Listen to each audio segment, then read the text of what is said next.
Namaskar and good morning. So we will now start our program. Those of you who are still signing up there, please just, please continue to do that and quietly join the gathering, the audience. We'll begin with a brief invocation to the Divine Mother and followed by few stanzas from Sri Aurobindo's Hymn to Durga.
Welcome everyone to the National Seminar on Sri Aurobindo's Nationalism, organized by Sri Aurobindo Society as part of our celebrations of 150th birth anniversary of Sri Aurobindo and 75th year of India's independence. What we just heard is called Hymn to Durga, which was penned by Sri Aurobindo in October 1909. It was actually published in October 1909 in the Bengali journal Dharma. For those of you whom this is the first time they are listening to this, please feel free to ask us during lunchtime. We'll be happy to give you the link where you can read the entire Bangla and English translation of this. I will just share the fourth stanza that we just heard. These were the first four stanzas. The prayer goes, Mother Durga, giver of force and love and knowledge, terrible art thou in thy own self of might, Mother beautiful and fierce, in the battle of life, in India's battle, we are warriors commissioned by thee. Mother, give to our heart and mind a Titan's strength, a Titan's energy, to our soul and intelligence, a God's character and knowledge. So with this prayer, we begin our seminar on Sri Aurobindo's nationalism, Sri Aurobindo's spiritual nationalism that Honorable Home Minister Shri Amit Shah also invoked yesterday. So as we know, Sri Aurobindo's fiery writings from Bande Mataram and Karma Yogin continue to inspire us to this day and stay highly relevant to this day, especially when we think of his deep yogic insight into the idea of nation and nationalism itself. But there is one particular writing of Sri Aurobindo in which I would like to just begin invoke at this point, in where we find sort of the essence of his spiritual nationalism expressed in a very personal voice. That was the letter he had written to his wife, dated August 30, 1905, in which he spoke of his three madnesses. And these madnesses, this is sort of the first time he spoke very candidly in a very personal manner of his inner quest to realize the divinity within and his intense yearning to see his motherland free and strong, and his profound passion to offer all that he had for his motherland and for the divine. So the third madness is very important for our purpose today, which says that while others look upon their country as an inert piece of matter, a few meadows and fields, forests and hills and rivers, I look upon my country as the mother. I adore her, I worship her as the mother. What would a son do if a demon sat on his mother's breast and started sucking her blood? So we have quoted the whole this third madness that he called, and several other parts in our exhibition there at the back, which you will have opportunity to see later on. But this is the time now to officially start our seminar, and I welcome all our distinguished guests on the dais, and I now request first Mr. SRINIVAS MULUGU to give the official welcome address. And just to introduce him, SRINIVAS ji is the Vice Chairman of Sri Aurobindo Society for Telangana State. He's also the National Director for Auro Youth. So our students who have come from various colleges would be very interested to speak to him during the tea break or also lunch break to find more about what Auro Youth is. Srinivas ji has been associated with the work of Mother and Sri Aurobindo for 35 years and frequently conducts workshops, spiritual retreats on various topics along the lines of integral yoga. Before that, he has had a very long and distinguished career in corporate sector, more than 18 years or so, including in renowned companies such as Nokia, Siemens, and Cisco Systems. He was actually the head of Nokia's internet business for India in his last corporate stint. And somewhere in his early 40s or so, he felt this great passion to pursue his spiritual quest, which led him to travel through various parts of India. And he's at the feet of the Mother and Sri Aurobindo. So, Srinivas ji, please give the welcome address. Okay, so I stand corrected, he's the chairman of Sri Aurobindo Society for Telangana. The website has to be updated a little bit. Telangana and Andhra Pradesh. Sorry. Okay. Please.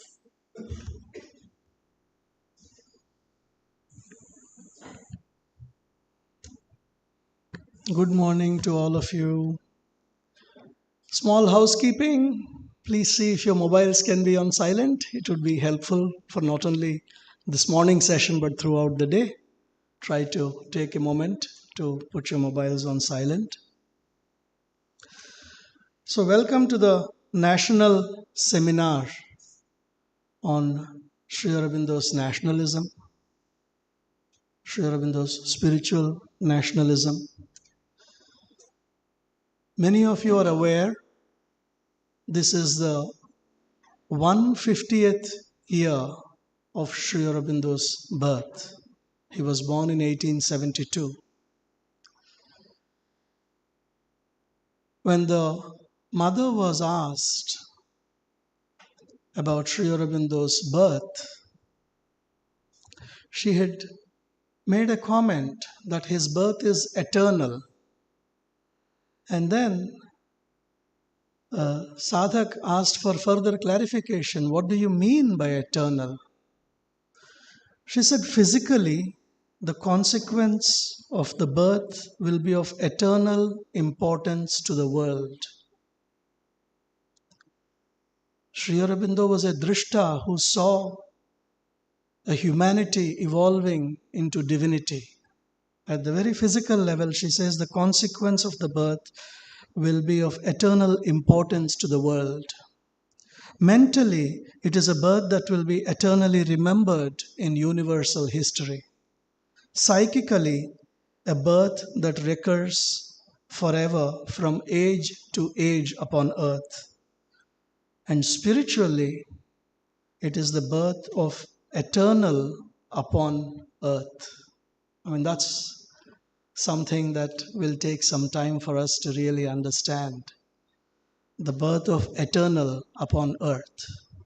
So when we are commemorating the 150th year and we are talking about taking the message of Sri Aurobindo out there, it is a good opportunity to remember what is it that we are doing.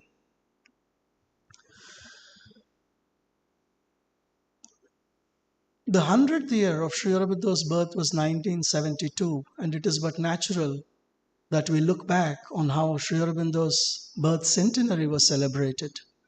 The mother was in her physical body at that time, and frail as she was, she looked into every minute detail across the country and across the world on how Sri Aurobindo's centenary was observed. When we go through the chronicles of the ashram, and I had the fortune of coming here at the age of 16 or 17, you heard so many beautiful things about the centenary celebration directly from the people who were involved in it. About how her force guided them, how her force opened doors. Strangers in foreign lands would come and embrace you at the airport and open doors for you. It is with that spirit that we approach the 150th birth centenary of Sri Aurobindo. It is a blessing and a privilege to be together on this occasion. And our task is to carry the light of the eternal across the land, which has always dealt with infinity and eternity. That is what Sanatana Dharma has been. And it is the privilege of all of us to come together to carry this light of the eternal that is Sri Aurobindo. Yesterday, we were all together in the auditorium where the Home Minister spoke. And it was very instructive and poignant when Pradeep Bhai mentioned that while we invited the Home Minister, we offered him an option of several dates, and he chose 24th of April. I felt somewhere there was a guidance of the divine that was making this happen. And when I heard him, and all of us heard him, the content of his speech and his saying that to know the soul of India, one must read Sri Aurobindo, I felt not only was the guidance with him, he was actually receiving it and articulating it. And it is a message of encouragement to all of us who have been involved with the work of Mother and Sri Aurobindo, that one of the senior most people in this country whose decisions impact millions of people is open to the light and guidance of Sri Aurobindo. And in this year, that is far more important as well. The India of Sri Aurobindo's vision is under construction on our watch. And during our lifetime, we may even see it realized, at least in the lifetime of the youth who are here. This was one of the things that he had said, and all of us share that. So, what is our role and our work? Clearly, the 150th year is an opportunity to increase the awareness of Sri Aurobindo and his vision for India. Many of us who have been involved in working with the youth are aware that when we speak of a Bengali with a beard, most of them associate it with Rabindranath Tagore, not with Sri Aurobindo. So there is the first step of our work, of what we need to do. In the 4 to 5 years preceding Corona, as a part of Sri Aurobindo Society's work with the youth, we have reached out and touched over 6,000 students across the country in various colleges and universities. There are over 150 people trained across practically every state in the country to go and conduct these seminars and youth camps for the youth in the colleges.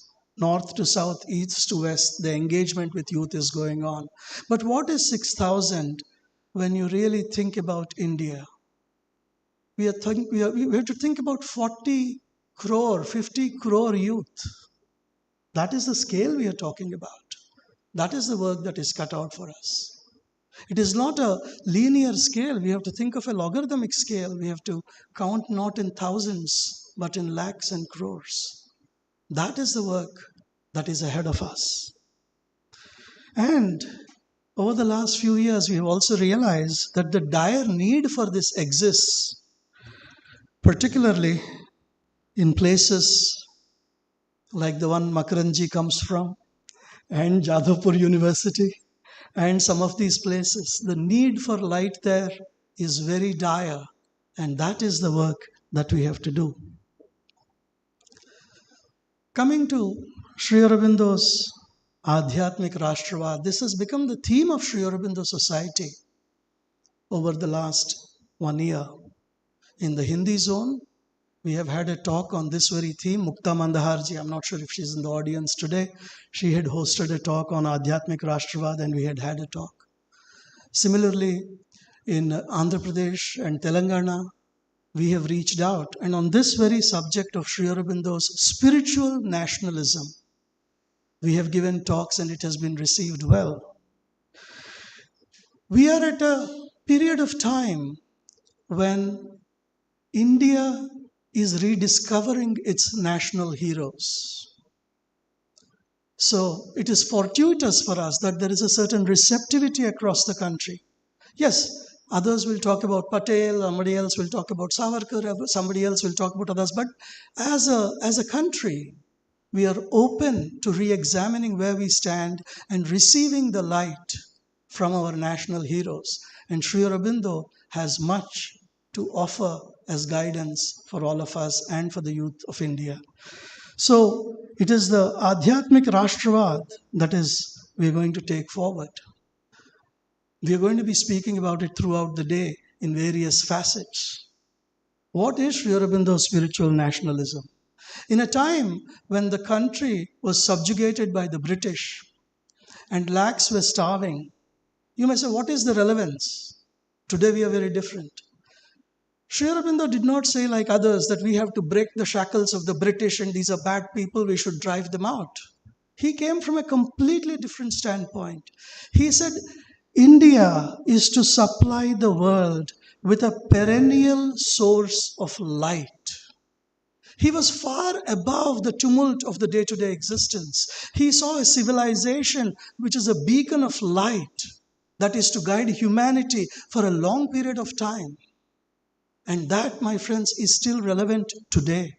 Very much relevant today. In a world where for 20 years we have seen nothing but conflict. We may think we have a big war going on in the last 2 years in these two countries. But actually, if you examine carefully, these wars and devastation has been going on for 20 years at the very least.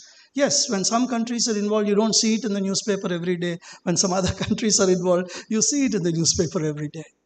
And that is where the beacon of spiritual light of India has to be, guiding the world. And all of us say Bharat Mata ki Jai. It was Sri Aurobindo who conceived of Bharat as Mata. And that is the theme of Sri Aurobindo Society's work, India our Mother. And when somebody asked him, what do you mean Bharat as Mata? He said, we are the very living tissue of she who is Bharat Mata. She is a Godhead, and there is a Godhead guiding the destiny of India. Bhavani Bharati, he called it. And he talks about how the art and culture is the soul of India. This is where Sri Aurobindo's approach towards nationalism was very different. And one of the important things, particularly for the youth here and for all of us who are taking this message to the youth, was Sri Aurobindo did not look at political emancipation of the country alone, or the method of violence or non-violence as the means to achieve it. He actually talked about individual character as the basis of nationalism. Build up Indian character, the character of Aryan gentlemen, courage, frankness, love, justice. He called upon the youth to build these values and virtues in their life and then use that as a stepping stone to fight the freedom of India. Materially, you are nothing. Spiritually, you are everything. This is how he exhorted the youth. And you will be interested to know, to the youth of 19 to 20 years, Sri Aurobindo said, recover the Vedanta, the Gita, the Yoga. Now, many people today will be perplexed because for us, Gita, Yoga and Vedanta are retirement projects that grandfathers are supposed to take up. But my friends, this knowledge of India is like this Google map we have on our mobile. We don't use it at the end of our destination. It is supposed to help us in the journey towards our destination. And this yoga and Vedanta and the Gita, if we even read them once or twice and imbibe their essence, the quality of our life, outer and inner, will change dramatically. And naturally, once the individual changes, the society and so does the nation follow. This is what Sri Aurobindo talked about, and he talked about how you must win back the kingdom of yourselves, the inner Swaraj, before you can win back the outer empire. And if we can do this, our career will be better, our family will be better, our accomplishments will be more glorious, and when we look back, our life will be better. What more do we all want? This is some kind of a sprinkling of Sri Aurobindo's nationalism. There are many themes that are yet to come today. And all I will say to you before I conclude is that as an individual, Sri Aurobindo had many, many facets. And for those of you who are here, the students, the academicians, Sri Aurobindo was a political journalist. He was a spiritual journalist when you look at his writings in Arya. He was a political thinker and freedom fighter. Along with Ishwar Chandra Vidyasagar and Rabindranath Tagore, he laid out a national policy for education. He was a social thinker of a scope that is still ununderstood by most of the world. On Indian culture and architecture, he talked so profoundly.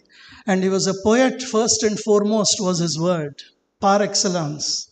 As a linguist, we all know his English and so many other works. And on human psychology, what he has written is something that will probably serve as a guide for several hundred years.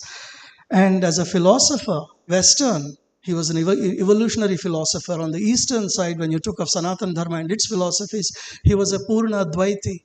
And as a yogi, so you are looking at a multifaceted genius. And when you actually go back, and I did, when you look at the history of India, you will perhaps, even at a purely intellectual and mental level, you have to go back 1,000 years before you can find anyone even remotely comparable. Sri Aurobindo was in 20th century, and in 10th century was Abhinav Gupta of Kashmiri Shaivism, who had written on Kashmiri Shaivism, he had written on dramatics, he had written on poetry, he has written on tantra, and he had written on dance. For 1,000 years, Sri Aurobindo stands as a beacon, and we as Indians have forgotten him. This is an opportunity for all of us to wake up to who Sri Aurobindo is, particularly those of you who have been blessed to spend prolonged periods in Pondicherry. This is his karma bhumi, and you will get everything that you would ever want in any domain from people over here. So this is a brief backdrop of what Sri Aurobindo was and what is to come. I do not want to take up more than my allocated time. We have Beluji's book release coming up, and we have the inaugural speech by Makarandji, who, no exaggeration, stands as a beacon of spirituality and nationalism in rough terrains. So we are very happy to welcome him amidst us. And then there is Matri Bhai, Alokda, and many other speakers that are to come. So once again, I welcome you all to this national seminar on Sri Aurobindo's spiritual nationalism. Thank you.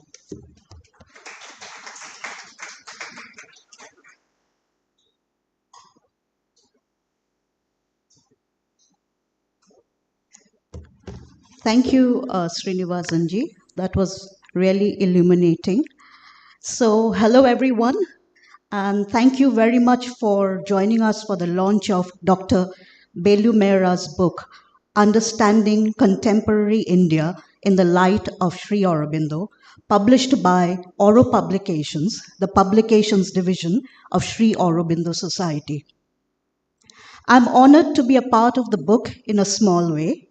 When I first read the manuscript, I found it fascinating and was impressed with Dr. Mehra's clarity of thought and her keen perception of the dichotomy existing in the country today. Several examples cited in the book touched a deep chord in me, as they would most of us, most Indians, that is. I found her understanding of Sri Aurobindo and the mother's vision insightful, and believe understanding contemporary India in the light of Sri Aurobindo can impact all those reading it, especially the youth, in a constructive way.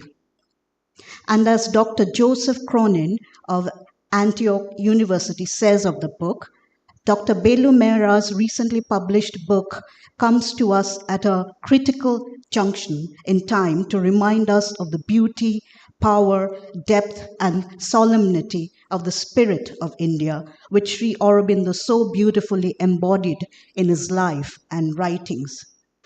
There is no more pivotal presence than Sri Aurobindo to capture the essence of India's beneficial gifts to global cultures, from its spiritual and intellectual traditions to its transformative force for peace through internal renewal. So congratulations, Dr. Beloo Mehra. I'll just pause a bit. So congratulations, and I would also like to thank Kavita Dutt for the astounding design of the book, Ankur Saini for the cover photograph, and all those who contributed to the production of the book. The book, I just wanted to remind you, is available at Aura Bookstore, and also today you can go over it and buy it as well. So here's a brief background or brief bio of Dr. Mehra. Dr. Beloo Mehra is a senior academic mentor at AuroBharati, a vertical of Sri Aurobindo Society, focusing on research and studies in Indian culture. She has a PhD in education from University of Illinois at Urbana-Champaign, USA, and a master's in economics from Delhi School of Economics. She also has an M.Ed from Annamalai University. Dr. Mehra worked as a professor for many years in the US until 2007, when she decided to move back to India, and has several academic publications and presentations to her credit. One of our main projects at Sri Aurobindo Society includes editing a monthly online journal, Renaissance, which features inspiring articles, essays, book excerpts, reviews, interviews, and reflections that speak of how the eternal spirit and creative genius of India are being reborn and renewed in various domains: spiritual, artistic, literary, philosophic, scientific, aesthetic. Over the past decade and a half, Dr. Mehra has designed and facilitated a variety of courses and educational programs on cultural, educational, and social thought of Sri Aurobindo and the Mother.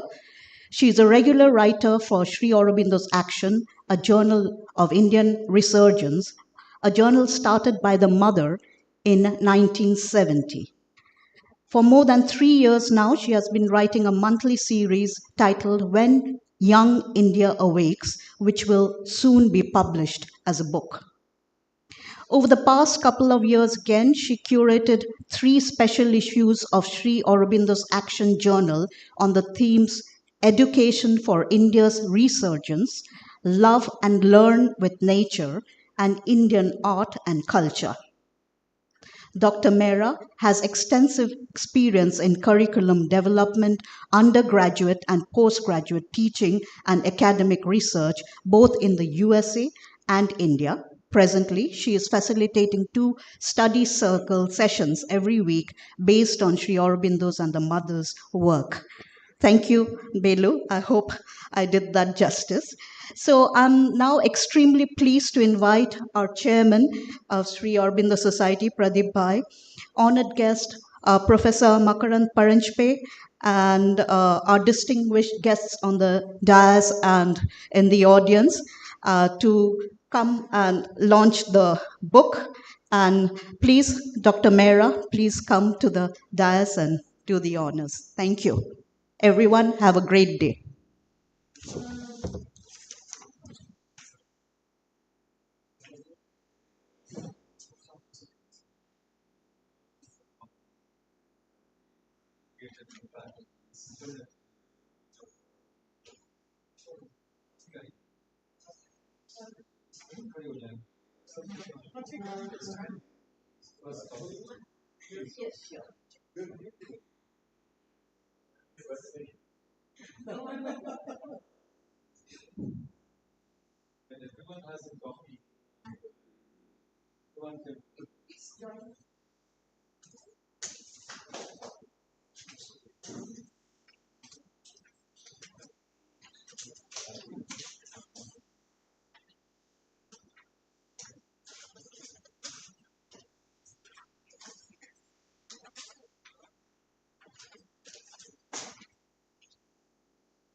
Pratap Bhai and friends, it's a great honor and privilege for me to launch this book and say a few words about it.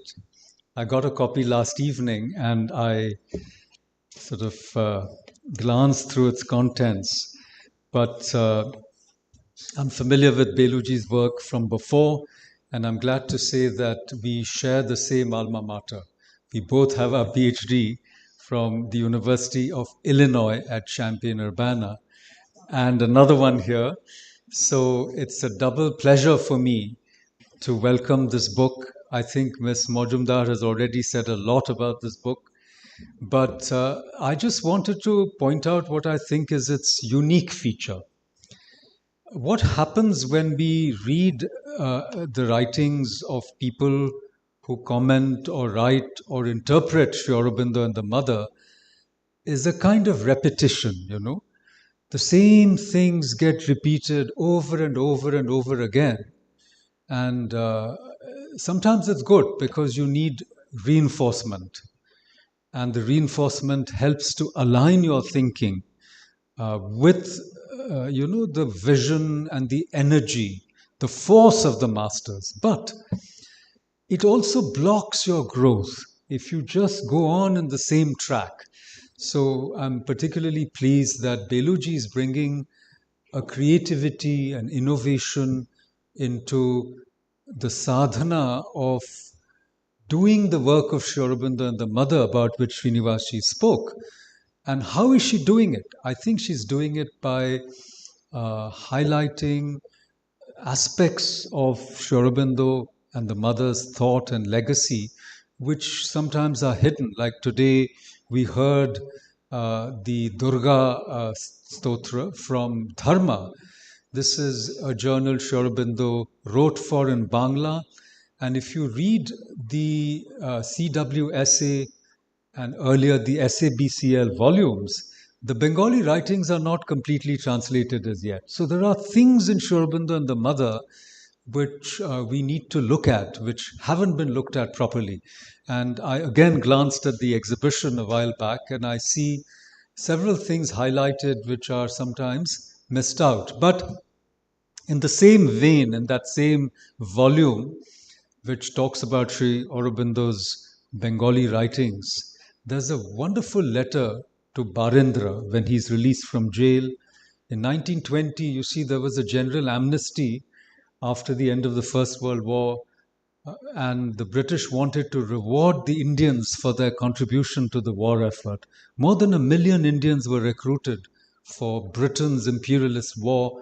Many hundreds of thousands died, some in very distant alien shores, right? And the British wanted to offer a few sops in return, but unfortunately many bad things also happened. We won't go into that, the Rowlatt Acts and other things, Jallianwala Bagh. But there was a general amnesty announced to political prisoners who had been sent off to the Andamans. And Baran was released. And Sri Aurobindo wrote a long letter to him in Bangla, which has been circulating. It was not a part of either SABCL or CWSA. And it's undated, but people think it's around April 1920. And what do I see? The first page of the prologue, and Beluji is quoting from this letter. I believe that the main cause of India's weakness is not subjection, nor poverty, nor a lack of spirituality or dharma, but a diminution of thought power, the spread of ignorance in the motherland of knowledge. Everywhere I see an inability or unwillingness to think, incapacity of thought or thought phobia.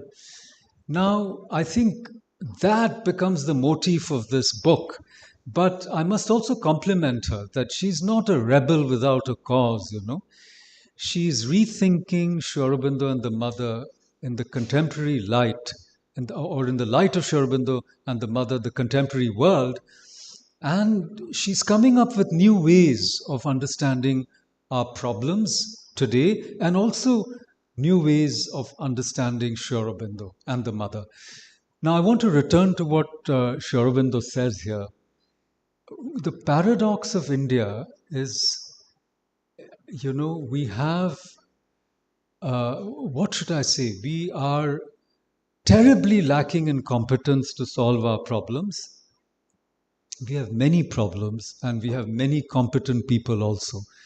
So on the one hand, there is a competence deficit in India, and then there is a competence phobia, which means that there is a wall between those who can solve the problems, who have the competence to solve the problems. And so the problems continue, the competence deficit continues. So similarly, we have, a thought deficit, an intellectual incapacity, coupled with thought phobia. Okay, so this is the paradox of contemporary India. And people who say this, or people who realize this, are not those who think that thought is the highest. No, that's not the Indian way. Thought is not the highest. Wisdom, pragya, intuition, beyond intuition, integral knowledge, These are the highest faculties of the human being, which our Vedic rishis knew. But it doesn't mean that we can ignore thought. And in fact, to understand Sri Aurobindo, I'm afraid you need a very highly developed mental capacity. Otherwise, you can do bhakti. Anybody can do bhakti. If your heart is full of love, you can do bhakti. But to understand the life divine, to understand,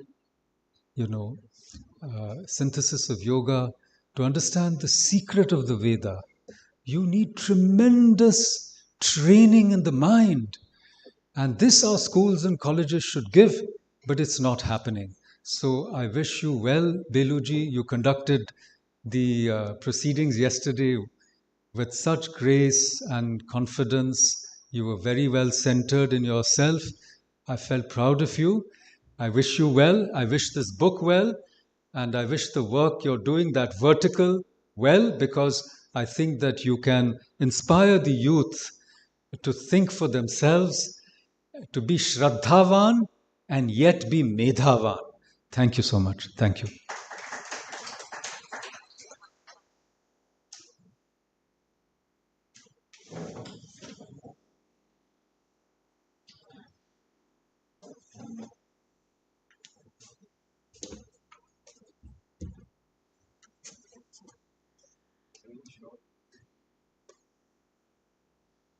Thank you, Professor Makarand, for these kind words. And thank you, Pradeep Bhai, and other distinguished guests on the dais and in the audience. And thank you, Gayatri, for the wonderful introduction about the book. And I'm really happy and thankful to the entire Auro Publications team to make this happen. And we now proceed with our next part of the seminar. So I hope, Dr. Makarand, you are now ready to share a few more thoughts on the topic for the seminar. Before we do that, I would just like to make a couple of announcements. During the lunch hour, we will have the Auro Publications booth open for sale of not just this book, but other books that are published by Sri Aurobindo Society, books on, booklets on different aspects of yoga, as well as other books on India, Sri Aurobindo's nationalism, and other related topics. So please feel free to make use of this opportunity. So moving on to introducing our first speaker of the seminar, our inaugural speaker, Dr. Makarand Paranjape. The very first thing I wanted to say was what he's already shared, that we share the same alma mater, University of Illinois at Urbana-Champaign. Dr. Makarand is an author, cultural critic, novelist, poet, and a professor. And as Srinivas ji said earlier, in a territory where spiritual nationalism is really significant, has to be made really significant factor, that is JNU in New Delhi. So he has an experience of more than 35 years of undergraduate and postgraduate teaching at various universities, including UIUC in the US, in India, as well at University of Hyderabad, and Department of Humanities and Social Sciences and IIT. And as I said, currently Professor of English at Jawaharlal Nehru University, New Delhi. For the last 3 years, he served also as the director of Indian Institute of Advanced Studies in Shimla. He has a very long list of publications, which includes more than 175 academic articles in refereed journals and various other published volumes. But I will mention just a few, especially the one that had deep impact on me when I read it, as one of my first full books of his that I read, which is titled Decolonization and Development, Hind Swaraj Revisioned. The famous dialogue of the famous little booklet written by Gandhiji called Hind Swaraj. He has revisited this, re-envisioned that book in this title, Decolonization and Development. That is one of his early writings. But then some of his other recent writings include Cultural Politics in Modern India, Post-Colonial Prospects, Colorful Cosmopolitanism and Global Proximities, and Debating the Post Condition in India, Critical Vernaculars, Unauthorized Modernities, Post-Colonial Contentions, and his most recent book on JNU. So he's also the founding trustee of Samvad India Foundation, a Delhi-based non-profit public charitable trust, which has also published several books, including the book titled Cyclonic Swami, Vivekananda in the West. And he's also the founding editor of AVAM, Forum on Indian Representations, an international biannual multidisciplinary journal on India. I could go on and on reading his bio, but I'm sure we'll know more about where his heart and passion lies as he speaks to us on the topic Sri Aurobindo and Swaraj.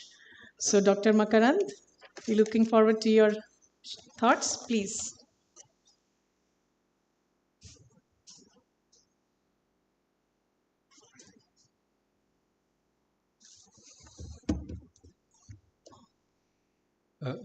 Thank you once again, Beluji. Before I start, I've brought a return gift, which I want to give to the chairman of Sri Aurobindo Society, since you mentioned my latest book on JNU, because it really talks about some of the topics that we are looking at today. So if you allow me, I can.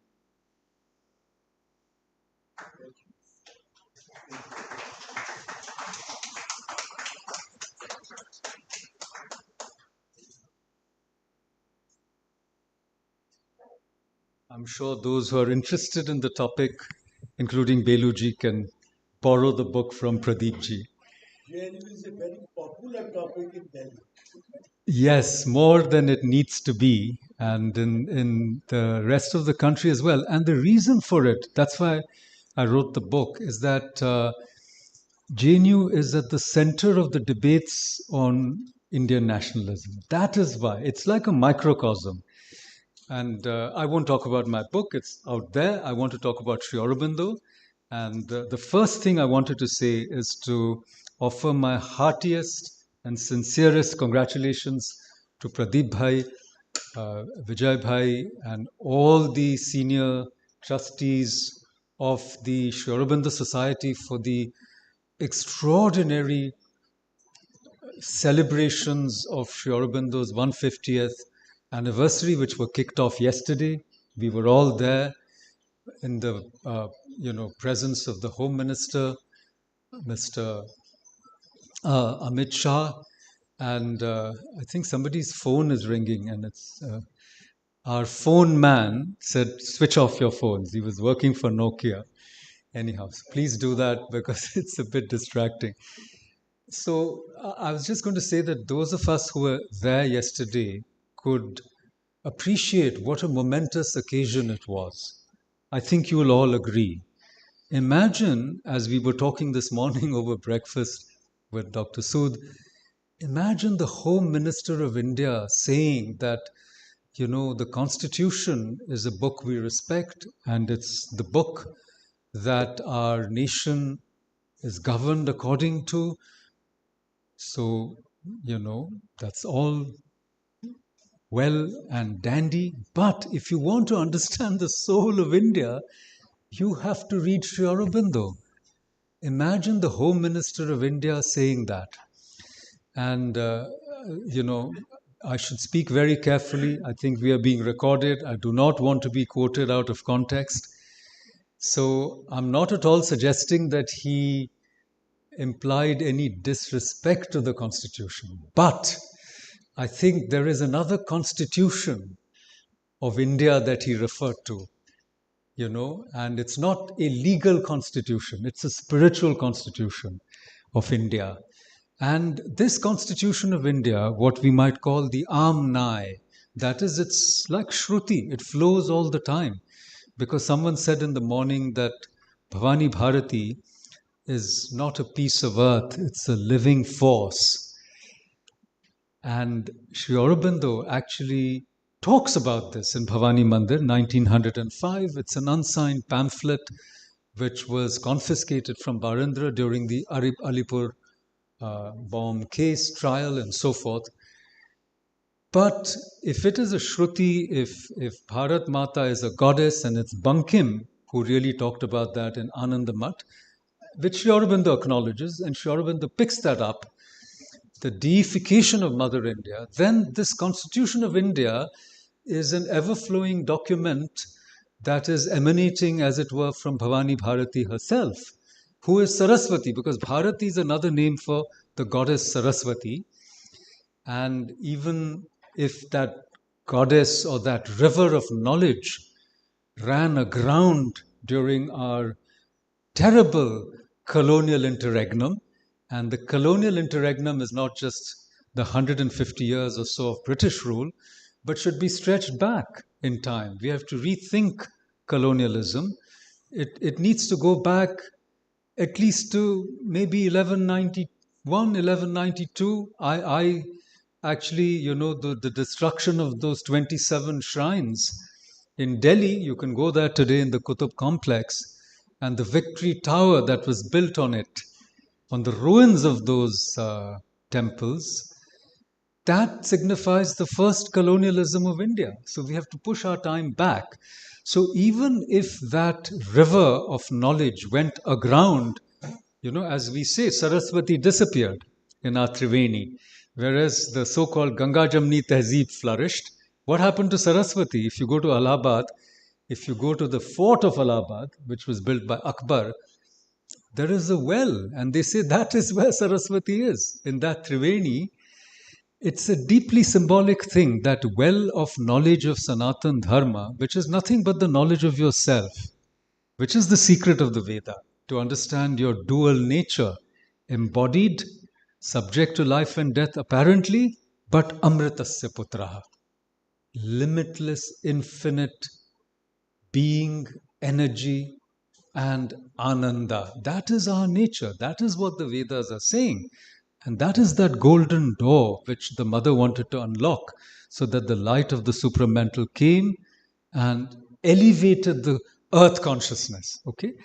So that secret has been expressed from time to time in India, and even if that Saraswati, that river of knowledge, became, as it were, secret, internal, underground, even so, it would surface from time to time in voices of our great masters, savants, gurus, teachers. Abhinav Gupta was one mentioned. And in recent times, without question, that Indian constitution was written by Sri Aurobindo. More extensively, more deeply, more inspiringly than almost anyone I can think of, because I have engaged with all the writers of modern India. Okay, Beluji mentioned my book on Gandhiji's in Swaraj. It's a very interesting, small, dialogue where Gandhiji critiques Western civilization as being ultimately self-destructive, because it is based on bhog and on violence. And he's right. But a comprehensive understanding is available in Sri Aurobindo, who is a thinker, a philosopher, a seer, a yogi, in addition, of course, to being a revolutionary and freedom fighter. This wonderful pictorial journey of Sri Aurobindo demonstrates that. Therefore, what the Home Minister said was a great acknowledgement of this wonderful conjunction of Sri Aurobindo at 150 and India at 75. Never before, never after are we going to have this conjunction.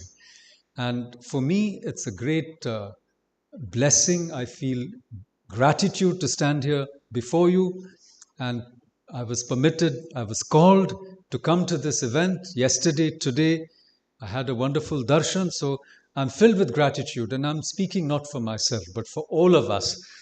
And this recognition of Sri Aurobindo's contribution is a matter of great pride and honor for all of us. And to express this gratitude, I cannot think of any better words than those of the mother on 9th December 1950, 4 days after Sri Aurobindo's giving up his body, and they are enshrined in the Samadhi. We all see them every day, but maybe one should repeat them today. Let's express our gratitude to Thee, who has been the material envelope of our Master. To Thee, our infinite gratitude. Before Thee, who has done so much for us, who hast worked, struggled, suffered, hoped, endured so much, before thee who hast willed all, attempted all, prepared, achieved all for us, before thee we bow down and implore that we may never forget, even for a moment, all we owe to thee. So it's a matter of great satisfaction that the Home Minister of India acknowledged this. I think much more openly, vocally, in a heartfelt manner than even the Prime Minister, who was mentioned last year. He mentioned from the ramparts of the Red Fort, he mentioned Sri Aurobindo. And of course, we must also express our deepest gratitude to she who came to Pondicherry on the 24th. And that 102nd first anniversary of which we commemorated yesterday. We had a Darshan Day, and we must express our gratitude to her. Since the beginning of the earth, wherever and whenever there was the possibility of manifesting a ray of the consciousness, I was there. This is from volume 15, Words of the Mother, page 37, and I believe this goes back to 1912, goes back way back. You know, even before she met Sri Aurobindo in 1914, she had written these words. So the eternal presence, as it were, of Sri Aurobindo and the mother, but their confluence, their conjoint action in Pondicherry is what we celebrate and commemorated yesterday in our Darshan Day. So I think that with those words of gratitude, we can, and congratulations to the entire family, you know, the Sri Aurobindo Ashram. I think Pradeep Bhai very beautifully said that our parent is the ashram. Manoj Da was sitting there. What a beautiful acknowledgement. I sat with Manoj Da also, and he said, I asked him, you didn't say anything. He said, bach gaya. Kuch bolne ki avashyakta nahi. You know, it was very nice. I mean, I thought it was nice. So now I wanted to come back to the topic, which was Sri Aurobindo and Swaraj. Okay, this is the topic. And I want to basically talk about two things. First is the spirit of the nation, and the second is the nation of spirit. So the latter part we haven't concentrated on enough. So these are the two things I want to talk about. When it comes to the spirit of the nation, just go through this exhibit and you will see the different highlights, the high points of Sri Aurobindo's thoughts on Indian nationalism. Some things have already been quoted earlier this morning. The three madnesses of Sri Aurobindo, his letter to Mrinalini Devi, 1905, the same year that Bhavani Mandir was written. So the two, that madness is actually evident in Bhavani Mandir itself, that text where, you know, Sri Aurobindo talks about, you know, what is missing in India. I think this is the thing that that we should remember. But I want to finish that quotation from the letter to Mrinalini. What would a son do if a demon sat on his mother's breast and started sucking her blood? This was already read out in the morning. Would he quietly sit down to his dinner, amuse himself with his wife and children, or would he rush out to deliver his mother? This is the point I wanted to add. I know I have the strength to deliver this fallen race. It is not physical strength. I'm not going to fight with sword or gun, but it is the strength of knowledge. This feeling is not new in me. It is not of today. I was born with it. It is in my very marrow. God sent me to earth to accomplish this great mission. This is what Sri Aurobindo is writing to Mrinalini Devi. So he's born with this knowledge that he knows what to do. He has that key. And it's for us to learn it. I think I can extend what Sri Aurobindo said, that we are all born to do this. We must do this. So in another article, in fact, it's interesting, Sri Aurobindo didn't write a lot about that word Swaraj. I don't have too much time. I could go into how the idea of Swaraj came into the modern vocabulary of India. In fact, in Bengal, one of Sri Aurobindo's friends, Deuskar, he brought the Shivaji Jayanti celebrations to Bengal. He knew Bengali very well. He was from Maharashtra. And Tilak in 1893 started the Sarvajanik Ganpati Utsav. The next year, in fact, it was 1893, 1894, 1895, he started celebrating the centenary of Shivaji also. And he talked about Hindavi Swaraj. So then Dadabhai Navroji talked about Swaraj in 1906, though he meant under colonialism, autonomy under colonialism. It's only Sri Aurobindo in 1909 who talked about Purna Swaraj, which was adopted by the Congress in 1927, so many years after. Be that as it may, the idea of Swaraj suddenly became very powerful and prominent in India. And actually behind it is another great rishi of modern India whom Sri Aurobindo acknowledged but others have practically forgotten in the intellectual circles, Swami Dayanand Saraswati. It's in Satyarth Prakash that he talks about the Rig Vedic mantra, which I will tell you about. For the first time in modern times, he talks about that mantra, the true meaning of who is Swarat. It's in the Rig Vedas, and it is from 180.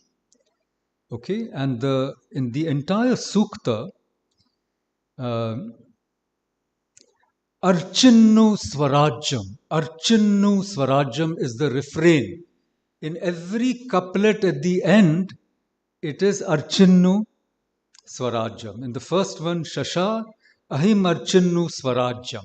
That's the first couplet with which it starts. So somehow, this deeply spiritual idea became a political idea in India, right? So it's interesting how Sri Aurobindo doesn't write so much about Swaraj or Swaraj in his English writings, but there's a speech he gives in Marathi. Okay, I mean, let's say he gave it in Hindi. I don't know what language he gave it in Nashik. That was translated into English, and it's in the collected works. There's mention of Swaraj there. And then in the Bengali writings, which I can give you the reference to, there is this whole essay that he writes on the meaning of freedom. Okay, and this was published in Dharma. In fact, in the speech he gave in Nashik, he says that India, if it forgets its call to Swaraj, will become extinct. He says that. It's such a powerful statement. If you do not fight for your freedom, you will become extinct. And what is freedom? What is Swaraj? It has many dimensions. I'm going to come to that in the second part of my talk, which is the nation of spirit. Okay? And he says Swaraj can only be gained by our own exertions. No one can give it to us. It's not a donation, an act of charity. The British won't give it to you. No neighboring nation will give it to you. The enemy of the British also won't give it to you, which is what in a way Subhash Chandra Bose tried. Netaji, great as he was, Sri Aurobindo said, nobody will give it to you. You have to get it, which also implies that all of us have to struggle for our own Swaraj. No one will give it to you on a platter. You have to struggle for it. That is your sadhana and mine. Okay? And this other essay that I'm referring to, that comes from this Bengali essay in Dharma, which has been translated. But before I go to that, I was referring to Bhavani Mandir. And throughout Bhavani Mandir, he says, we in India fail in all things for want of Shakti. And then he says, our knowledge is a dead thing for want of Shakti. And then he continues, our bhakti cannot live and work for want of Shakti. Okay? So please see that Bhavani Mandir again and link it to the letter to Mrinalini Devi. In both, he talks about his idea of India as Bhavani Bharati. And that line that I quoted in the letter to his wife, that is also in a Sanskrit poem. He's written a Sanskrit poem called Bhavani Bharati, Bharat Shakti, and he talks about that, the same metaphor, that how can I live in Bhog Vilas when a demon is sucking the lifeblood of my mother? So that Sanskrit poem is also available, and it has been translated also, and it's on the web. In fact, it was done by one of your colleagues, Sampadanand Mishra. He's done that recitation and translation. So the true meaning of freedom, this is the essay I was referring to you from Dharma, number 8, October 1909. And he says, the Aryan rishis used to designate the practical and spiritual freedom and its fruit, the inviolable ananda, as Swarajya, self-empire. Political freedom is but a limb of Swarajya, self-empire. It has two aspects, external freedom and internal freedom. As long as there is an alien government or ruler, no nation can be called a free nation possessing self-empire. For all people, subjection is a messenger and servitor of death. So bondage is death. Now this is what Sri Aurobindo is saying. And freedom in Sri Aurobindo is a recurrent theme. And it has many dimensions. So even for spiritual progress, freedom is an absolute prerequisite. Wherever there is bondage, wherever there's a stifling of your svabhava, you're not going to be able to flourish. So freedom has so many dimensions that Sri Aurobindo talks about. Here he says, we too shall die out because of that sterility. Because he says we have no strength as a people. And we don't have an inclination also. Please, I refer you to this. I don't have time to go into it. Then he says, if any nation loses its freedom by its own fault, an untruncated and full independence should be its first aim and political ideal. So from 1192, you can be sure that India was trying to regain its freedom, and it attained that to some extent when the Marathas put their flag in Afghanistan. They installed, and in fact they ruled Delhi for a short time, then they installed a Mughal emperor as a puppet, and then the British came. And you know, life of a nation is very complicated, okay? And the British, if you read the last page of Anandamath, the British were also necessary because something was happening there, okay? We can't go into it immediately. So this is the other essay that I was referring to. And throughout his life, you know, from his statement on the Trichinapalli radio, where he identifies, he says, to me personally, it must be naturally gratifying that this date, which was notable only for me because it was my own birthday, is celebrated annually by those who have accepted my gospel of life, should have acquired this vast significance. So he says, this day, 15th of August, was of course important to me and also important to the people who are my followers, Darshan Day. But no, it is in a way Bharat's Darshan Day also. Independent India's Darshan Day. The day when Darshan, yani you see a vision of the true self of India and the true meaning and purpose of Swaraj or Indian independence. On 15th August, every 15th August, we participate in this Swarajya Yagya, and with Sri Aurobindo and his guidance, we see that true purpose and meaning of the rising of India to spread and inundate, you know, the light of spirituality and higher consciousness across the globe. And who knows, it may be happening as we speak. It is my dream that India brokers a peace in Ukraine. It is our job to do that, you know, and people will listen to us. We are a member of the UN Security Council. We have not taken sides. We should call for a summit and invite President Putin, President Biden, President Zelensky, you know, President Macron, sit down and stop this war in Ukraine. India can do it. That is Bharat Shakti. Let me now, since we're running out of time, let me wind up the first part of my talk and sum up what I've been trying to say. I've been saying that right from the start of Sri Aurobindo's life, the various phases of his life, Janmabhoomi, which is Calcutta and Bengal, 1872 to 1879, Vidyabhoomi, which is England, Manchester, London, Cambridge, 1879 to 1893, 14 years. Then Tapobhumi, which is Baroda, where he, starts relearning everything about India, right? Sanskrit, secret of the Vedas, all his understanding of India, translating Mahabharat, Kalidas, learning Bangla, learning Marathi, learning all the Indian languages, etc. Tapobhumi Baroda goes on from 1893 to 1906 maybe, because by 1905 he's taking leave and already going off to Kolkata, right? 1906 to 1910, his Karma Bhumi, which is Calcutta, and that's the phase of Karma Yogi, Bande Matram, first Bande Matram, Karma Yogi, Dharma, Yugantar, his revolutionary phase, Anushilan Samiti, all of that is Bengal. And then Puducherry, his Yoga Bhumi. And the Yoga Bhumi encompasses all these earlier phases of Sri Aurobindo.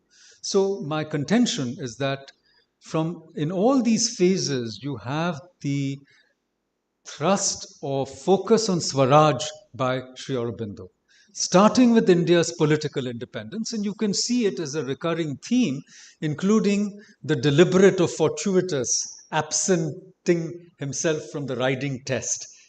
I mean, there are two theories. One is he was playing cards, then he says he wasn't, he was walking about. And he absented himself from the test. He didn't join the ICS. He joined the Baroda service. So from then on, all these phases that I'm talking about, in Baroda also he's talking about independence. Indu Prakash, he splits the Surat Congress. Everything is being done with the view to gain India's political independence. Bhavani Mandir, essays in Bande Matram, the things I've quoted, his various manifestos for the new India, right up to the horrible days of the partition, where he is against fetishizing nonviolence because it's not working. He says that. We can't go into it. So all these phases of Sri Aurobindo's life, okay, and you can see that his thought embraces the different facets of the thinking on nationalism, civic nationalism, okay, then ethnic nationalism, linguistic nationalism, cultural nationalism, religious nationalism, theocracy like Pakistan, which failed. Otherwise, they wouldn't have become two, though there were one religion. Civilizational nationalism, dharmic nationalism, and finally, what we are talking about today, spiritual nationalism. So, in my view, Sri Aurobindo's thought encompasses, embraces, and exceeds all these dimensions of Swaraj. Okay? And now, quickly, let me come to the second part of my talk, which needs a lot of elaboration and development, but we don't have time for it. So let's apply Sri Aurobindo's thought on the idea of Swaraj. Okay? So we know that in the Upanishads and in the Chandogya and the Taittiriya, wherever the word Swaraj comes, that Swarat is the prerequisite for Virat or Samrat. You can't have Samrajyam without Swarajyam. So anybody who wants dominion over others, power, control, whether it's a small organization or a nation, if they don't have Swaraj, that is self-restrained, self-controlled, the control of the senses, the Indra in every Indriya will become your servant if you have that control, that self-control. Anyhow, so the Upanishad tells you how to achieve Swarajyam, how to become a Swarat. So first you have to be a Swarat, or maybe it goes back and forth, I don't know. Swarat, Samrat and Virat. Okay, so this is the formula of the Vedas. And we can apply what Sri Aurobindo says, and we can start at the other end. We can start with political freedom. So there is physical Swaraj, then there is vital Swaraj, already hinted. It's the mastery over your senses. That will give you Swaraj. Look at our nation. It is so disorganized. Some Shobha Yatra, some pelting of stones. That is not control over your vitals. So the body politic, every nation has a soul, Sri Aurobindo said, whether as individuals or as a nation. Where is that vital Swaraj? Okay, it's something for us to reflect. So physical Swaraj, political independence, maybe economic independence, vital Swaraj, emotional independence, cultural independence, mental, intellectual independence, very far from it. Much of my work has been on decolonization because the British have left, but our thinking has not got decolonized properly. So even when Beluji's book was being introduced, some foreign person was quoted. See, we've got a pat on the back by a very unknown, as far as I know, with due respect, professor from abroad. This is what we do, and this is true of all of us. I'm not making any comments on my respected colleagues here, not at all. This is how we are. Anyhow, so intellectual Swaraj and then psychic Swaraj. This is something we haven't understood properly. To awaken the soul of the nation, I believe Vivekananda did that.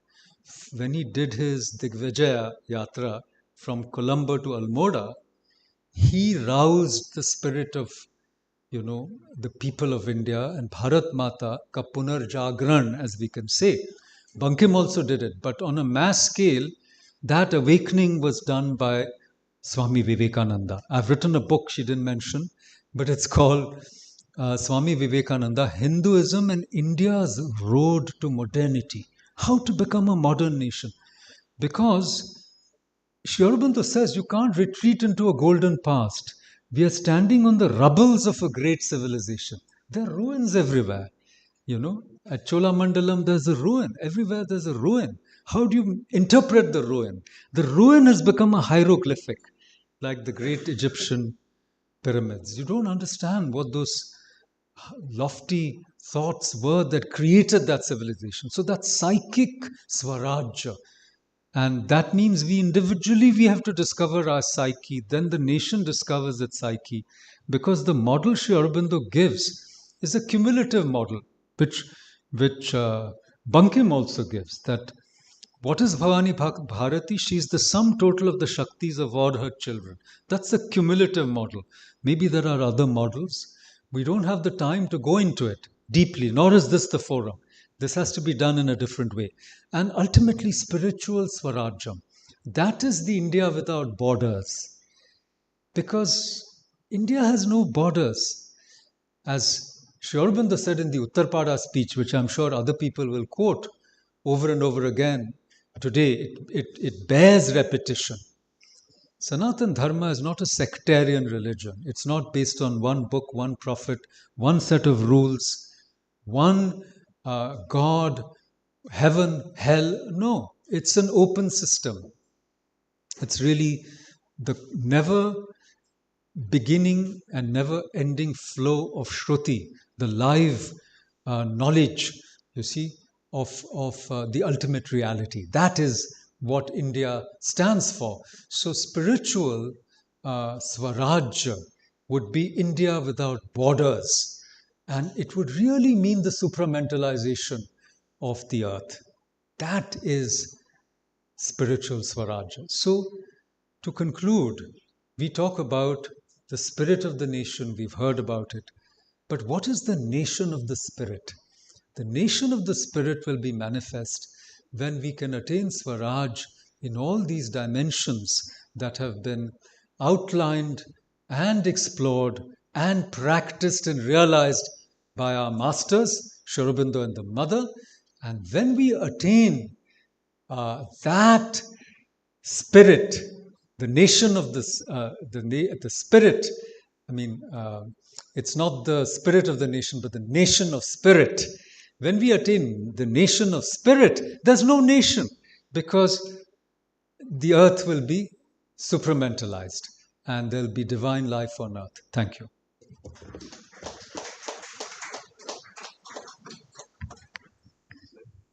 Thank you, Professor Makarand.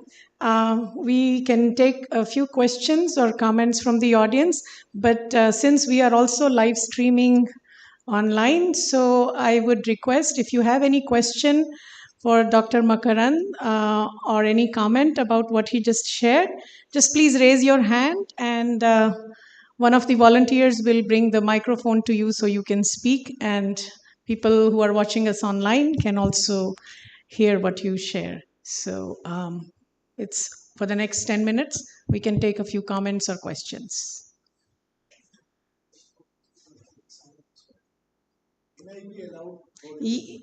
Yes. Gaurang Bhai, can we get a microphone here? Okay.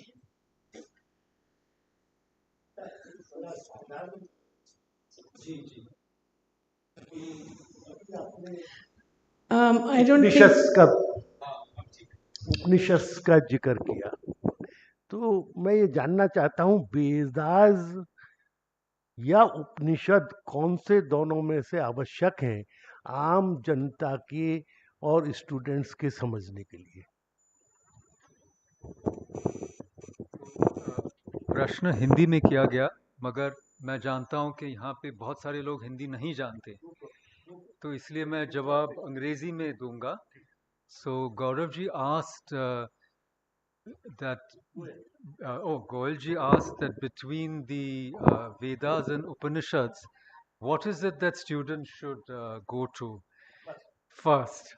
Well, this is a really good question, and Sri Aurobindo has tried to answer it in The Secret of the Vedas. And he says that after Shankara, there was a division, like a dissociation of sensibility, where Karmakanda, the Vedas were considered like Karmakanda. And for philosophy and for, the Prasthana Trayi, you go to the Brahma Sutras, you go to the Bhagavad Gita and the Upanishads. But my answer is we should go back to the Vedas. As Dayanand Saraswati said, but I would bring in an Aurobindonian inflection. We should go forward from the Vedas. We should not go back to the Vedas. By the way, the question is actually irrelevant because the Upanishads are a part of the Vedas. Okay. Yes, thank you. Any other question or comment from the audience? Especially from our colleagues from various colleges and universities and also our students. This program is particularly organized for the youth. So if there are any questions or comments for what Professor Makarand shared about Swaraj in the light of Sri Aurobindo, please feel free to raise your hand. Yes, we have a question back there.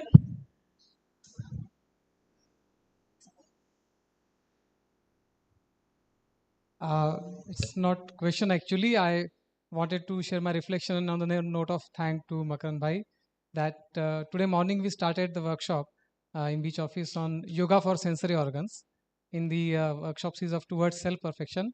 It's quite a coincidence that I was mentioning in the morning only that when we speak about the sensory organs, we actually speak about indriyas, and that means we are actually bringing indra aspect, and how in Sri Aurobindo's light, when he did comment, when he was asked a question about the sensory organs, that how everything is so much connected, that he himself says that on a particular perception, the physical, mental and vital are not at all separate too.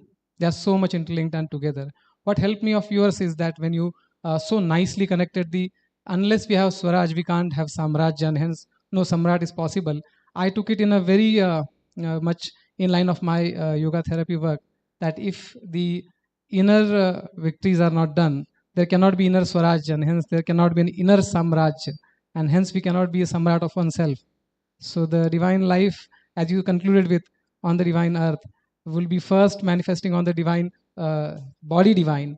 So this particular earth or universe will be divinized. So I feel so much connected with the work. When someone of your senior gives us this kind of guidance, we feel like that fine, the work is going at least on one phase in a line. Thank you so much, Makarand bhai. Quite appreciate that. I just want to make one little comment. See, if you look at our education system, right from childhood, it's based on competition and trying to do well in exams. It's trying to get a good career. None of this is wrong. I'm just saying the entire emphasis is on that external achievement, you know, and that is like a samrajya, like, get a good job, work for a multinational, get lots of money. And, I've taught at IIT and other places, good universities, and people, I used to ask young people, what do you want? And that's what they want. Now they want to make an app, they want to do a startup, and the ecosystem also is encouraging startups. But the startup inside, that work should start at a very young age. And Mirambika was meant for that, and other such experiments, that from a very young age, a child has that inner samrajya, that, vital mastery over the vital, and the outer will come 100%.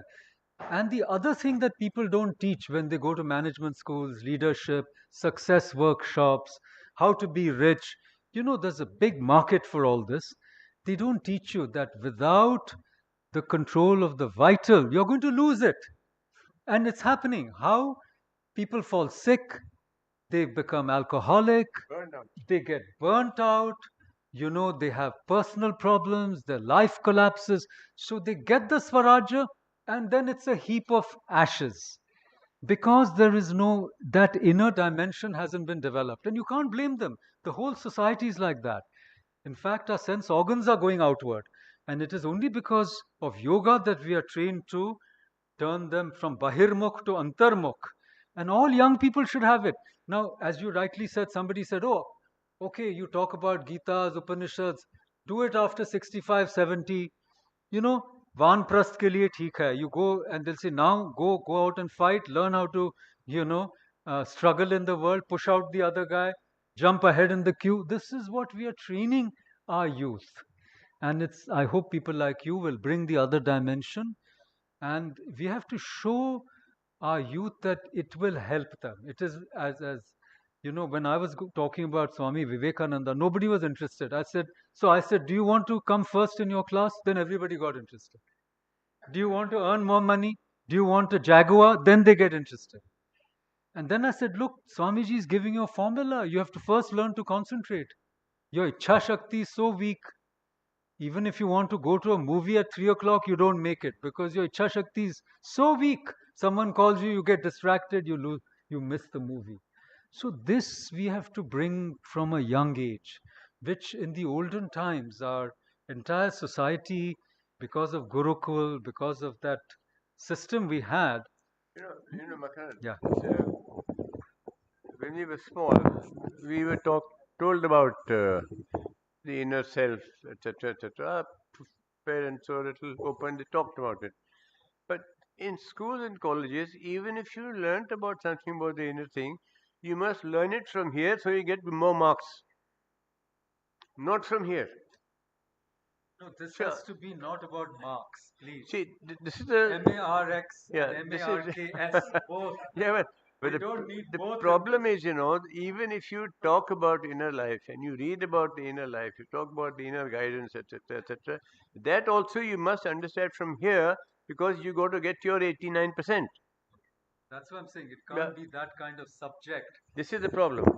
No, it has to be taught in a different environment. And that's why, free progress and other experiments of education in Puducherry are very important for the whole nation.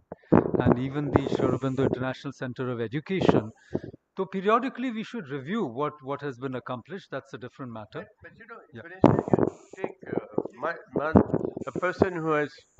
a person who has sitting here, Mantri Bhai is sitting over here. Now, you take our Center of Education, for instance. We have not grown up here for a career as such, right? Madhu is very clear on that. Despite the fact, but education here is so good, so comprehensive, so complete, that people who have gone outside and have done extremely well because they have the inner strength. I know of a person who became the general manager of a hotel in Delhi, Moria Hotel. And the first thing I saw on the wall was that if you smile, the world will smile back at you. There's the quotation of the mother, you know. And I said, look at this fellow. He studied here in the Center of Education. Nobody has taught him. Nobody has taught him to become a general manager. But he's remarkably running a place. But this is the place which has taught him. So it's not that it can't be done. Yes, no, I completely agree. It can be done, it should be done, it must be done. In fact, I think Professor Verma has a question. There's no such thing as impossible in the Aurobindonian vocabulary, okay? It's only evolutionary. If it's not done today, it'll be done tomorrow, but it's not impossible. Go Yes, ahead, Professor Verma. Namaste, Makarand bhai. We are interacting after many years. Namaste, Makarand bhai. We are interacting after a gap of several years. For the audience, I am a professor of psychology at the University of Delhi, and over the last 20 years, I have tried to create a bridge. Between academic psychology, which is basically Euro-American, and our Indian perspectives, beginning with the Rig Veda to the integral yoga of Sri Aurobindo. And now we have been able to bring it into the syllabi. Correct. So students can now specialize in something called Indian psychology. Correct. From second semester. First two papers are based on Sri Aurobindo, and then on the other Indian perspectives, then including Buddhism, and then West, transpersonal psychology.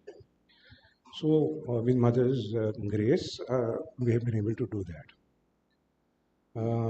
I only was able to listen to half your talk online because I had some pressing engagement. And then I was on the road on my cycle. So I didn't hear everything. Sri Aurobindo also wrote an Upanishad, Sri Aurobindo Upanishad. So I think if you are not familiar with that, do look at that. One. Two, his Gayatri mantra.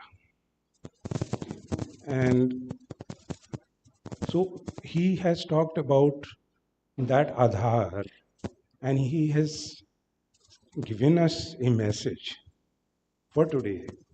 Be guided by Sri Aurobindo Upanishad, partly Gayatri mantra, and that shows us the way. That's all I want to share. Thank you. I really appreciate this. I just want to add one line that, you have found a path. It is my belief, we talk about the force of the mother in Sri Aurobindo. Those of us who have experienced it, when you have a very intense yearning or aspiration, you will be shown a path. Yours was through Sri Aurobindo Upanishad, which I will look at again in the light of what you have told me. Thank you for that. But I have found, an infinite number of pathways back into the heart of Sri Aurobindo's writing. Even when I get thrown away, very far, seemingly very far into the darkness, that yearning somehow, and in fact, because time is running out, I want to take this occasion to mention something important. You see, 3 years ago in 2018, in this very hall, and thanks to Pradeep Bhai, Vijay Bhai, everybody, we kicked off a conference on Bharat Shakti, where you were there, others were there, in this very room where we talked about Bhavani Bharti, where we were looking ahead at India at 150, Sri Aurobindo at 150, India at 75. And, many things happened in between. And see how the mother's force works. Unbeknownst to me, without trying, I get a letter. Again, I'm in the same hall. I'm the opening speaker, and I'm talking about the very same thing that I said we should be doing. It has happened without any effort on my part. So the mother's force is, to me, nothing but an aspect of the cosmic intelligence which is operating in every atom, in every molecule of the universe. But we have a veil, that's a fact. I have it too. I was telling somebody, my daily journey is pit to summit. Every day I'm back in the pit, I don't know why. Back there, then you struggle, you come out. But somehow I also go to the summit by God's grace. But again to the pit, again to the summit. Maybe it will go on for a while, but that's not the point. I'm saying that the point I'm trying to make is that every molecule of the universe is there to give you the help that you need to reconnect with your true self. But the self-veiling, the inconscient is also, it seems, real. See, Shankara said there's no Maya because Maya has no beginning but only an end. But I think the idea of the inconscient in Sri Aurobindo and the mother is very powerful because you try, and some trace of it remains. I don't know how and why, but which is why you can't get Swaraja without a struggle. And that has to be your own struggle. So I just wanted to say we are completely out of time. Maybe one more question from Sabniz Bhai. But I just wanted to say how beautiful that that Bharat Shakti, Bhavani Bharati idea has now come a full circle. It's a hermeneutical circle, if you want to use the Heideggerian phrase. And I feel very satisfied. Thank you. Yeah, Paranjape ji, this is not a question, but I would like to have a clarification from you. You know, the fact of the matter today is, on the ground, is there exists a kind of connectivity between every country. Okay. Now, every country is affected by every country. So there is an element of internationalism in nationalism.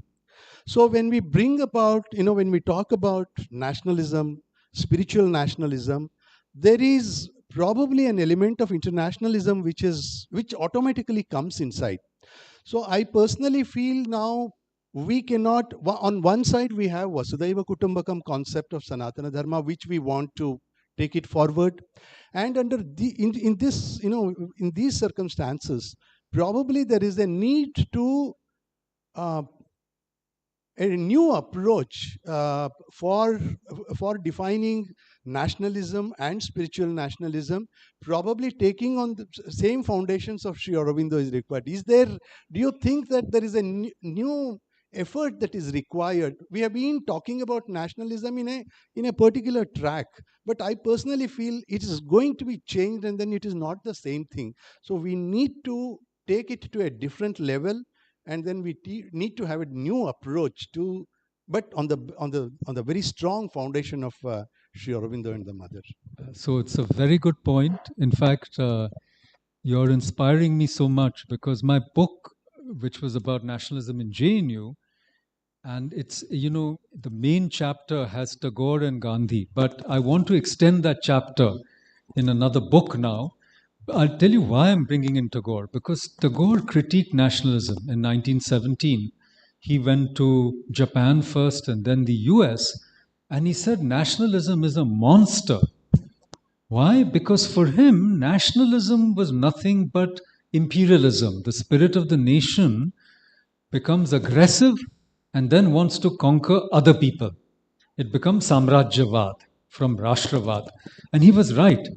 But the antidote to that you have suggested, which is spiritual nationalism, is not imperialism, but internationalism of the best kind, which is non-aggressive and also non-imperialistic. And it's not just the imperialism, earlier of the conquest of territory. Now we have remote control imperialism, economic imperialism, where some tech giants are controlling big data, AI, all of that, So I think spiritual nationalism, if the old nationalism, according to Tagore, was nothing but imperialism, then spiritual nationalism is not nationalism, it's actually internationalism. That is the message. So spiritual nationalism cannot become parochial, and sometimes we see this chauvinism, parochialism rising up in India also. So this land is not the land of narrow-mindedness. And we are seeing the upsurge of different kinds of sectarianism and narrow-mindedness in India under the name of nationalism. But spiritual nationalism teaches us to broaden our horizons. And then we see that all the nations, I mean, Bhavani Bharati is actually the Earth Mother herself, who is also wanting to be liberated from, the atyachar, the atrocities of the human race, right? And climate change is a sign of Mother Nature sneezing, maybe, or elimination from ignorance. Elimination from ignorance. May I now we have a tea break, just 15 minutes break. May I suggest that we, sorry, just 1 minute. One, 1 minute, sir, 1 minute, please, please. 1 minute. Yes. Let's have a small 10 minutes break. Maybe some of these conversations continue over the break. And if there are specific one-to-one questions, you can ask them during the break. We are running out of time. We have to start our next session as well. So sorry to cut this short, but this is the hard part of my job. So sorry about that. But, sorry? No. We'll make sure Professor Makarand gets his tea, and also Srinivas ji and that gentleman in the back also get their response. So thank you so much again, Professor Makarand, for starting us off with wonderful, inspiring remarks for the rest of the seminar. So we look forward to our next set of speakers after a 10-minute short break. So please, sorry? For the tea, we have made the arrangements at two places, and Gaurang Bhai will direct some of our distinguished guests from the ashram and society and our speakers. He'll direct you to the dining room there at the retreat. And for the, yes, for the back door. And the students, please, Gaurang Bhai, you direct them to the other dining room. And our faculty and other guests from ashram and other universities, please go ahead with our speakers and guests from the society. That Gaurang Bhai is the gentleman in the yellow t-shirt. He will direct you to the dining rooms for the tea break. That's where we will also have our lunch later on. So let's reassemble back here at 11:30, 11:35, and we'll start with our next speaker who is already here, Shri Matriprasad ji. So thank you.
So, should we-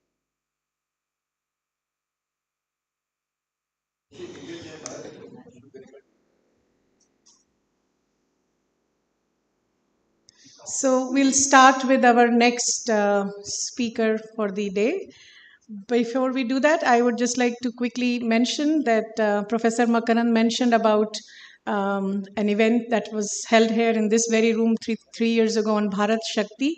And I'm happy to announce that as part of that event, we also had an exhibition in the Ashram Exhibition Hall that stayed only for 2 days on Bharat Shakti, but we are bringing it back in a new way in the end of June at Ashram Exhibition Hall.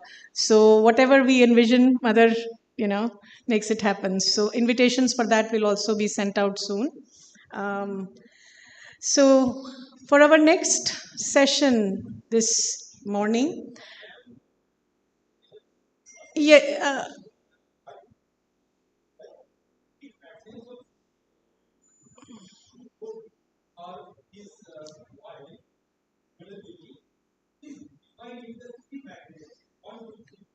Okay, so, sorry.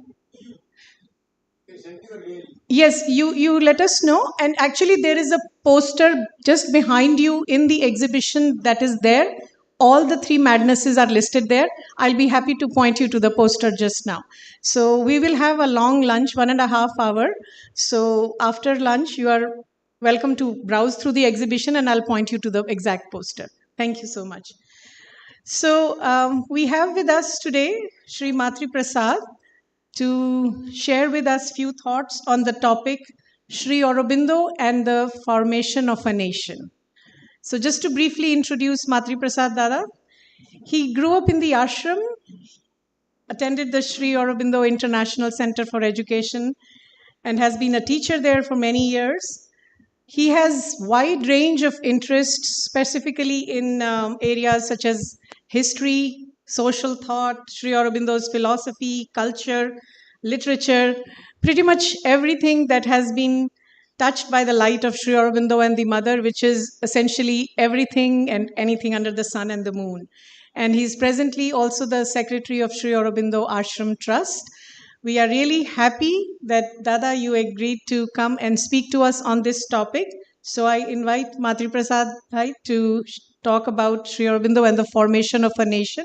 And I think our Vishnu Pratap ji would like to briefly say a little something about Matriprasad ji before Dada comes over. So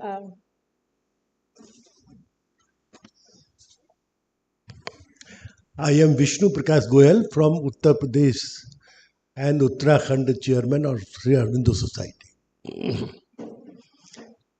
Sri Matriprasad ji belongs to UP, and in UP he belongs to Charthaval, his mother place. And Charthaval I have visited so many times. It is a ashram, it is a tirth for Sri Aurobindo, for me, in the north. Sri Matriprasad ji had a Varta talk a week before on the platform of Sri Hindi Journal Committee.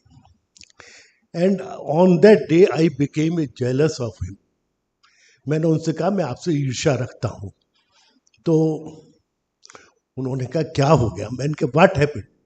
कि while you are speaking, your teeth were so strong, so beautiful, कि I could not realize because I have lost my teeth. But he was having so healthy teeth. So what is because Sri Aurobindo has emphasized on health also. So he is having a secret for that. So he is going to tell, he should tell in his speech, this is my request to him. What is teeth? Teeth. I will. Wonderful.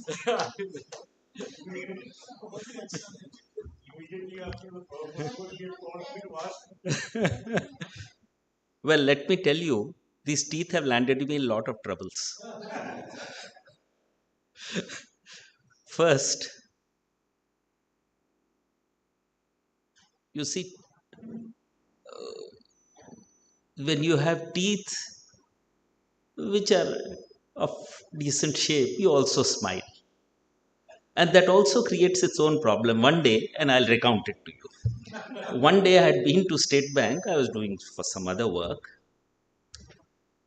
One lady was looking at me a little intently, curiously, and from her accent I could recognize that she was American.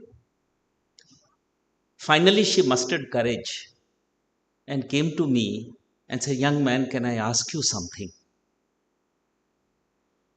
I said, "Yeah. Could you help me?" I said, "Of course. If you want, I could, of course, help you if it's possible." She said, "Please tell me one thing. Who is the dentist who has made your denture?"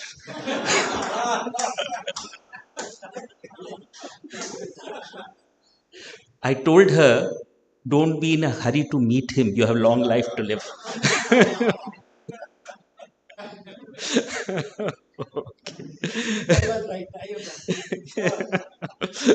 Okay.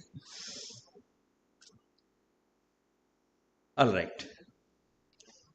I stand here with a little bit of trepidation. And the reason is very obvious. The person who was before me, my good friend and brother, Dr. Makarand Paranjape, I'm not as accomplished as he is. So after all that he has said, whatever I say might sound a little tasteless to you. And I'm sure you will be a little indulgent towards me. But there's one thing that he said, which I just wanted to comment upon a little. He had said that real nationalism of India would be India without borders. Oh, I'm sorry. Is it okay? Would be India without borders. And immediately I remembered a poem of Walt Whitman, which I had read long ago. And the title of the poem is Passage to India, where he speaks about India's greatness, where he speaks about India's achievements, where he speaks about all that India represents. But what is more important is the last para of that poem begins with a beautiful phrase. Passage, it begins with passage to India, land of meditation, a passage which says about perennial philosophy, etc. But the last para begins with passage to more than India. That India accomplishes itself, fulfills itself, if it embraces the rest of humanity. Otherwise, it would be failing in its mission. There was another thought which he had put forth, and which I thought I could say. When he read Sri Aurobindo's letter to his brother, and he had said that what India lacks is thought power. And then he had spoken about thought. He had spoken about, and others have spoken about, thought not being an instrument of knowledge. Quite true. But thought is an instrument for the organization of knowledge. For putting it into form, thought is an instrument of communication by which a perception that is somebody has can also awaken in another embodied point of consciousness. Therefore, the development of thought power is of paramount importance, because if we want to manifest truth, if we want to organize truth, if we want that truth to be really established, it is not possible without a developed thought, or would be very difficult without a developed capacity of thought. So I have said my first trepidation, and there is a second trepidation too. The second trepidation is the third eye which is there. which I always am afraid of. But Sri Aurobindo once had a very interesting experience in the Alipur jail. There was once, I think he was Scottish, if I'm not mistaken, one of the guards. He couldn't pronounce Aurobindo. So when he was being taken for the trial, he says, Abrinda, Abrinda, we have caught you at last. And Sri Aurobindo just looked at him and said, and yet I shall escape, yet I shall escape. I know he managed it. I won't be able to manage it from the third eye. So, but if this is my fate, so be it. We are assembled today to celebrate, apart from 150th anniversary of Sri Aurobindo's birth, we are celebrating 75th year of India's independence. It has rightly been named Azadi Ka Swarnim Mahotsav. And usually, the word anniversary is associated with birth. And it is significant that we are not celebrating the birth of India. We are only celebrating the anniversary of the independence of India, and that too only the political independence of India. It's not the remarkable thing. The surprising thing is, how could India at all become India? How is it possible? I'm going to read out to you very soon a small passage where Sri Aurobindo describes the difficulty of it. You see, it has taken not centuries, but millennia for India to discover itself, in a certain sense. Discover itself as an externally organized entity. There is always a subconscious sense of an identity, but which could never succeed in becoming an organized, external, centralized unity. It was an exceedingly difficult task. It was an exceedingly difficult task because the variety in India is so much. There are experts who would like to list, I think, about 2,800 something different languages of India. There is a truth about it, which we should never forget.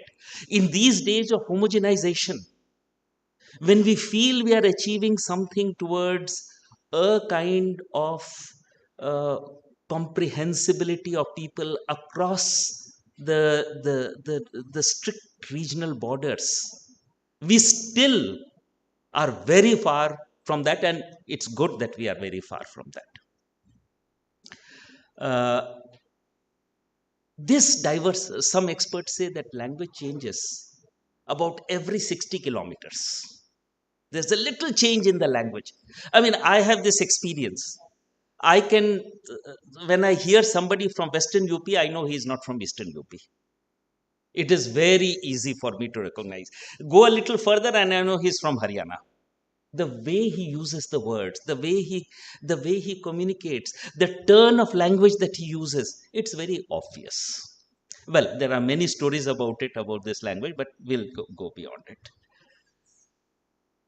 And most people imagine that at one time Sanskrit was there.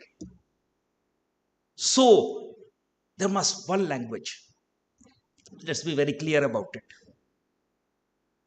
Yes, Sanskrit was there, but have no illusion that only Sanskrit was spoken. And you have the clearest example of it. Take any play of Kalidasa, even Kalidasa, when things had already become structured, when things had already become more formalized, when they had when the impact of Panini had already made an impact on the language. You take any play of Kalidasa, much of it is not in Sanskrit. Much of it is in Prakrit. Because it was felt that Prakrit is that which is natural. Sanskrit is that which is cultivated, which is well structured, well formed, which is sculpted as a language. Well, Prakrit was that which is normal, which is there. And that's the general term that described the variety. If we go further into it, I have just listed out a few of the Prakrits. There was one Prakrit known as Ardhamagadhi. Obviously, it means that it must have been in somewhere in Bihar, etc., that it must have been used. There was one which was known as Dramlin. I don't know where it was used, honestly. There is one which is known as Elu. Probably it was somewhere in Andhra Pradesh. There was one Gandhari, which went into the western portion of Pakistan, covering areas of Afghanistan to the borders of China. There is Kamrupi, that's obvious. That must have been used in Assam. There was one which was Ardha Magadhi, then there was a Magadhi. There was, of course, Maharashtri. It is very clear where it was used. There was Paishachi. So Kalidasa mostly used Paishachi. It was in the central India. There was, of course, Pali. Wherever Buddhist influence came, Pali was used. There was one Shaurasini, I do not know from where it was. All these dialects were there. All these dialects formed an amalgam. Somewhere they were vaguely reflective of each other. But none of them could be understood right through. And yet, now here is the trick. I have spoken about the plays of Kalidasa. Now the interesting thing is, much of it would be in Prakrit. But when any of the personalities, what he says rises to an intensity of emotion or to the sublimity of thought, he immediately turns into Sanskrit. And therefore, when you read the plays of Kalidasa, it's not all Sanskrit. It is a mixture of Sanskrit and the dialect that he was using, because Sanskrit was considered to be the language of the cultivated. Of course, all his poems, that will be in Sanskrit naturally. But he freely used the thing because India was a place of variety. India was a place of multiplicity of all things. And therefore, somebody said something? Okay, all right. Oh, sorry, I apologize. Okay. And yet, through all this, the question that we have to ask is, was there something that was common? At some level, at some subconscious level, was there something common which was seeking to emerge? And here, I'll read out to you a passage.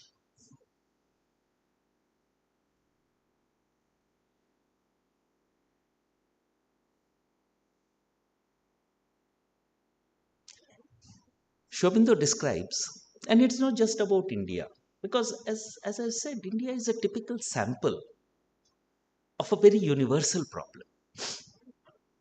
So he says, Sri Aurobindo, and here the reason why I brought this passage is that for me personally, I always feel deeply touched by the way he sculpts with words and the way, the sparkle with which he can communicate an enlightening idea. So he says there are three stages in a nation's development. And it is everywhere.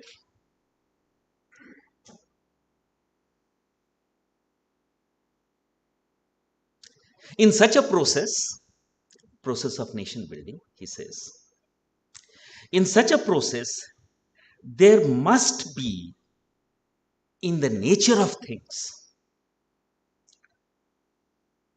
there must first be in the nature of things, first, some kind of looser yet sufficiently compelling order of society and common type of civilization to serve as a framework or as a scaffolding within which the new edifice shall arise.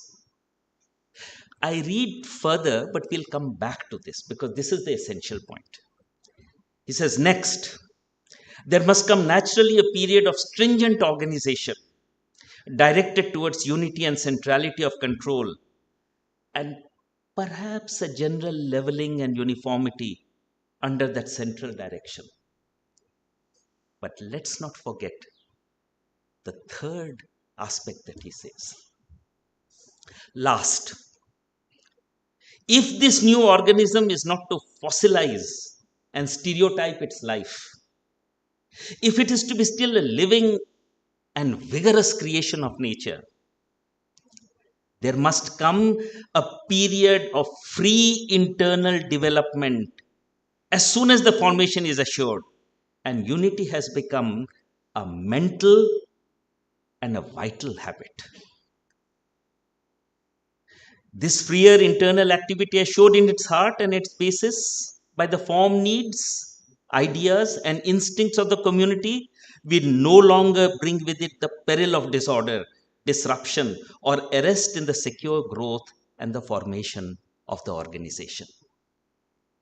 I come back to that first point because very often we forget that aspect, and this is what we had started with. India as a place of infinite variety. And yet in that infinite variety, in that great multiplicity of things, types, regions, habits, was there something that was common? Did the people feel some kind of an identity? I read the portion again so that we recollect it. There must be, in the nature of things first, some kind of looser yet sufficiently compelling order of society and common type of civilization to serve as a framework, a scaffolding within which the new edifice shall arise. Now the question is that did such a thing exist? Was this some sort of a reality? I would, since we have spoken about Kalidasa, let me recall something from Kalidasa. As you know, his Kumar Sambhavam begins with a beautiful verse. Astyuttarasyam dishe devatatma Himalayo nama nagadhiraja Purva paro toyanidhi vakahya sthita prithivyamyava manadanda. In the direction of the north lives that king of the mountain with the soul of a god. Its name is Himalaya. It dips one end into the eastern ocean and dips its other end into the western ocean like a great measuring rod set upon earth. Now, let's keep that in mind. And we come down the centuries, in fact, several centuries. And we have today something that all of us will remember. सारे जहां से अच्छा ये हिंदोस्तान हमारा हम बुलबुल है इसकी ये गुलसिता हमारा. But look at the next couplet. पर्वत वो सबसे ऊंचा हमसाया आसमां का वो संतरी हमारा वो पासमा हमारा. This idea that this is the limit of what we were. This is the boundaries that we had.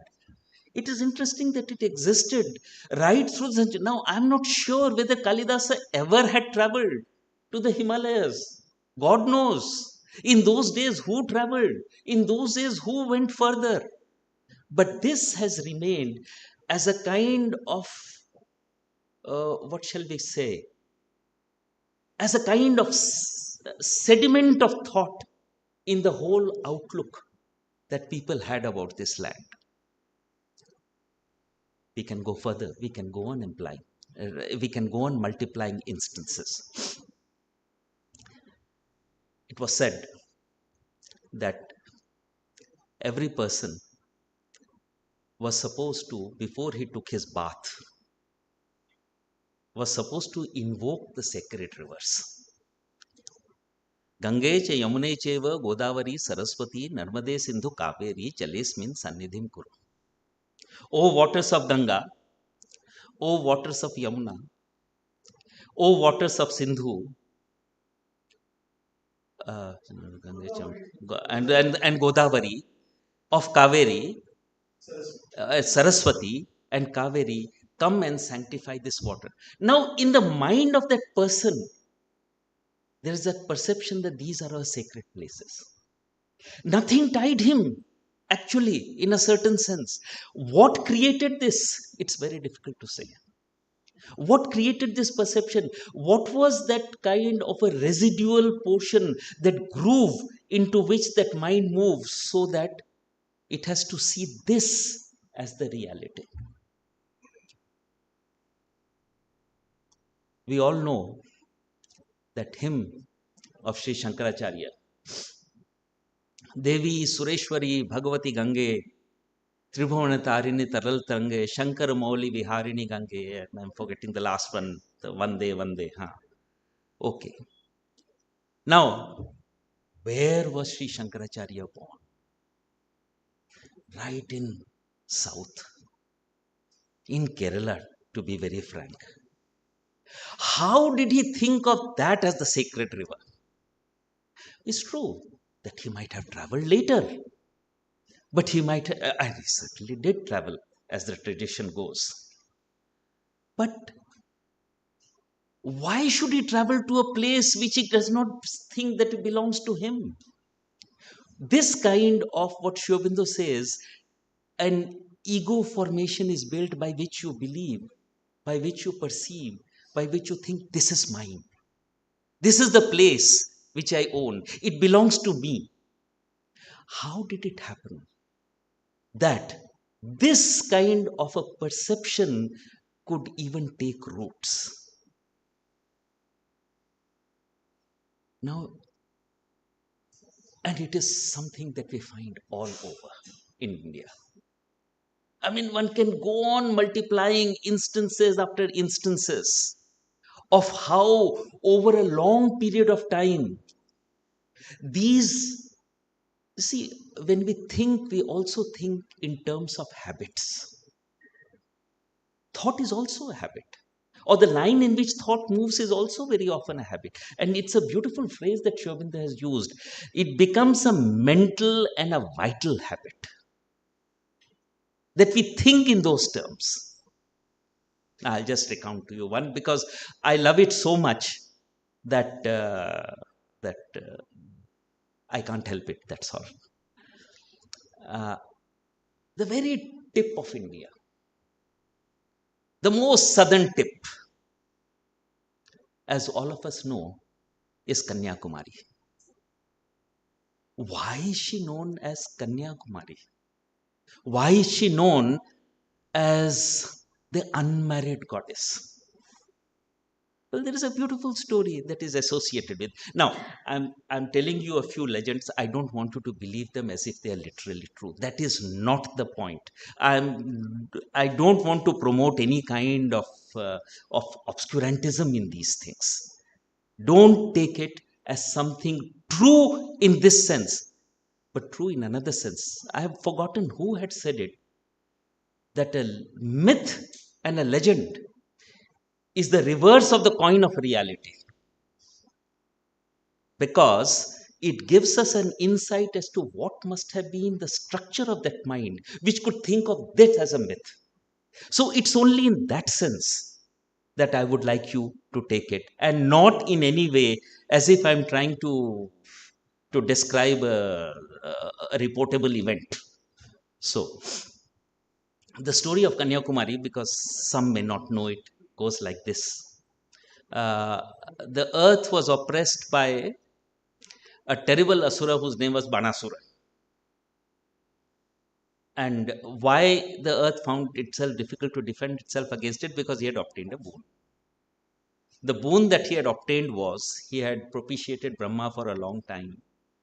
And the boon that he had got was, actually when Brahma appeared to him and asked him to state his desire, he said, let me become immortal. And according to the legend, Brahma said that is too much to expect. So he thought of outwitting Brahma by getting a very clever sanction. He said, all right, if I cannot be made immortal, let me be killed by a woman. Thinking that no one would be strong enough to be able to kill him. Brahma granted him that.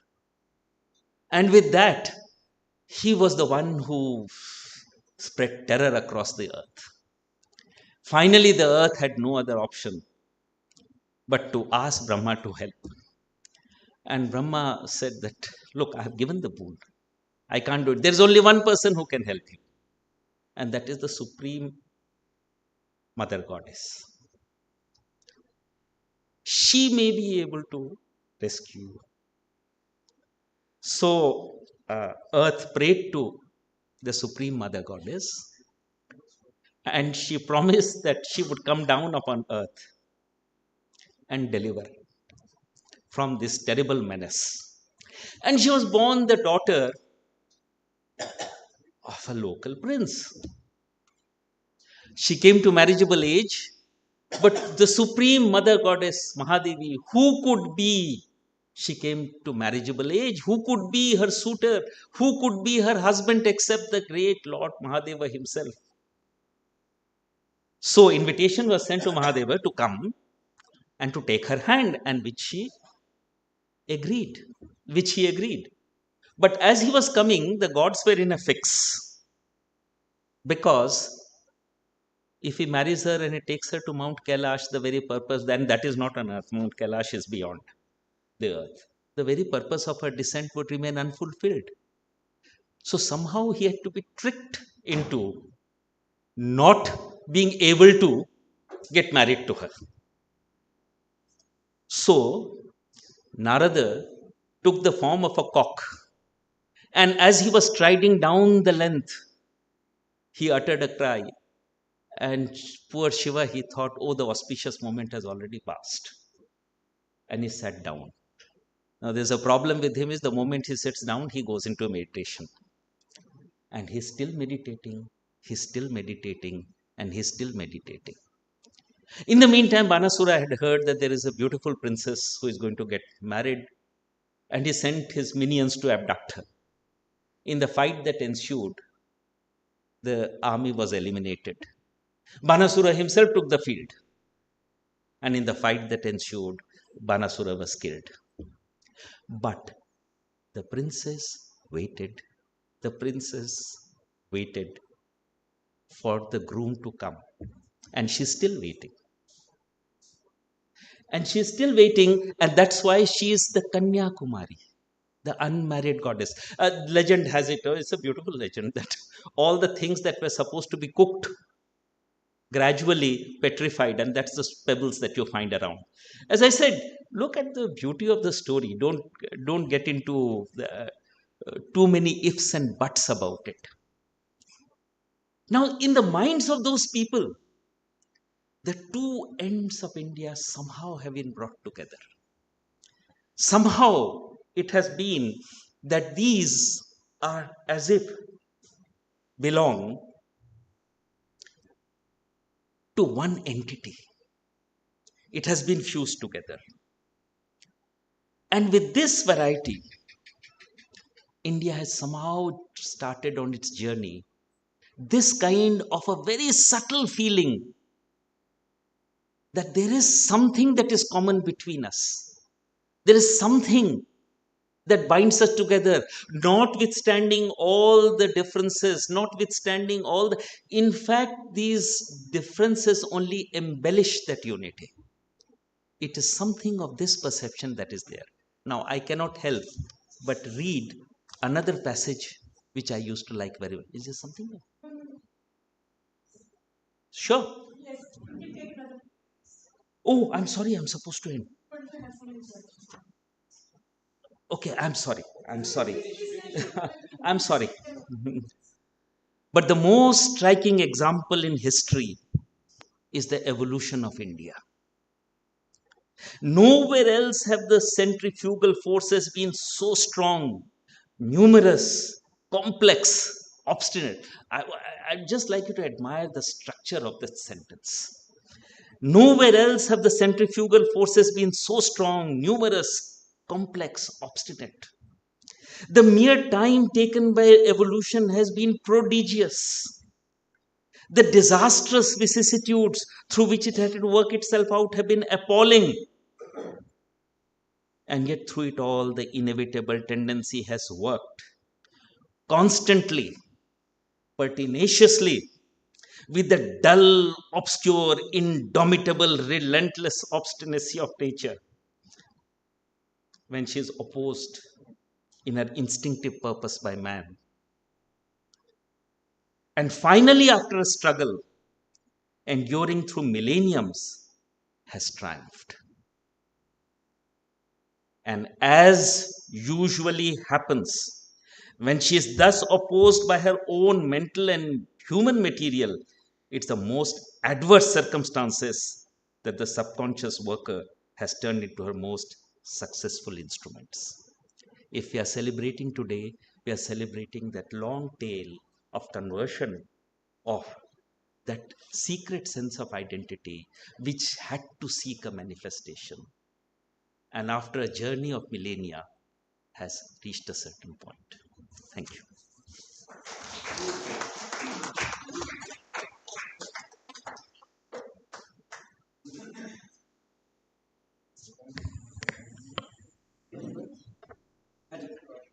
Thank you, Dada. That was really inspiring. So we have few minutes. If there are any comments or questions or anything anybody would like to share about what Matriprasad Dada just shared about the formation, the Indian view of formation of a nation in the light of Sri Aurobindo.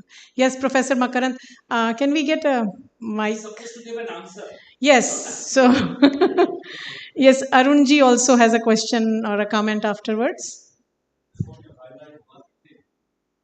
Which is very important from what you said, Matibhai, which is that Sri Aurobindo is actually stating and implying that the formation of the Indian nation was very important from an evolutionary point of view. And these impulses that were present had to be gathered.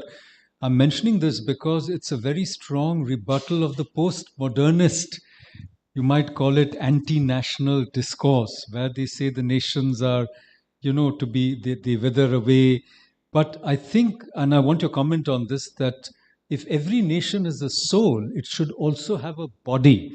And here's my final question, which is that when the mother said that this is the real body of India, which she said after independence and partition, do you read in it, along the lines of your own talk, some future prophecy?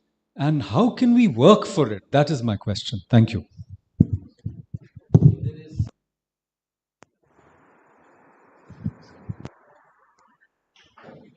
If there is a logic of history, then it's a sense of inevitability about it. If you accept the logic of history, he has used the word, very interesting phrase, the disastrous vicissitude through which it has had to work itself out.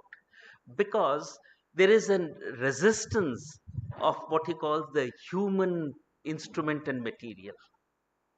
But even that human instrument and material is somehow overridden in the long run by those forces which are inherent, by those forces which are seeking to emerge and manifest themselves out. What we can do in it? It's very strange. Just this morning, There was something that I had, I mean, if I have it here, what can we do in it? We can only discover the truth of ourselves. Because the moment we discover the truth of ourselves, we discover the truth of all that exists. It's very interesting. Everyone in India was supposed to have a formula which he recited. I mean, when you say recited, basically it means that you have to bring to mind. Achyutaya Namaha, Anantaya Namaha, Govindaya Namaha. I bow down to that which is the unmanifest, the Achyuta, the unfallen, the unmanifest. I bow down to the infinite. Achyutaya Namaha, Anantaya Namaha, Govindaya Namaha. I bow down to that self within me. And the point that they wanted to make it, the unmanifest, the infinite, and the self are the same reality. And if that is the pursuit, then it will bound to work itself out. Because if we work ourselves out, discover the truth of our being, external circumstances will arrange themselves accordingly. Beg your pardon? If they are us, then they will also discover it. If they are not us, then it's a different matter. Then you are not bothered and I am not bothered. So, then if they are, they will discover it. Sorry. Okay. Yeah. Okay. I'm audible? Okay. I have an observation. Okay. Makarand Bhai spoke about nationalism and pseudo-nationalism, and you also referred to it. And I think the name, I may have it wrong, Savarkar in 1886 or 4 in Maharashtra used the term Hindutva. And Sri Aurobindo appreciated that position. RSS was established. And he also invoked that category of Hindutva. Later, it was Sri Aurobindo's interpretation was misinterpreted and appropriated by BJP and RSS. And the pseudo-nationalism, which is prevailing at present. And Honorable Amit Shahji was here. And my point is that we externally also we need to take a position. Sri Aurobindo said, I'm not a pacifist. India declined because we were not bold and we did not take a stand. Therefore, it is necessary for us to take a stand. Thank you.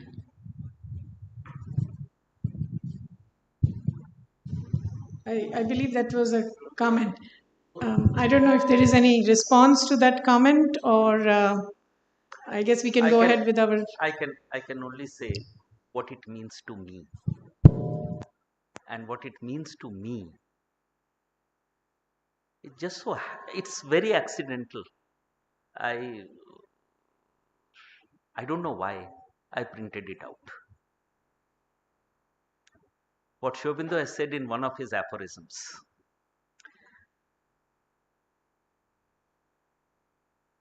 Be wide in me, O Varuna. Be mighty in me, O Indra. O sun, be bright and luminous. O moon, be full of charm and sweetness. Be fierce and terrible, O Rudra. Be impetuous and swift, O Maruts. Be strong and bold, O Aryama. Be voluptuous and pleasurable, O Bhaga. Be tender and kind and loving and passionate, O Mitra. Be bright and revealing, O dawn. O night, be solemn and pregnant. O life, be full, ready and buoyant.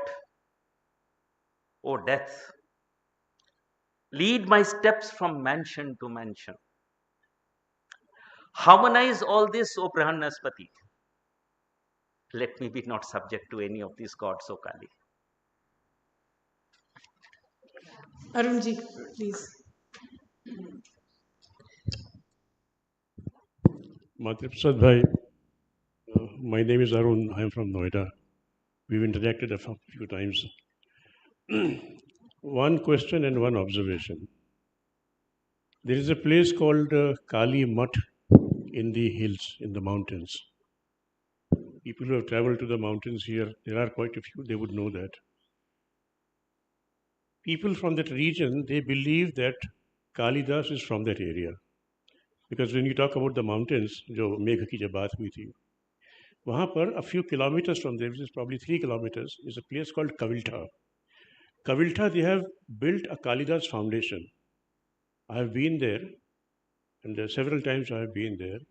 Just wanted to inform that there is a place in the hills where they believe that Kalidas is originating from there, and all the references of Megh what have come are because of his association. आप जो कह रहे थे whether Kalidas has been to the mountains or no, this is one thing. Second thing, you mentioned in your opening remarks that different languages were being spoken in different parts of country. I don't know, and I'm asking you, and this is a very serious academic question, were these different languages or were these different dialects? There is a difference, I see. See, it all depends on where the language and the dialect, where would be the right. Where would be the dividing line. I agree. Like for example, if you take Hindi, Hindi is a North Indian language with different dialects. Magadhi is a dialect, Rajasthani is a dialect, Western UP, whatever we speak is dialect, Bhojpuri is a dialect, but the language is Hindi. Difficulty which I see is when you look at Vishnu Purana, which explains the Bharatvarsh, जिसके उत्तर में समुद्र के उत्तर से समुद्र से हिमालय से दक्षिणम, समुद्र के उत्तर में जो लैंड है और हिमालय के दक्षिण में जो लैंड है उसको भारत कहते हैं और वहाँ की संतान भारती कहलाती है. As long as Vishnu Puran, which I don't think is less than a few thousand years old, if that Vishnu Puran can describe a landmass in a language which is today universally known, and we believe that this is one language which was binding to everybody who was here. Like for example, आपने भी 2-3 बार कहा कि जब हम आचमन करते हैं या जब हम पूजन करते हैं, जिन मंत्रों का हम उच्चारण करते हैं, from Kashmir to Kanyakumari, from Gujarat to Bengal, it is absolutely the same. Was it this, and I have failed to understand what was it which made India India at that time when this spirit wasn't there, or has this spirit existed from time immemorial? This is my question. See, this is exactly what we were trying to explore. It exists. It exists from time as far back as we can go. We do not, in the midst of time, it is lost when it was perceived. Language, since you mentioned language, language is a mobile entity. It just goes on changing according to time. I'll give you one example to make it very clear. आपने हिंदी में कहा तो इसलिए मैं हिंदी में ही कहता हूँ करके. आपने सब मेरा भाई के सूरदास जी का पढ़ा होगा. मैया मोरी मैं नहीं माखन खायो, भोर भयो गगन के पाछे मधुबन मोहि पठायो. अब ये पठायो कहां से आ गया? अब आप देखेंगे हिंदी में इसका चला गया पठायो, पर बंगला में रह गया, उड़िया में रह गया. So language is something that is so fluid and mobile that it crystallizes, it decrystallizes, it recrystallizes. It's something extremely fluid entity, and that is why languages remain living. So what happens is, definitely at a certain point of time, we don't know when, there were some master ideas that got crystallized. Some master ideas. I'll give you one example to make it very just like that. You take the Upanishadic thought. The whole quest of Nachiketa is what? This mystery when somebody dies, is he there? Is he not there? This is ultimately, that is his one question. And Yama tries to get rid of him by saying that, you see, nobody knows this answer. Even the gods, or he doesn't say nobody. He says even the gods don't know this answer. Nachiketa is cleverer. And he says, if the gods do not know, then I cannot even go and ask the gods. I have to ask you only. What does Yama do? It describes something. And portions of it have been bodily taken in the Gita. Najayate mriyate va kadachan nabhavta nabhuya ajo nityam shashvatoyam. It is practically bodily taken from there. And Nachiketa comes back satisfied. Has this little boy been tricked by Yama? What they would like to communicate is this, that there is a layer of human personality which is different from that which nature has made, which is the essence and the truth of his self. If you discover that, if one lives in that, if that becomes the crystallizing point around which everything is there, one has a secret sense of immortality. Now, it's very interesting. The same thing, how it can come down in many different forms, in sometimes as legends, myths that would try to express the same thing. You know what's the story behind the cave of Amarnath? The cave of Amarnath was supposed to be a place when Parvati once asked Shiva, why are you having all this garland of skulls? And Shiva replied that, well, you have taken births again and again and again and again, and you have been my consort. And each, in the memory of each birth, I take your skull and add it to my garland. The question of Parvati was, how is it that you remain the same while I change? I take births again and again. Shiva first did not want to answer, so goes the story. But finally she insisted that I must have an answer. So Shiva is supposed to have asked his gunners to find out the most remote place, because he has to tell only to Savitri, to Parvati. And the gunners found one cave which was so remote, which was so hidden. And Shiva said that drive out every living creature out of it. No one else should hear except her. So Shiva went there, the gunners drove out every creature. And now there is a beautiful turn of the story that it goes, which is, you see, that is what creates the charm of things. When this get embellished, when these get yes, that's the word, embellished with My last forms. remark, because we are running out of time also. Sure. What you are explaining is so beautiful, but it is on language, which changes. One thing which does not change is number, calculations. That is why Sankhya, Samyak Akhyan iti Sankhya. What is one, whether it's everywhere. I have been doing some work on the span of the Chatur Yuga. And I realized that I got some reference. Based upon that, I did some calculation to figure out when the Satyug started. I have some article written on that, which is besides the point. What I'm trying to say is, when we realize that Satyug started more than 11,000 years ago, which means that the wisdom to figure out Satyug existed more than 11,000 years ago. Language doesn't go to that, till then how, but we still have these numbers. So this is very intriguing. I mean, I still haven't been able to figure out an average. Since the story finished. So, What did you say, Pratap? I want him to finish that story. So Shiva was recounting to her the secret of immortality. And what is the secret of immortality? Sorry.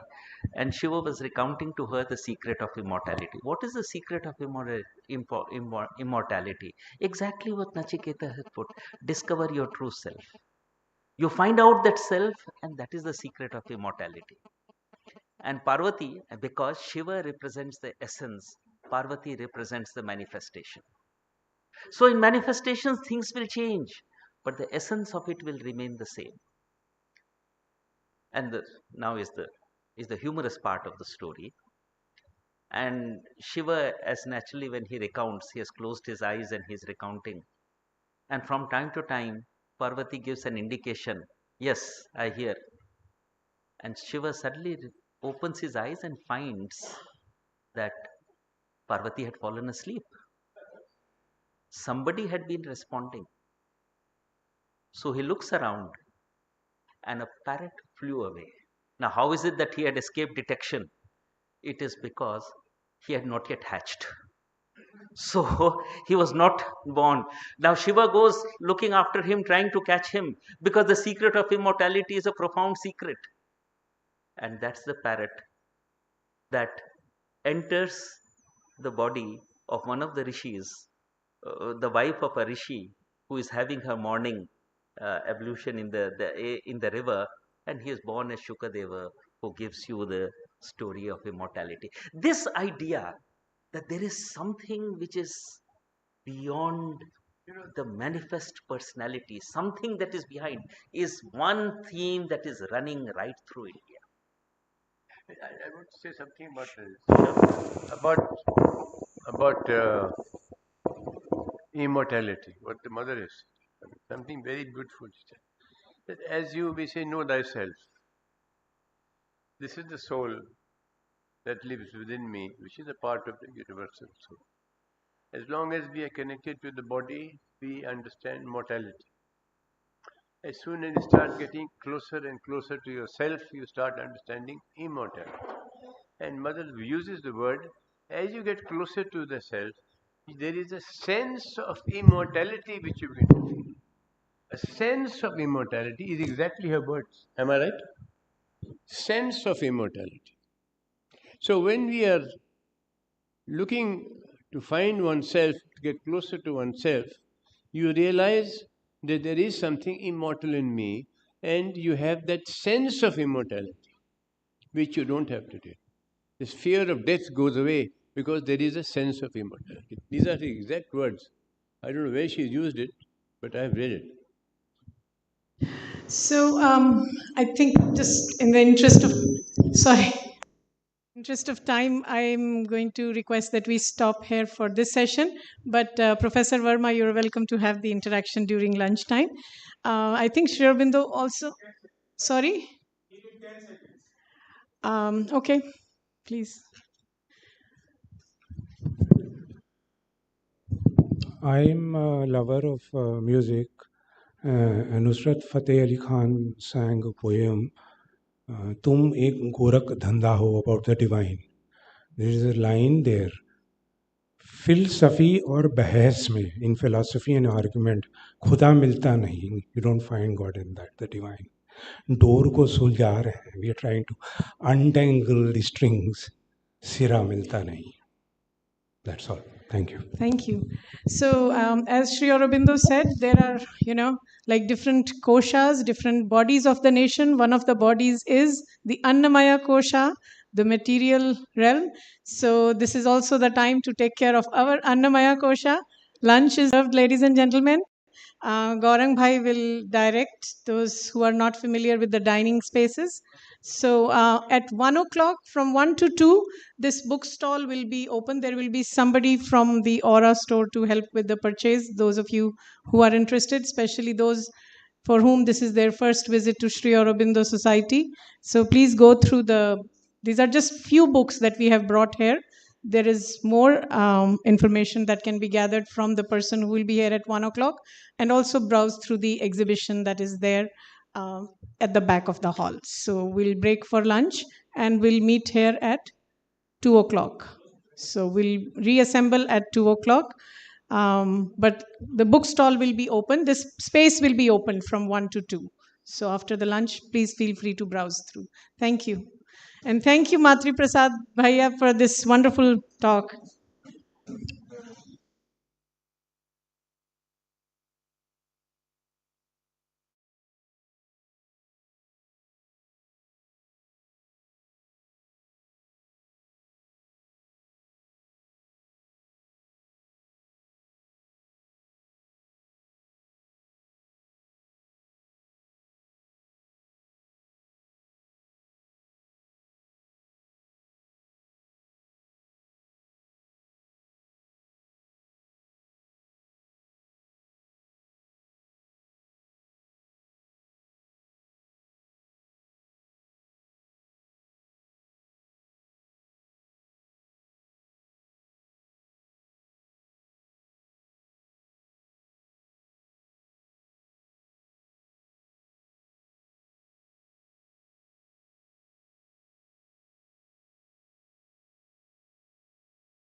Sorry.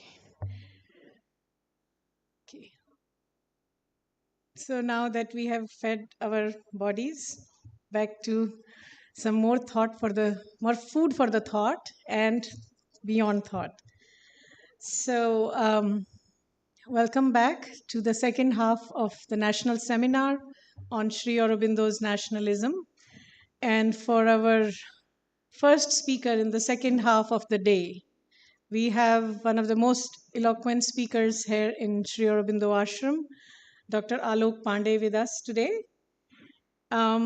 For those of us who are in the Puducherry ashram area and who've been,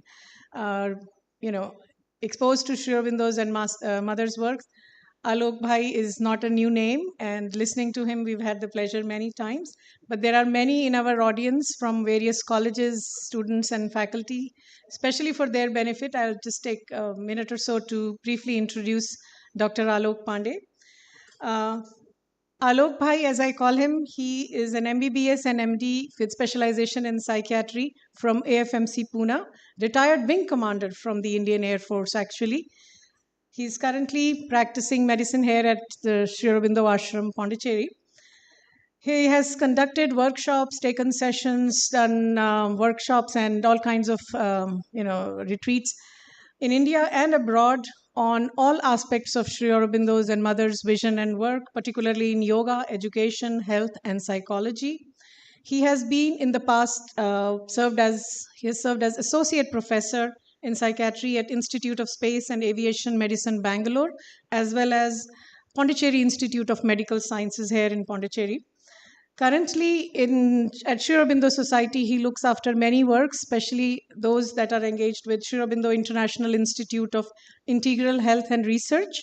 And he's also the editor of Namha, that is a monthly journal dedicated to a quarterly journal dedicated to the cause of integral approach to psychology, health, and medicine. And since its inception in 1993, he's been associated with that journal. He's also the editor of the monthly All India magazine that many of you already know. He's the author of several books. Some of them include Death, Dying, and Beyond, Veda of the Body, and Patience at the Crossroads. That's the book that I'm currently reading. And of course, his articles have been published in various reputed journals. So today he's going to talk on a topic that I'm sure is very dear to all of us, that is the idea of India. So Alok Bhai, the idea of India. And I want to just also mention this time I'm also going to invite some questions and comments from our students sitting at the back of the room. So please pay close attention to what Alok Bhai shares. We'll have some interaction with you, hopefully.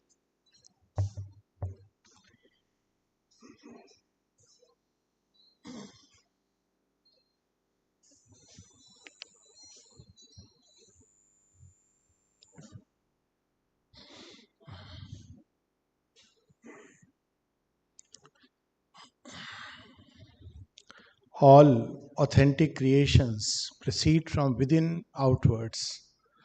We can artificially create monuments, countries, and all kinds of things. But anything which is authentic, anything which will endure, anything which will leave an impress upon the sands of time, starts as an inception from within.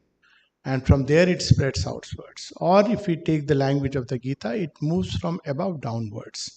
And that's why something very interesting I have always found in the Puranic literature, that when people speak about any of the mythological stories, it starts from Vishnu Bhagwan on his Shesh Shayya with the earth. So where is the earth located? Now it's often modern mind tends to ridicule these things, that how can earth be located on the, on one of the fun of Seshnag? But if we had the Indian eye, we would immediately understand that thus alone we can describe earth moving, and that image itself is so beautiful. It's an image of creation itself. And there we see earth itself is something very special. And the image of his Shir Shagar, the ocean of milk. And on that milk, the infinite unfolding of time, Shesh Nag or Anant Nag. one of the places in Kashmir, by the way. So, Anantnag. And at the core of the unfolding of time, there is none else but the Godhead, who is in his sleep creates. Because in his sleep, he's gathered that tremendous wisdom and power, and that wisdom and power unfolds itself. And as it unfolds, the earth rises, changes from one hood to another, meaning thereby it changes cycles of time. So, this is such a wonderful image, which in a sense describes the formation of the earth. The mother says the earth is a special formation. We can use a modern language, it's the grand laboratory of nature, in which one after another several things are taking place. And while if we go into the far reaches of space and into these long unfolding of time, still there is something which happens on earth which is not found anywhere. Though a speck, if we see the totality of the universe, yet upon earth there is something special. And that special can go not only beyond the speck, it can hold the whole cosmos, creation within itself. That's what man is meant to do. But within earth, if we see how India is formed, that is a very interesting story. And to cut it short, we see that originally there was one single body, and it was nobody knew its name. Now we give a name Pangea, and then it split into two, one part northern and the other part southern. Now India is very special because though it belonged to the southern part called Gondwana land, it breaks free and moves northward. That was a time when many parts were breaking up, and it moves onward, upward, and unites with the upper part, Eurasia, and it unites, and that's how the Himalayas come up. And if you really look at the way India looks, just the geographical features, one thing that strikes to me as a doctor is that if there ever is a heart in the earth, it is India. It literally looks like a heart. So I often say this, that, in the body, if you can describe the body as many parts, having this part, that part. You can describe even the mind as this ideology, this thought, that. But all these may have maybe many, but the soul is always one. You don't say this person has 5 souls or 6 souls. You can have 5 soulmates, but soul will be always one. Not to be taken seriously. But soul is always one. And in this entire earth, if one looks at the whole journey of India as if it was meant to eventually join two great masses of humanity which were to take place, it is India. It is the soul of the earth. And that's why it is something like a very special formation. Often people ask that, why there are so many problems in India, where there is Vedas, the Upanishads, and all kinds of great seers and sages. So I ask them that, are challenging things given to ignorant and weak people?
Rupee restaurant, but that's not what I was missing. It was India. It had nothing to do with Indians and other, but India that I was missing. But anyways, after 1 week, this is an experience which was so concrete as I was flying back, and via Singapore, that Cathay Pacific, and I was half dozing, and suddenly I woke up at a point of time, and I felt I have entered the air of India. And that very moment, the pilot announced that we are flying over Andamans. And I said, my God, this is so concrete. And the moment I landed in Chennai, talk about heat and everything, it was so dear. I said, oh, heat is so lovely. Oh, these dusty roads are so lovely. And then I remembered so concretely when someone had asked Swami Vivekananda that, well, you always loved India and regarded it as something very special. But now that you have traveled abroad, you have seen the glamour of the West. What do you have to say about India? And he remarked, India was always dear to me. But now that I have gone abroad and come to India, I must say that its very dust is sacred to me. I can tell you it's such a living, concrete experience that anybody who has felt the soul of India, ask him, where would you like to be born?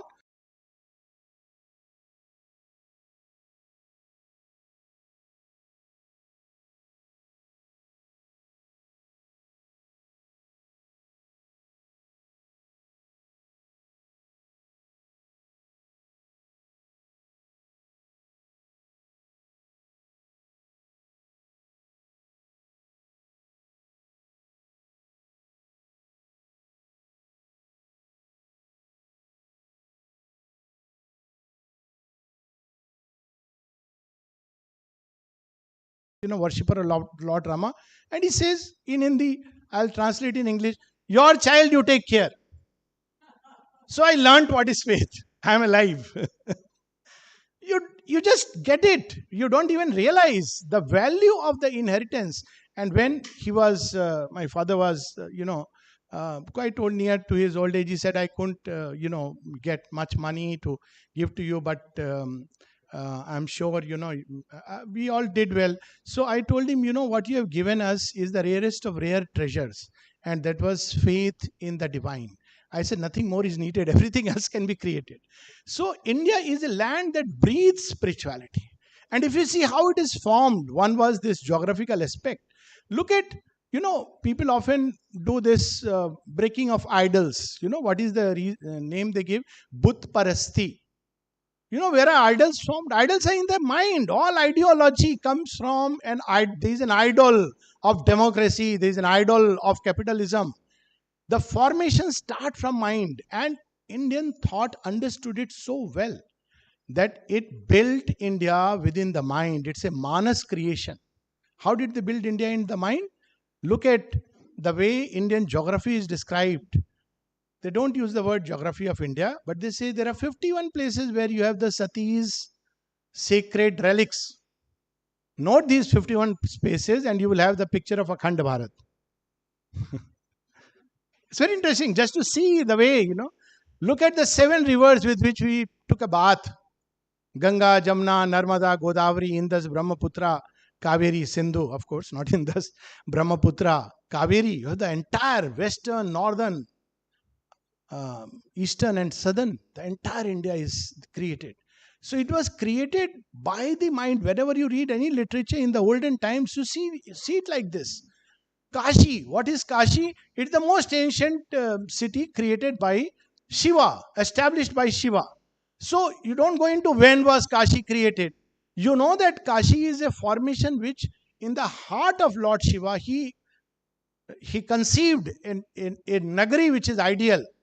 And then it took time and it manifested. It doesn't matter when it manifested. 500, 600,000 years is irrelevant. But it's a home it's a space which was conceived by Shiva. Look at the story of Ganges and you have a connection right from the highest heavens down to Sagar. All the, layers are there. What a magical, mystical land this is. That in every story is interwoven the texture of our lives, everyday lives. And to breathe, it's a pity that these stories are, lost because, in a kind of thought which sees only facts which are husks of truth. And we pick up those husks and throw the truth aside. This is the irony, this is the sad part of our present day, this thing. So when we look at this way, so what were the key aspects, key ideas of Indian thought? What are the keys to understand the Indian mind? Often I tell them that people that, you want to understand India, don't go to Bombay, Kolkata and of course Puducherry you must come, but go to the Himalayas. Take a dip in one of these rivers and you will begin to imbibe the Indian spirit. Now, of course, Kashi Vishwanath is so much better. But in BHU, when I was there, just take a stroll along the Ganges, take a boat and a boat ride, and you will feel that contact with the Indian spirit. India is to be felt. It's much like when people come to Pondicherry and they ask me, आश्रम में देखने का क्या है? What is there to see in the ashram? And I say, well, excuse me, there is a lot to feel. Feel. This is faculty we have lost. The ability and the power to feel. And India gives us, empowers us to feel worlds beyond worlds. What a conception of life, that we are not living in a reality which is only at one domain. And now when we talk about string theories and superstring theory, now we see, it is there. There are many lokas, many worlds. Why, what is its relevance that there are many worlds? Very simple, that this world, this creation is evolutionary. This is one of the master ideas that I have found in Indian thought. It has looked at evolution way back, and we still teach evolutionary theory, Darwin. He knew nothing. I mean, he observed certain things, great contribution in his own way. But the entire evolutionary scheme is charted out, whether we look at the Dashavataras or we look at, the entire soul transmigrating from birth to birth. What is this transmigration about? It nothing to do with reward punishment, which is a later thought which has been basically Islamicized. Good and bad, evil and punishment. Indian thought, what really is sin? Sin is to be separated from dharma, to be away from that truth. That is sin. You may be following a very good ideology like Arjuna. He is going to, shoot. He would, moral conception, it is a dharma. But you see the language of the Gita, it says, if you do this, take sannyas, then you are deviating from dharma. What a powerful statement it is. So these are some of the central ideas, 3 central ideas, 3 or 4. The first, of course, is well known. Ekam sat vipra bahudha vadanti. There is but ekamev dvityam, one reality without a second. But the beauty of Indian thought is, people say, yes, it's everywhere, yes. But unfortunately, they gave a single name to it. Often I have a joke sharing with one of my Swiss friends, elderly person. So he says, Sabka Malik ek. I say, yes, but आगे ये मत कहना कि वो जो मेरा नाम दिया हुआ है वही मालिक है. सारा प्रॉब्लम वहां शुरू हो जाता है. Yes, everybody says there is one reality, but fixes a name, defines it and finishes it. India had the courage to say truth cannot be defined, it can only be lived. And to live it, you must understand dharma. There is no other way. You can become one with it through yoga. There is no other way. But the moment you define it, it becomes either an ideology, a system, a philosophy, or whatever nonsense or limited thing we may call it. So this ekamev dvityam, look at the way it says, one without a second. That's it. Such a master idea. And it left people free to take names. Ekam sadvibra bahuda vadanti. So that's why even till now, of course, we have started moving into a different age. But people used to, when they would keep names of children, they would, consult Vishnu Sahasranam or Lalita Sahasranam for the girls. Like, doesn't matter what you call, they're all names of the mother goddess or names of. So this got inbuilt into the fabric, that all names, all qualities, they derive from the one. He is of infinite qualities. Each name is a quality. Each person is born to express or manifest a particular quality of that one. So that one is not a blank, featureless, unknown, but he is infinite. And therefore, we have the second wonderful truth in India that, of course, first is you approach him by many names. The second wonderful truth, that the one and the many gods, we have done away with the gods, and Sri Aurobindo says, whether you like them or not, you can't wish them away. So people often ask that why are gods necessary? Well, they may not be necessary to yoga, that's one part. You cannot understand creation without bringing the gods. There is the one and there is creation. Who manages the creation? The gods are the cosmic managers. That's how one has to look at it. So there is a god of destruction, god of preservation, god of balance, and you can't understand creation without the gods. And religions which did away with the gods, they missed this intermediary link. So there was one, and this was either illusion. You had complete Dvaitvad. There is the one reality and there is this multiplicity you can't understand. But Indian religion kept intact the graded hierarchy of the worlds and the many gods. So it was so easy to understand creation. Behind every element of creation, there is a particular god or godhead, which is a power of the one eternal. He is working, operating. And the beauty was, idols came much later. the beauty is that when you look at the Vedic times, you don't see these images and idols or, temples. But everything was connected to that. The river, it was connected to the one God. Everything had that different aspects of the divine, the eternal. And it has got so deeply inbuilt. So Indian paganism, is a wrong word to use, but Indian thought of the many gods is different from the European conception of many gods. In the European conception of many gods, there is no one unifying deity. But in the Indian conception of many gods, there is one unifying deity. They are all powers of the one. So you may worship Shiva, you may worship Vishnu, you may, whichever way you go, but ultimately they derive from the one reality. And it is important to understand these two, the one God and many gods. They coexist together happily and harmoniously because there is the one. Otherwise, the gods will quarrel. So there would be such a beautiful conception. I mean, gods may not be needed for our individual growth, but in everyday functioning of life. Look how they saw the nervous system and they would invoke the gods. Make our nervous system, the flow smooth. So you have the Ashwins, you have these, Twastri who is fashioning the chariot. How did they see the human body and human being? Let's come to that. What was India's conception of human beings? What was the idea? Human beings are fallen creatures, condemned to an eternal damnation. No. Human beings are divine in disguise. Look at the two conceptions. And it changes the way we deal with life. I often quote this story of a doctor. He would go around, see the patients, and somehow his results were better than others. Same medicines. Every doctor uses more or less the same medicine. Little bit variation. The company brand name may be different, but product is similar. So people asked him, what is your secret?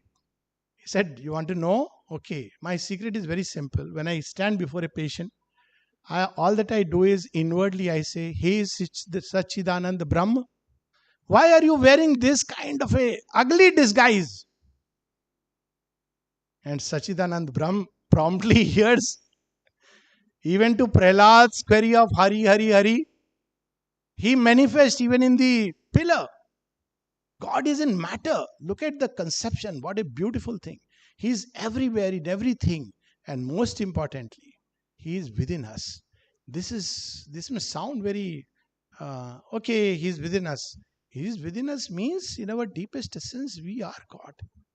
Sohamasmi, Tattvamasi. What does it mean? This just remembering and meditating upon this one idea makes us free. To start with, as a starter, when you go for dinner, you take a starter. The starter thought that the divine dwells within us means we are never alone. We may be in the worst of situations, and yet if we just remember this one thing, that He dwells within us, can we ever be afraid? That's why Brahman is described as Nirbhayo. You cannot have fear of any kind just because we know that God dwells within us. And this thought, this remembrance opens doors to infinite possibilities. Paucity of time, so I'll not go into infinite possibilities, that this truth that there is the divine reality within us opens. And it's there in all its fullness. See, people often say that India gave the conception of zero. India also gave the conception of one, which is as important. You see Him one way, it's a nihil. See Him another way, He's Ekameva Dvitiyam. And He taught us to play with these conceptions, these figures. Put this zero, mythical, mystical zero, before any number, and that number keeps the same value. Put it after a particular number, it raises that number to any degree of power. It taught us to play. The science and arts of number, everything was born from that one truth. So in India, there is something very interesting. We see that life is intimately connected with these truths. We may have forgotten it. But even now, the remnants are seen. When once a dancer, I saw entering the stage and touching the earth and doing like this. So it was not American Idol. So the person did it. See, that's the difference. People often ask, "Are it's a copy of the program?" I said, no. There is something you notice which is different here. So when they do, I said, see the bhava, the approach. Don't see that the outer format. Outer format, obviously. So when they touch the feet, why? So I asked one of the dancers, and the dancers said, you know what? We are going to Thirko jump on the Mother Earth. She has to bear and support. Earth is a goddess. We don't need to learn all this, now all in a backdoor entry, all these things are coming up as, what is it called? That, pollution and eco. Yeah. It was inbuilt within us, the sacredness of bird and beast and plant. Every morning, my routine was to give a roti, first roti to the cow, second to the dog, third to some beggar person, and then God, and then finally you take it. What did it teach us? It teaches what today you'll have nice books, emotional intelligence. Postpone your gratification. But look the difference. Postpone your gratification for a greater enjoyment. No, sir. Because that is the logical order of things. First the one, then the all, then myself. This, the services, Indian Air Force, and we used to have a motto which inspired me a lot, and I think Pradeep ji is sitting here somewhere. So the motto used to be, the welfare of your country comes first, always and everywhere. The welfare of men who work with you, your subordinates, it comes next, always and everywhere. Your own welfare comes last, always and everywhere. The law of sacrifice. And through sacrifice, we do not immolate ourselves, but widen ourselves. What a conception. How do we widen ourselves? Because we include the whole creation within ourselves. It's not through a mental conception. When I understand that all are integers of one reality, and to give to others is as much to give to myself. Such wonderful things. Ishavasyamidam sarvam yat kincha jagatyam jagat ten takten bhunjita. By renouncing, enjoy. Yes, each act of desire is to put a bar between us and that delight which is all pervading. Look at children. Until people came and handed them a book, a holy book, and some tinsels, and said, you are very poor people. We are here to teach you how to live royally. Until then, children could enjoy running in the mud, climbing the trees, because that delight of existence came from every side. Now they are not happy until they have WhatsApp, even a small child downloaded. This is the teaching coming from a world where there is no conception of the divine. So this is such a powerful and beautiful, such a tremendous vitality. Sri Aurobindo says, Indian thought, it is only one aspect which, brought in this aspect of asceticism. Maya itself, Maya was never considered as an illusion. It was a power of the infinite to turn the infinite into seemings of the finite. It was a power of the Lord. Always we see Shri Krishna, what does he say? My Maya. He didn't say that it is, that's why we see Yoga Maya coming before Krishna. It is not something which has been just suddenly come up to cover the Brahman. All these things have gone into our head and created the sense of an otherworldliness. Yes, we know that there are other worlds and people like to escape. But the mainstream of Indian thought was never otherworldly. A civilization which lived with the spirit of otherworldliness would never have been able to give to us the great itihasas like the Ramayana and the Mahabharata. And often now there is a tendency to, read a little bit here and there, again, WhatsApp University, and raise questions on Rama. Why did he kill Wali like that? Why did he do this? Why did he do that? So I have, of course, given talks on this, and Rama in the dockyard or the courtroom. So at the end. But the beauty of it is, leave aside that part.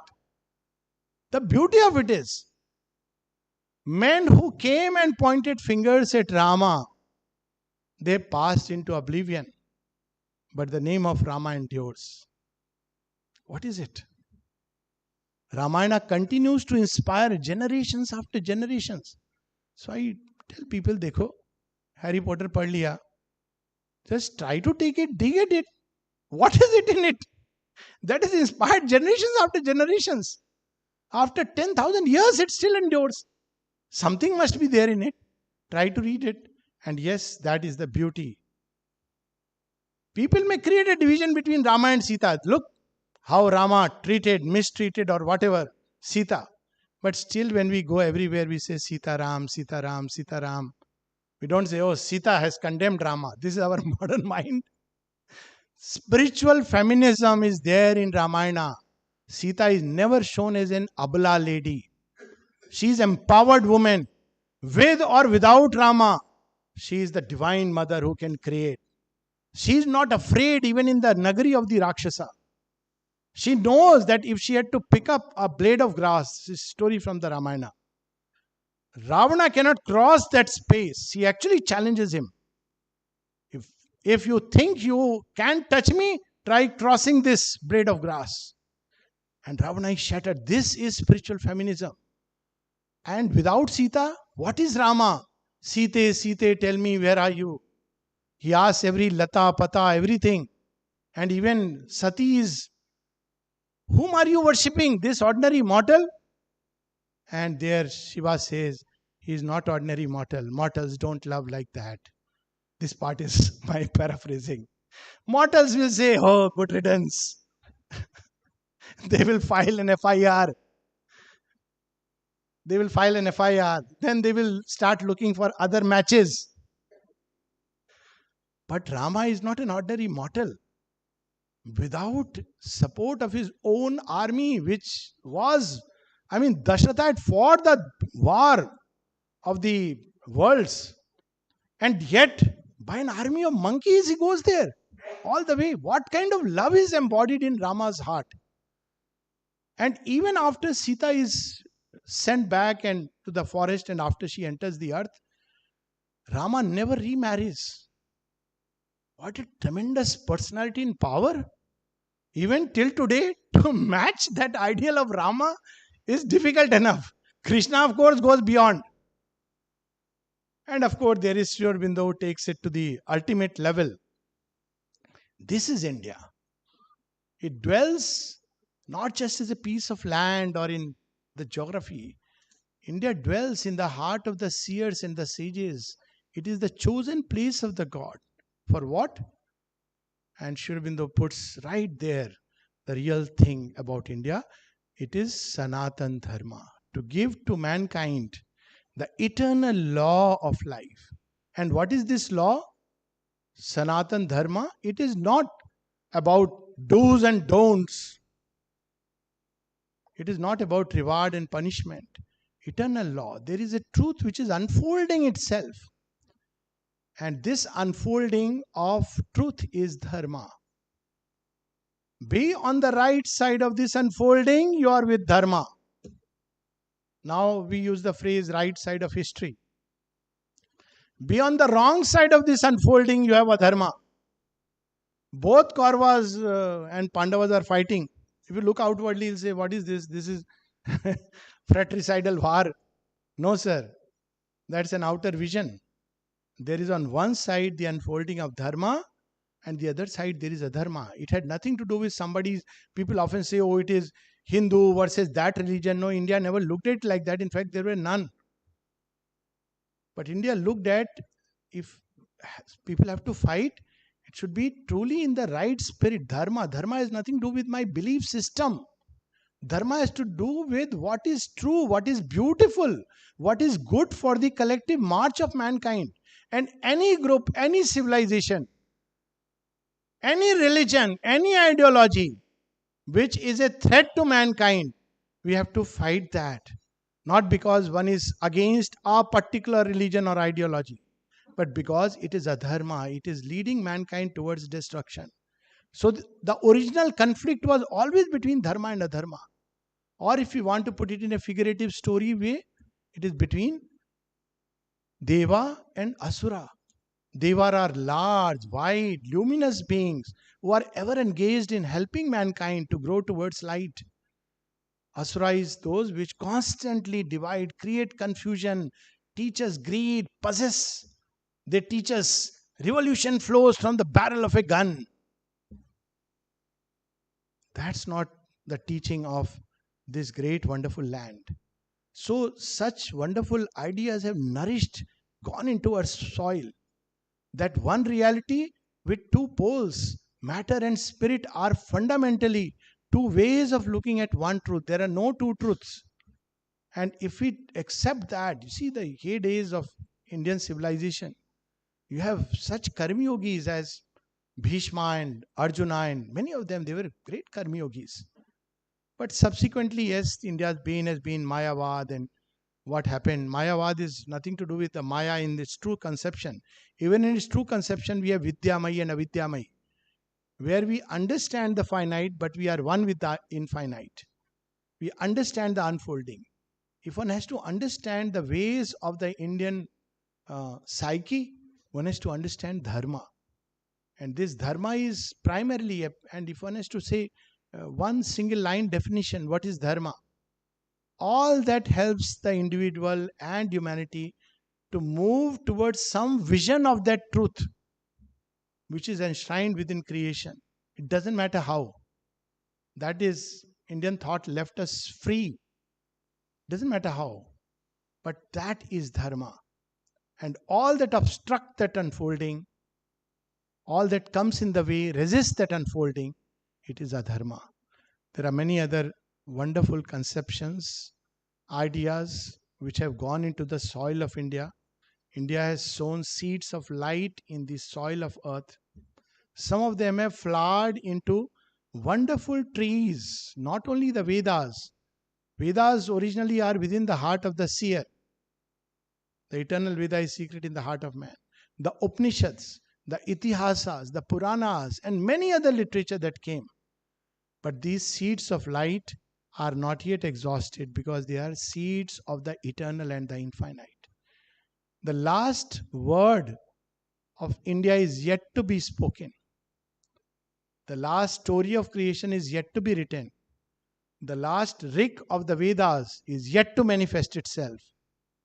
And it's the privilege given to all of us as Indians to discover this Veda within, to let it unfold, and to complete what is yet incomplete. I could go on, but we'll stop.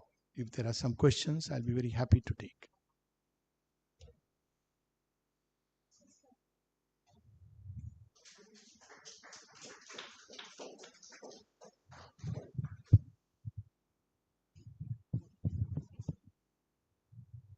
उपनिषद का एक श्लोक है ईशावास्यम श्लोक का, ईशावास्यम सर्वजगत जगत्याम जगत, जो आपने उच्चारण अभी किया, उसका भावार्थ दूसरा प्रश्न ये है कि श्री अरबिंदो दर्शन में सबसे छोटी जो प्रकाशन है श्री अरबिंदो का, माता, द मदर, उसको एक्सप्लेन करने का क्वेश्चन, ये दो question.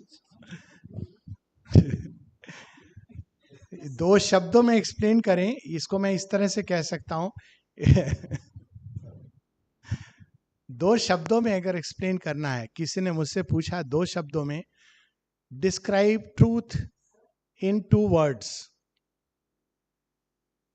So I said divine presence, finished. Describe the mother in one word, I would simply say Ma. The universal language, whether you look at the sounds emanating from the sun, hear the hum of the earth, even the calf knows Ma. So, but if we had to describe or explain it, then I would only paraphrase Kabir.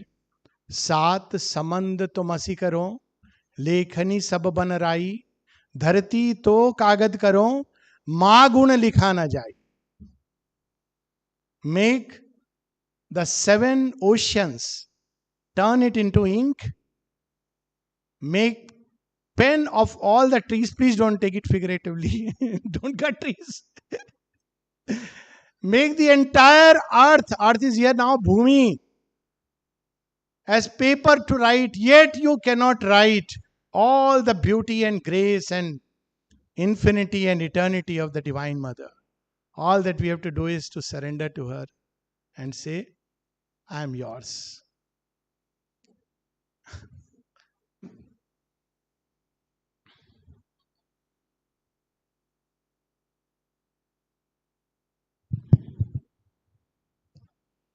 I want to read a few lines from a passage from the book India is One by Sri Aurobindo Society, edited by Vijay.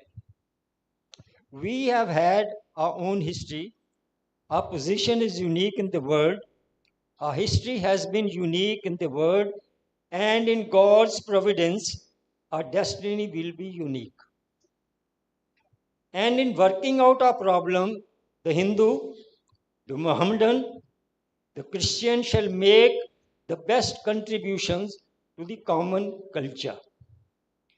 First, the Indian nation. Looking at the ecosystem in the polity today, what is your intake on this? So when Sri Aurobindo used this, thank you for this, he speaks about the three religions in that context, looking at the modern context. And I'll be very, I like to speak straight, not mince words. So Hindu, Mohammedan, Christians. Coming at the Hindu, who is a Hindu? Hindu is not somebody who just does the tilak and tripund, but one who lives in the spirit of Sanatan Dharma is a Hindu. Who is a Mohammedan? Perhaps I'm not sure there is any left. Who is a Christian? The last verdict was passed by G.B. Shaw, who said there was one and he was crucified. So let me put it like this: by being born in a religion, claiming to belong to that religion, one doesn't become a Hindu, Mohammedan, or a Christian. One becomes a Hindu by living the truth of the Vedas, the Upanishads, the Aryan thought. Thank you for reminding me that. What was the conception of man? If you read Western psychology, man is a social animal. That's what we were taught. So I'll behave like an animal. You can't expect from me decency. Well, animals are more decent. Man has mastered the art of deception. That's a different story altogether. But what is Indian conception is, man is a divine who is meant to become the divinized man, the ideal man. Rama, Krishna, the Aryan spirit. It had nothing to do with any physical type of humanity. Who was the Aryan? Aryan was a psychological type. He could be anywhere in the world. The Shrestha, the noble, the aristos, the samurai who fights for the truth, for the right in the highest sense. He is the Aryan. There could be a Mohammedan who is an Aryan who could do that. A Christian, a European could be an Aryan if he would do that. The knights, this was the code of conduct for a knight. He could be a Hindu if he lived that conception. He could be in the south, the north, the east, west, anywhere in the world. He could be a man in the middle of the ocean who thinks about his fellow men and not about himself when the boat is drowning, and he is an Aryan. So that's what we have to understand. Terms have created so much confusion. By names and surnames, we don't become a religion.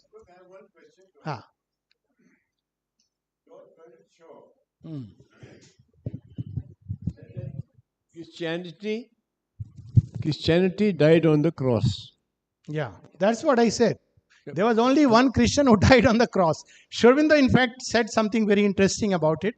He said that through Christ, the message of Buddha was carried from the east.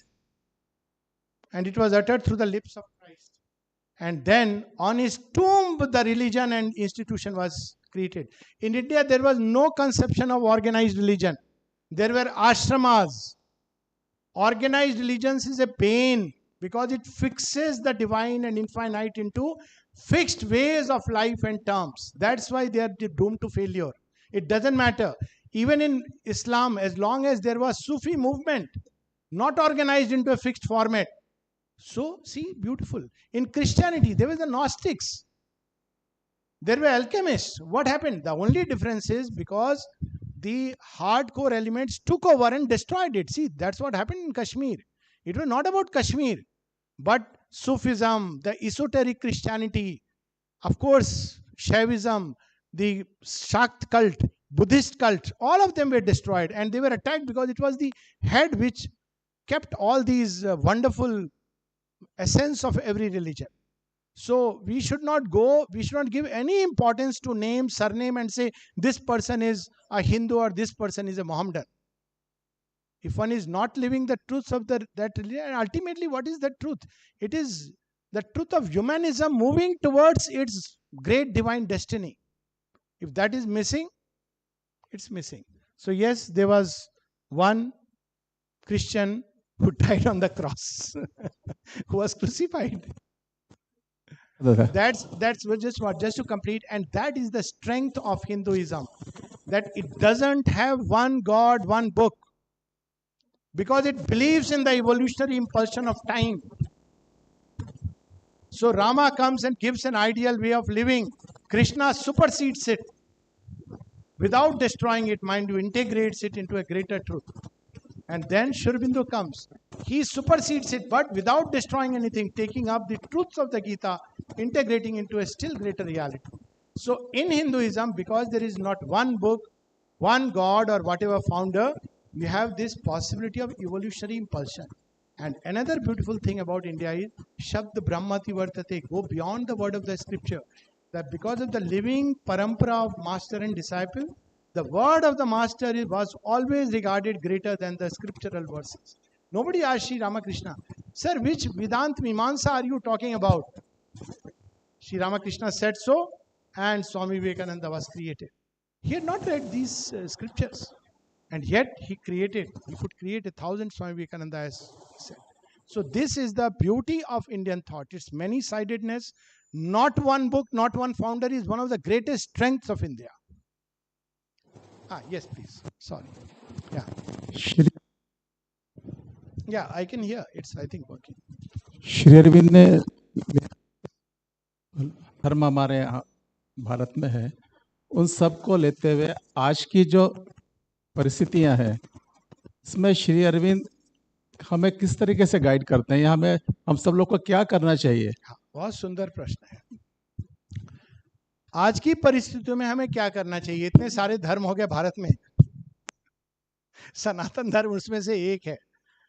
Of course सनातन धर्म की spirit में हम जाएंगे तो जैसा मैंने बताया, I'll answer in Hindi probably, yeah, it's or okay in English I'll answer. Okay, because many of the audiences. What we should do in the present context, always, today, yesterday, tomorrow, live according to the highest ideals of the race. Embody the soul of India. Doesn't matter if there are hundreds of people speaking nonsense all around. Let us recover the Aryan spirit. This is Sri Aurobindo's, may not be exact words, but something like that. What an Indian must do. He says, recover the Aryan spirit, the Aryan thought, not only, through a scriptural reading, but in life, in action. Wherever one of us goes, people should wonder, where is he coming from? And that's what we should do today and tomorrow and always. Live the highest ideals that we have received from those who have gone before us. That's all is given to man. What will happen with regard to others, that we should leave to the cosmic managers, the gods, and the one. They know how to handle it. But we should live our own highest truth. Swadharmo nidhanam shreya paradharmo bhayavaha. Yes.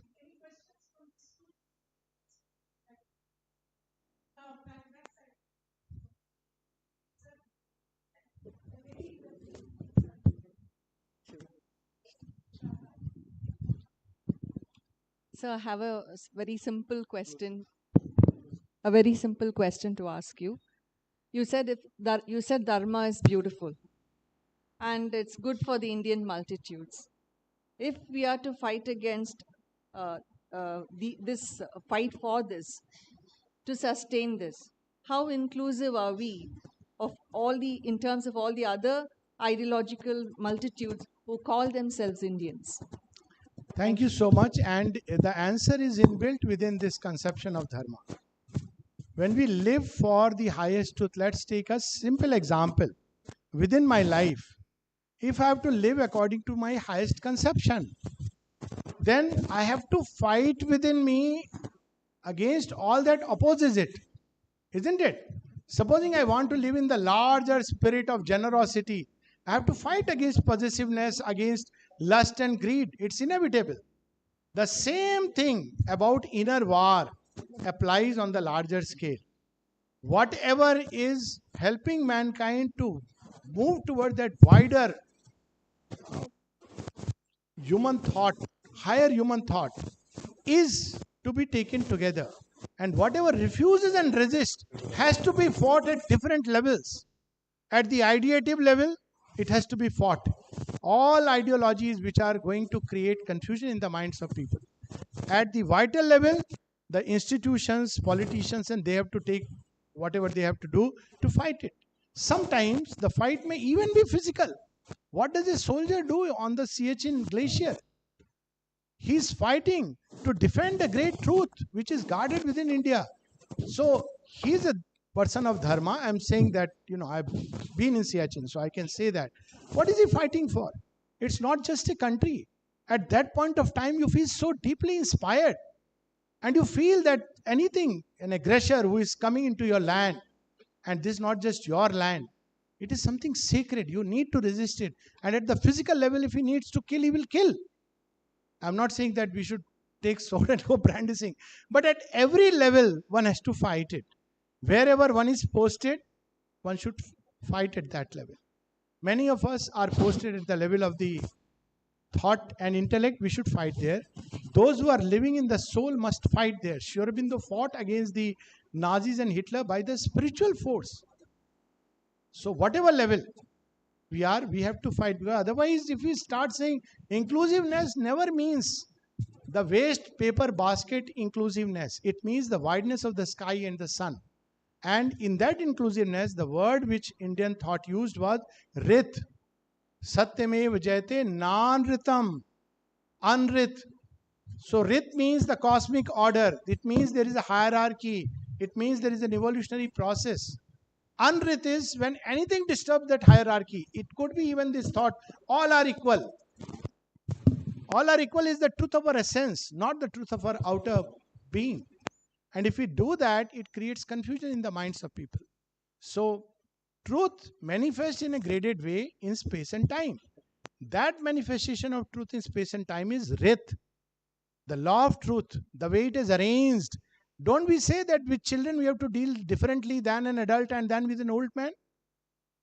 Don't we see with plants that there is a season in which you have to till the soil, another when you have to water, put the seed? The same is about Rit. So ideologies had their season. All that I can say is that season is over. The winds of time are flowing towards a larger spirit of inclusiveness, not of the waste paper basket where everything is put together pell-mell, but of the sky and the sun. Into that vastness we must arise. The sun knows where his thing should be and it should be kept in its place. Out of its place, it's a danger and a meanness because it disturbs the evolutionary process. It will not be forever in its place because it will keep growing, upgrading itself. It's like the ritualist. The ritualist may start with ritual, but eventually he has to discover that the God whom he worships is the God within him. We don't destroy rituals.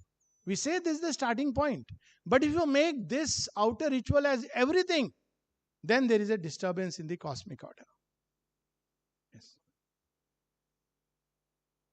Yeah, there was this young man with mask. Okay, yeah, both. Yeah. We can take these two questions perhaps. Yeah. Yeah.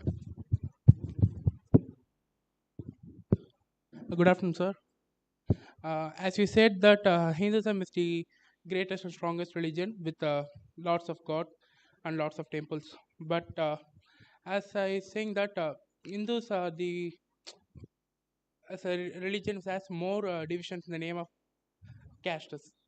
What do you think about it, sir? Caste. Okay.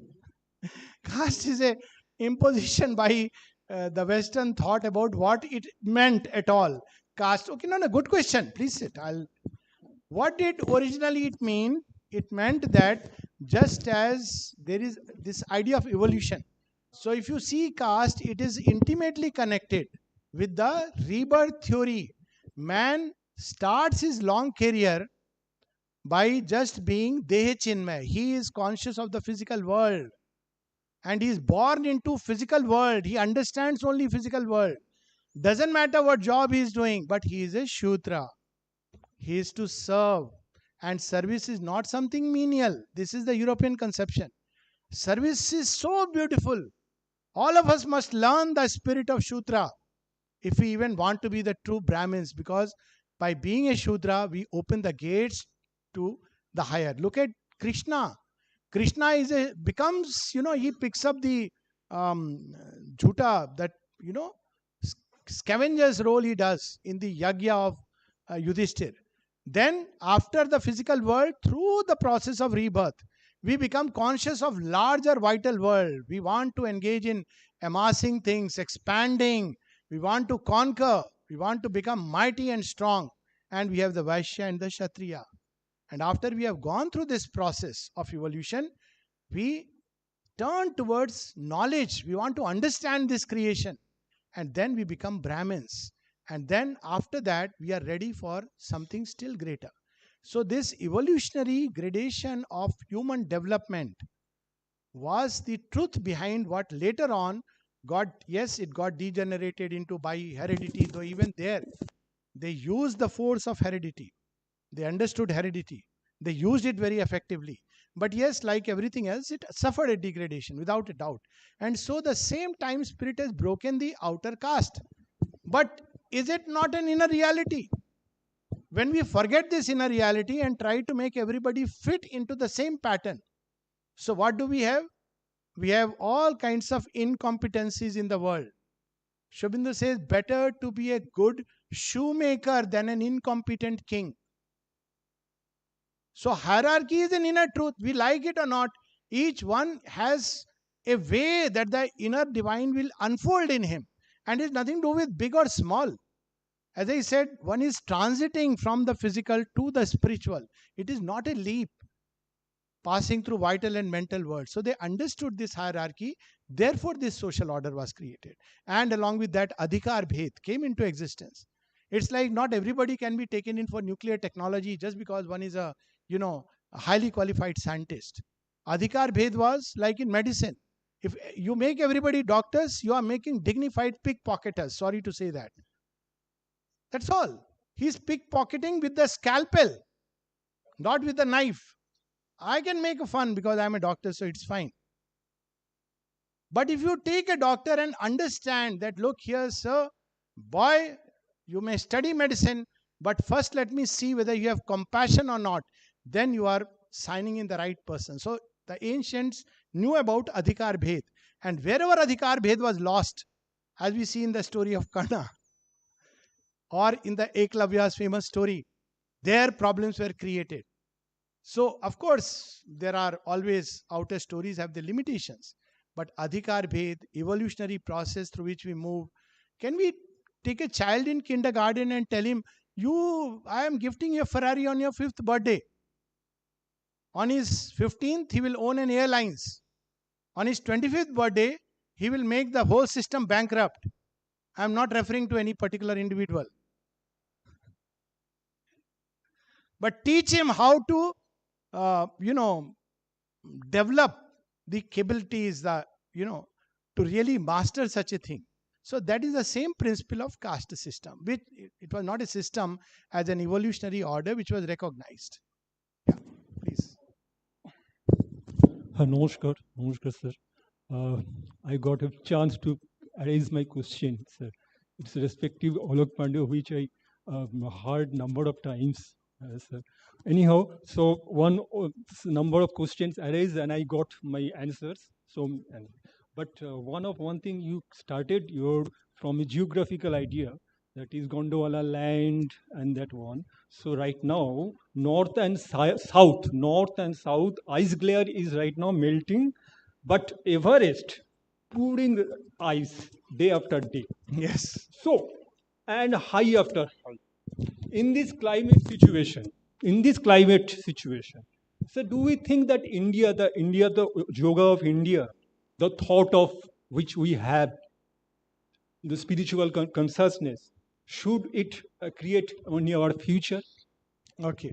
So there are two aspects to this question. One is the most physical. Save Earth, save the planet. That's a lot of big things. Save the soil, save the rivers. All that is one part of it. But let's try to understand God's master plan. Sri Aurobindo at one place says very cryptically, he says the theater of the previous evolutionary process was, perhaps he speaks about Mars. And who knows, the next theater will be Venus. Casually. At another place, if you look at it, you see where were the original Aryans? They were in what today is, Arctic Circle. And there is the Aryan migration, not invasion. There was never any invasion. You have to understand the difference. Aryan migration, all humanity was migrating that time. Hundreds and one places. The only people who are supposed never to have migrated were the Chinese. And look what they have done to the world. So that's, they came from the moon. What to do? So anyways, the point is that yoga is all the more necessary today.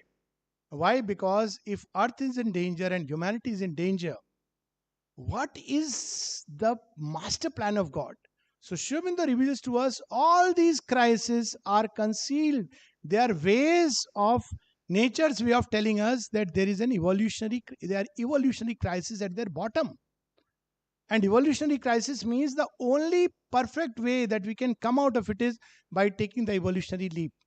And I'll give just one example and then we can probably stop. The mudfish is a small little fish. It jumped out of the river and it thrives on the muddy water. If it goes to the river, it is food. If it goes on the land, it's dead. It's one of the most miserable creatures. And if you look at the Archaeopteryx, you will wonder what is this creature. It's a snake which is flying. Dangerous, ugly, grotesque. But Archaeopteryx and mudfish were starting points of a tremendous journey. The mudfish created the Kashyap avatar, the tortoise, the world of tortoise. And the Archaeopteryx filled the world with beautiful birds. From the snake, it was a leap. So they were both crisis moments. Look at all the crisis moments. When the asteroid hit, the moon was born. When the second asteroid hit, the world was covered with tremendous green flora and fauna. And today, all the various crises that mankind is facing points towards one direction. O man, thou art God, become one with him. Not only in your soul, but even in your body. That is the perfect answer to all these various problems. Climate change, ozone layer and all these things. We must address them. I'm not saying because we need time, buy time before we have the new creation. But it is to move towards a new creation which is independent of these things. Today, we depend on oxygen. What was God's answer to the problem of carbon dioxide crisis in the world? When plants' carbon dioxide levels are going down, it created creatures who threw out carbon dioxide and breathed in oxygen. The balance was created. So we need a new humanity, and Sri Aurobindo has spoken about it, which will, this very ozone layer breaking down and the cosmic rays impinging our body and creating carcinogenic things will eventually end up making the body find a way to transmute itself into a new solar type. And I'll leave with this. So, yeah. Yes.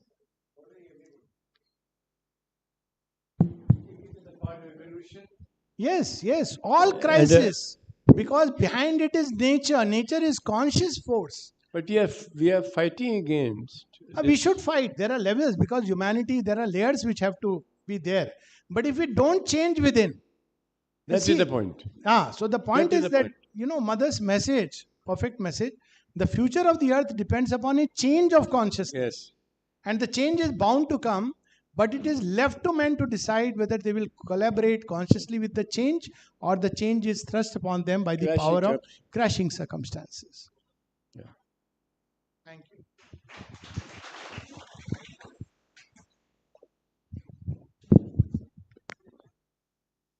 Thank you, Alok Bhai. Always inspiring to hear anything from you. Thank you so much.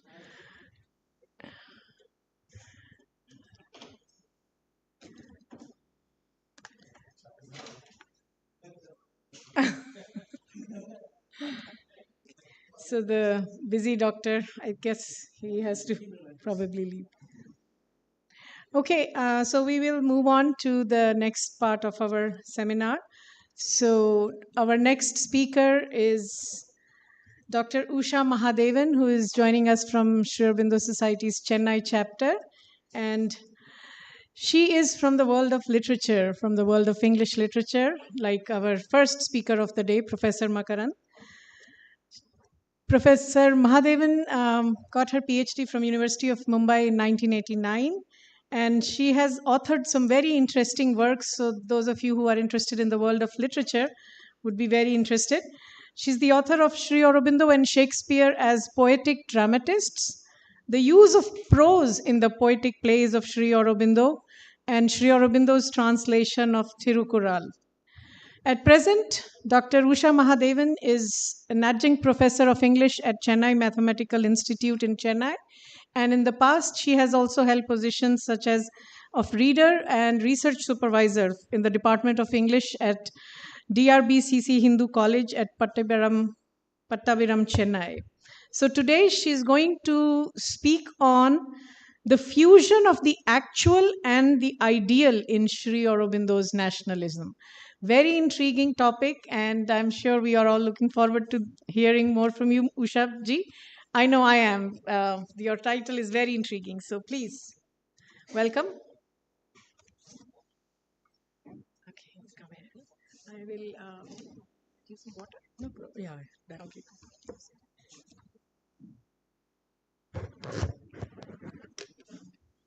Om Shri Gurubhyo Namaha. Yes, the theme for today is Sri Aurobindo's nationalism, and we've had some very inspiring speeches by those who have spoken before me. At Sri Aurobindo being a colossus, this subject can never be exhausted. Actually, I'm reminded of an opening verse in Kamba Ramayanam. It's an epic on Sri Rama written by Kamban, where in the opening part he compares himself to a cat which is standing before an ocean of milk. So how much of the milk from the milky ocean can the cat consume? So this is what Kamban says. He feels he is like that kitten. I'm very much reminded also of the verse from Raghuvamsha where Kalidasa compares himself to a Vamana and he cannot reach the fruit that is high above. So this shows that humility. Now to come back, I feel that however much a cat drinks, the Milky Ocean can never be exhausted. Similarly, however much we talk of Sri Aurobindo's nationalism, there's so much more to talk. Well, Sri Aurobindo's nationalism is unique. We've had nothing like that before or since. Na bhuto na bhavishyati. Now, if actual refers to way things are, and ideal refers to the way things ought to be, the two are poles apart. But in a single sweeping glance, I feel Sri Aurobindo has covered the actual and the ideal. Almost, like covering the superconscient, the heights of superconscient and the depths of inconscient in a single glance. Well, to start with, I feel it's a great paradox that Sri Aurobindo, who was supposed to be not imbibing any Indian culture, turns out to be one of the greatest prophets of nationalism. Yes, I'm sure all of us have read about how Dr. Krishnadan Ghosh left him in England with strict instructions not to ensure that he does not imbibe the Indian culture. Though later on through his letters, he had inspired so much of nationalism in Sri Aurobindo. But back in India, Sri Aurobindo not only absorbed the essence of Indian culture, but also turns out, as I said, one of the greatest prophets of Indian nationalism. Well, his interest in nationalism started much before he entered India. We know that there was the Society of Indian Majlis in Cambridge, and Sri Aurobindo was an active participant there, taking part in the debates and discussions. Similarly, there was yet another body, I think it was called the Lotus and the Dagger, which was also against the British rule, and Sri Aurobindo was an active participant there also. Now, with the rejection of the ICS, we know how he did not take part in the writing test and therefore was disqualified at the ICS. Now, I was just reminded of what Nirod Baran had said in his book, that when later on Subhash Chandra Bose rejected ICS, he must have drawn inspiration from Sri Aurobindo, because this happened before the 1900, whereas Subhash Chandra Bose rejected the ICS sometime in the 1920s. Right. Now, this again is a combination of the ideal and the actual. As I see it, it looks like, somebody has an ideal that he will not serve India, or he will reject the ICS. But then you look at it from the pragmatic point of view. How could somebody who is such a fiery patriot, how could he have been an instrument of the imperial Raj? In pragmatic sense, it is just impossible. So here again, my theme is the fusion of the ideal and the actual. So I find it right through, even though there are a lot of occasions where, for instance, the letter to Mrinalini Devi and others, the other madness, the three madnesses letter and everything, everywhere you can see the fusion of the actual and the ideal. But I'll just pick up some such examples. Right. We have read about his wonderful experience when he touched the Indian soil on his return in 1893. As he landed in Apollo Bandar, a huge peace descended on him, and the tamas just, slipped like a cloak.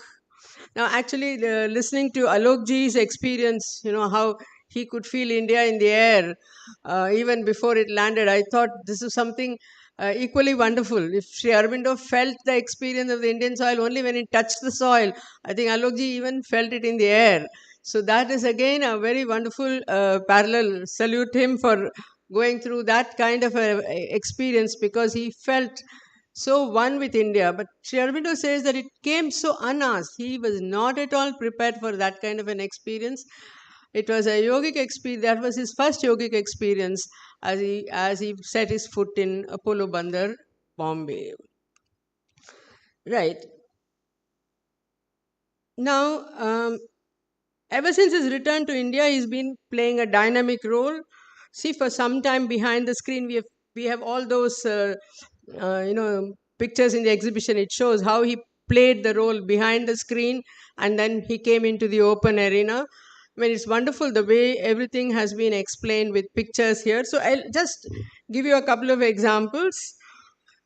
He wrote such fiery articles in Hindu Prakash.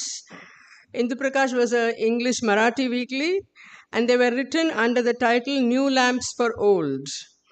And in no ambiguous terms, Sri Aurobindo criticized the moderate standpoint of the Congress, and his powerful ideas were written in such flawless English and with such sharp ideas. I read that it created such a furor, and there were so many who were so shocked that somebody could write like this in an Indian newspaper, and the English was so flawless, and it could beat any Englishman in his game.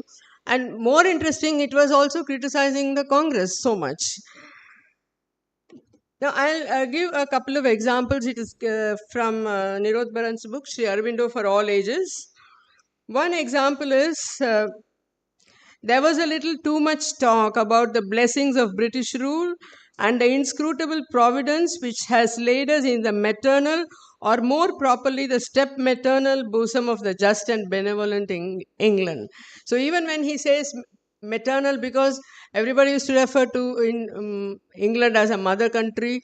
Not only here, almost all over the colonies.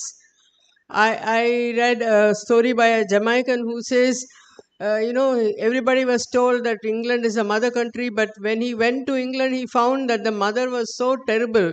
Not even a smile of welcome from the mother, he says. So here Sri Aurobindo says, from the maternal, or rather the step-maternal bosom of the benevolent England. Yet more appalling was the general timidity of the Congress. So we have to again understand that he did not criticize the British Raj so much as he criticized the moderate policy of the Congress. He says, more appalling was the general timidity of the Congress, its disinclination to tell the direct truth, its fear of too deeply displeasing its masters. And Sri Aurobindo strongly criticized the policy of the Congress, saying National Congress, but it was not national, it did not represent the mass of the population. Now we can say that he was the earliest, almost the first to talk of the Purna Swaraj. Now he didn't want any ambiguity in the understanding. We had such a lot of talk on the meaning of Swaraj. So after the Calcutta Convention, Sri Aurobindo wanted to make sure that there was no ambiguity in the way the word Swaraj was understood.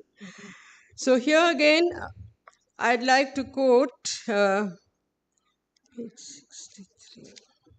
Yeah, he says, Sri Aurobindo was not prepared to gloss over the issue.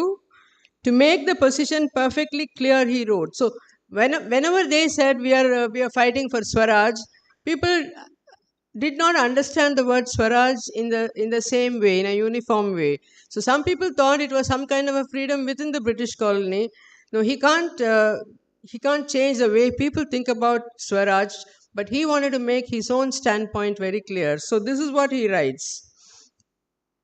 To make the position perfectly clear, he wrote, the latest and most venerable of the older politicians, he means Dadabhai Naoroji, who have sat in the presidential chair of the Congress, pronounced from the seat of authority Swaraj as the one object of our political endeavor, Swaraj as the only remedy for all our ills, Swaraj as the one demand, nothing short of which will satisfy the people of India. Complete self-government as it exists in the United Kingdom or the colonies, such was the definition of Swaraj. The Congress had satisfied itself with demanding self-government as it exists in the colonies, and we of the new school. So, the new school was actually, as we all know, nationalists. So, though they were called extremists by the moderates, he says, we of the new school would not pitch our ideal 1 inch lower than absolute Swaraj, self-government as it exists in the United Kingdom. And finally, he says, India must be free even as England is free.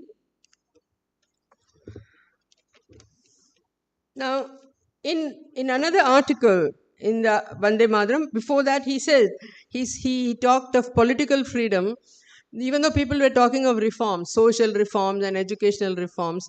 Sri Aurobindo made it very clear that no reform will work at all without political freedom. He felt it was a exercise in ignorance and exercise in futility to think of making any change without fundamentally looking for political freedom.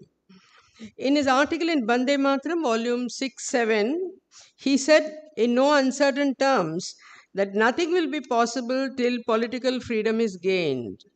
Why talk of social reforms, educational reforms, industrial expansion? All of these can come only after political freedom. Even to attempt them without aiming for political freedom is the very height of futility. And he says that the primary requisite for national progress, national reform, is the free habit of free and healthy national thought and action, which is impossible in a state of servitude. Now here again, we see the fusion of the actual and the ideal. It made him such a staunch supporter of the indigenous system of education. It's not enough to say that you want that kind of an ideal, but then to work towards it, at the grassroots level, not just make a policy, but actually start a national college.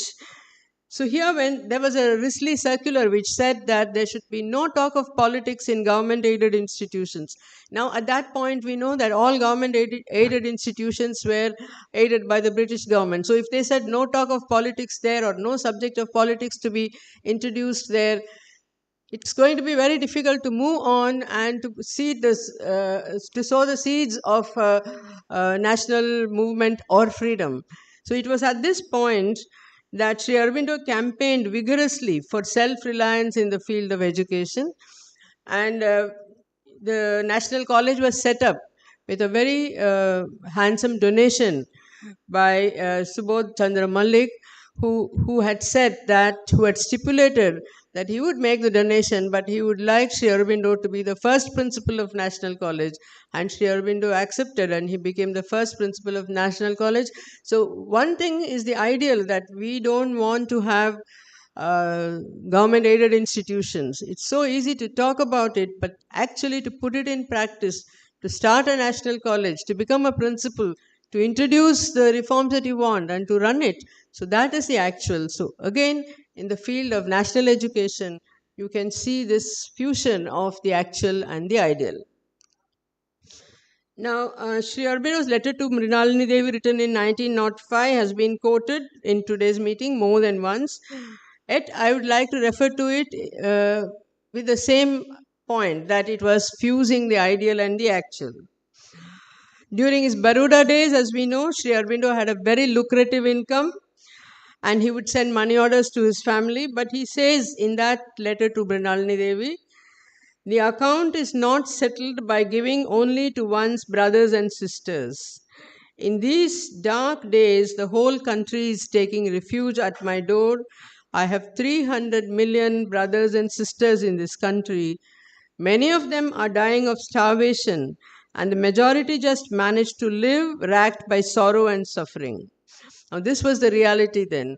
The reality is that he has 300 million brothers and sisters, but then what he would like to do for them, the ideal that he had, he tried to fuse that with the reality. Again, there was no feeling of helplessness. Oh, what can I do? There are so many people who are suffering. There's really no point. I remember in one essay, Charles Lamb says, why do you give me the heart that feels without the power to solve it? Many people, they really feel very bad. They say, my heart breaks for it. But like Lamb says, don't give me the heart without the power to do it. And even in one of Bharati's poems, he says, in Tamil, he says, Vallamai Tarayu, meaning, please give me the strength to combat it, to counter it, to uplift it. There is no point feeling very bad and very sorry and, you suffer. Actually, it's a double suffering. The person who suffers, and you suffer because you are helpless in your inability to help them. So again, here we see the fusion of the actual and the ideal. Excuse me, please.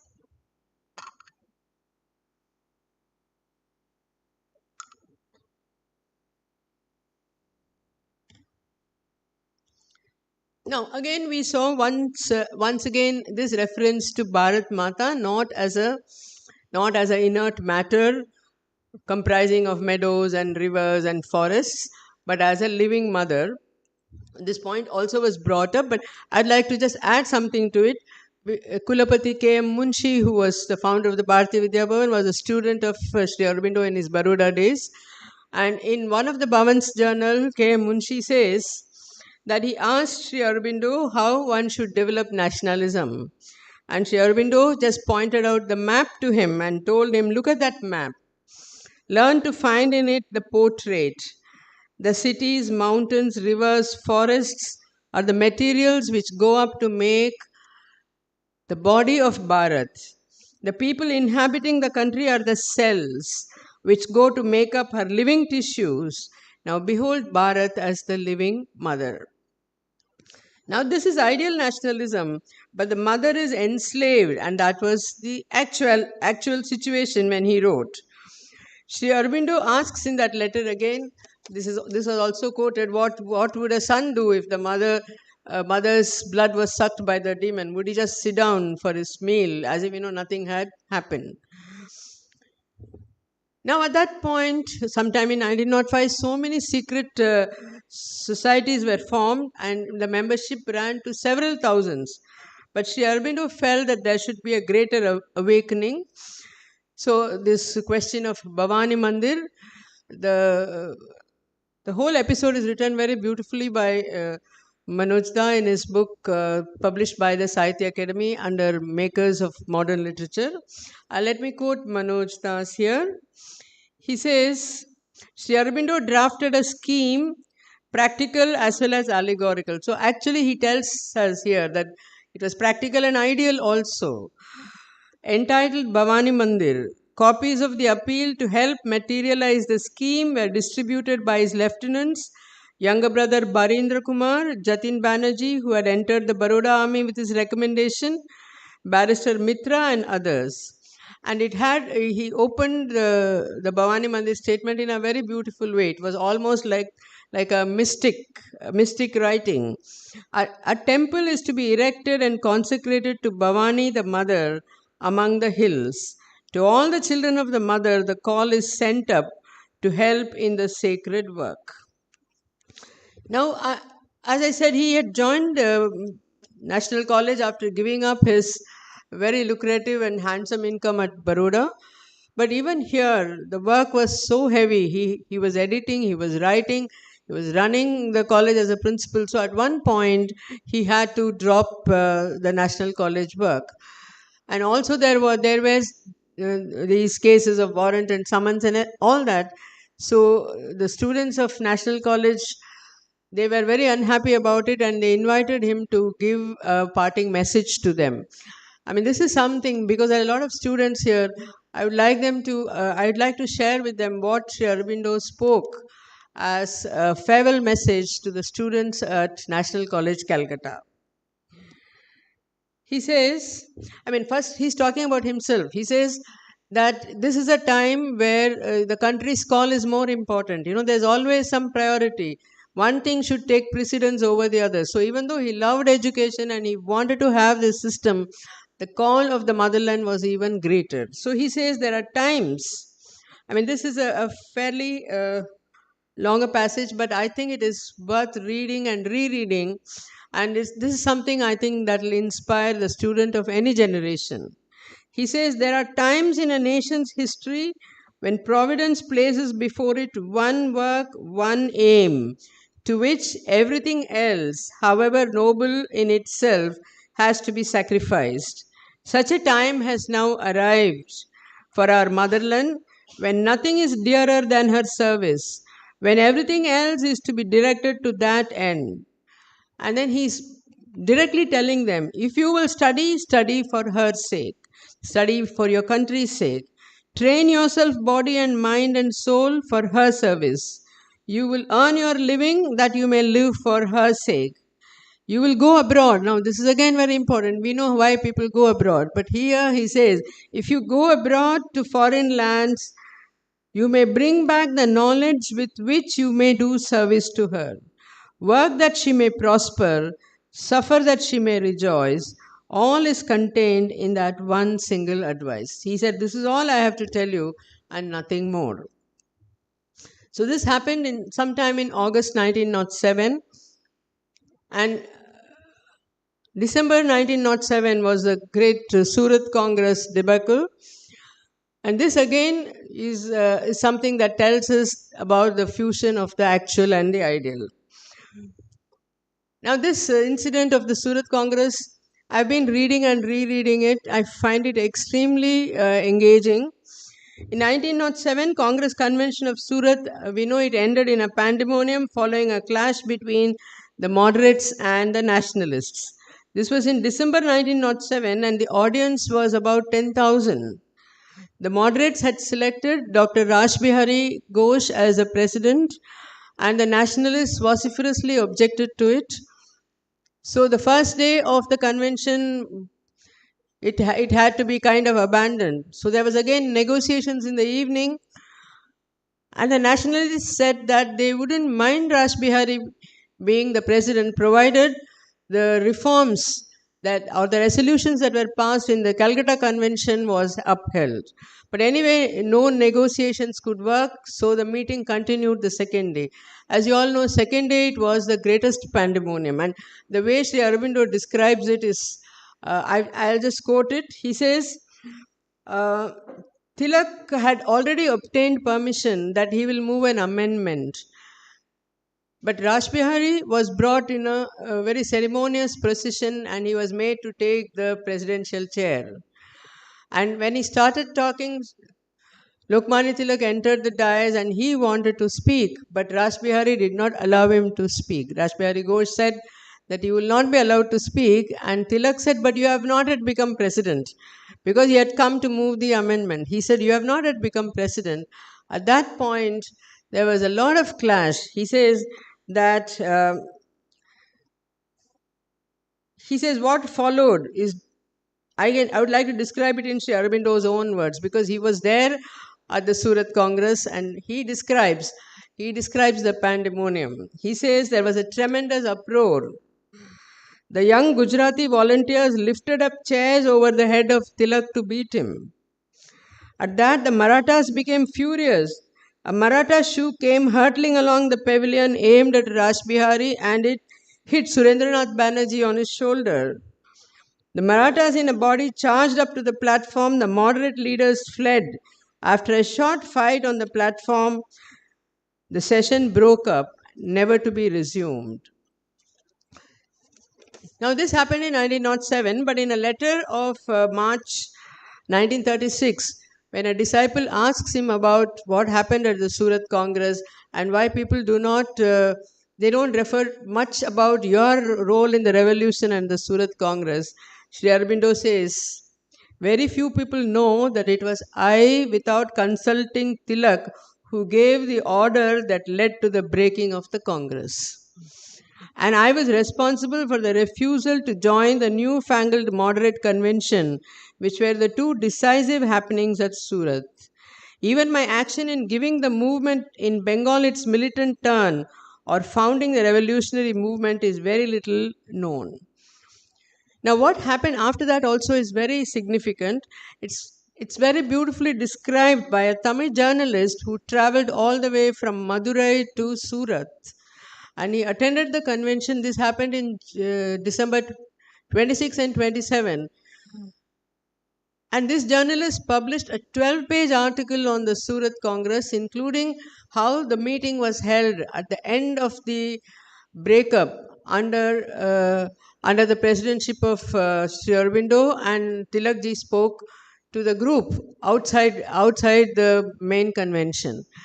So I feel that this particular article which I read, it had come in 1907, a Tamil journal called Viveka Bhanu. Later on, I even found out that it was written by my own grandfather, who did not want to wait till 1908 because December end, 1907, the meeting is over. He did not, if he waited even a week, then it will be 1908. And another interesting thing, and I found that there were a lot of Tamil journalists who had written about this, and they said that this is a very important document which they did not find in reports written by others, including Bharatiyar. For instance, this journalist has said that in the convention, a lot of pamphlets written in Gujarati were distributed to all the delegates. And this man was a Tamilian who did not know Gujarati, so he picked up a pamphlet, got it translated into English and retranslated it into Tamil, and within 3 days he published it in Madurai. Now, this was one of the earliest reports on the Surat Congress. So, on the eve of the Congress meet, the nationalists met, and possibly Sri Aurobindo knew what was going to come. He was well prepared for this. And we learned, see, there's another one report by Nevinson in the New Spirit of India. He describes how just before the convention, how Sri Aurobindo sat. He says that Tilak was speaking in short sentences, and the whole group was listening spellbound. And what was Sri Aurobindo doing? He says, grave and silent, without saying a single word, Mr. Aurobindo Ghosh took the chair and sat unmoved, with far-off eyes, as one who gazes at future. In short, clear sentences, Mr. Tilak spoke till the stars shone and someone kindled a lantern at his side. Now, when I read this description of Sri Aurobindo as he sat immobile, his eyes set on a far horizon, I am reminded of the lines from Savitri, where he says, immobile in herself she gathered force. So he would have sat immobile, he would have not uttered a single word, but we have to believe that immobility was the root cause of all the force that he gathered. Now here again we see the fusion of the ideal and the actual. Nirodha explains, that Sri Aurobindo, why did he break the Congress? He says he did not want the nationalists to be part of a Congress with no ideals or anemic ideals. This is what Nirodha says. He did not want to be part of the Congress with anemic ideals. Also, even if we called it one Congress, it was not a unified Congress. Throughout, they were divided in their ideologies. Sri Aurobindo could never accept or agree, and not only Sri Aurobindo, all the others, Tilak, the other nationalists, they really could neither convince the moderates nor could they accept them. So it was a proper thing to break the Congress. Even though they knew that they were going to pay a high price for it, we know that Tilak went to the jail in Burma and Sri Aurobindo himself was arrested. But then this nationalist fire was replaced by other nationalist fervors, even though they they had to pay the price for it. So all this perhaps was, Sri Aurobindo was able to see it. So Nevinson says his eyes were fixed far off and he did not utter a single word. Now we can see his pragmatic approach as he answers the question. Now, another question that is asked to Sri Aurobindo is it dangerous to speak truth in politics? Now, Sri Aurobindo sometime in 26 he says that in 36 he said that he broke the Congress, but then not at that point when he was actually breaking it. As he said, he did not even share his ideas with Tilak, because, after all, this is something like a war. There is so much of stratagem, there is so much of ambush. So he says there is no need to share your thoughts unless it is absolutely necessary. So he says, politics, war, revolution are things of stratagem. One cannot expect the truth there. It is not necessary to reveal one's plans and movements to those who have no business to know it. He also says, even in yoga, we don't share everything. Even, in spiritual life, even Sri Krishna says, Guhyat Guhyam. It's a secret of secrets. So, politics here is also something like that. This is a great secret, so he feels there is no need to disclose one's plans earlier. Right. So he says he would never let anyone get away. This is the next point I'd like to make.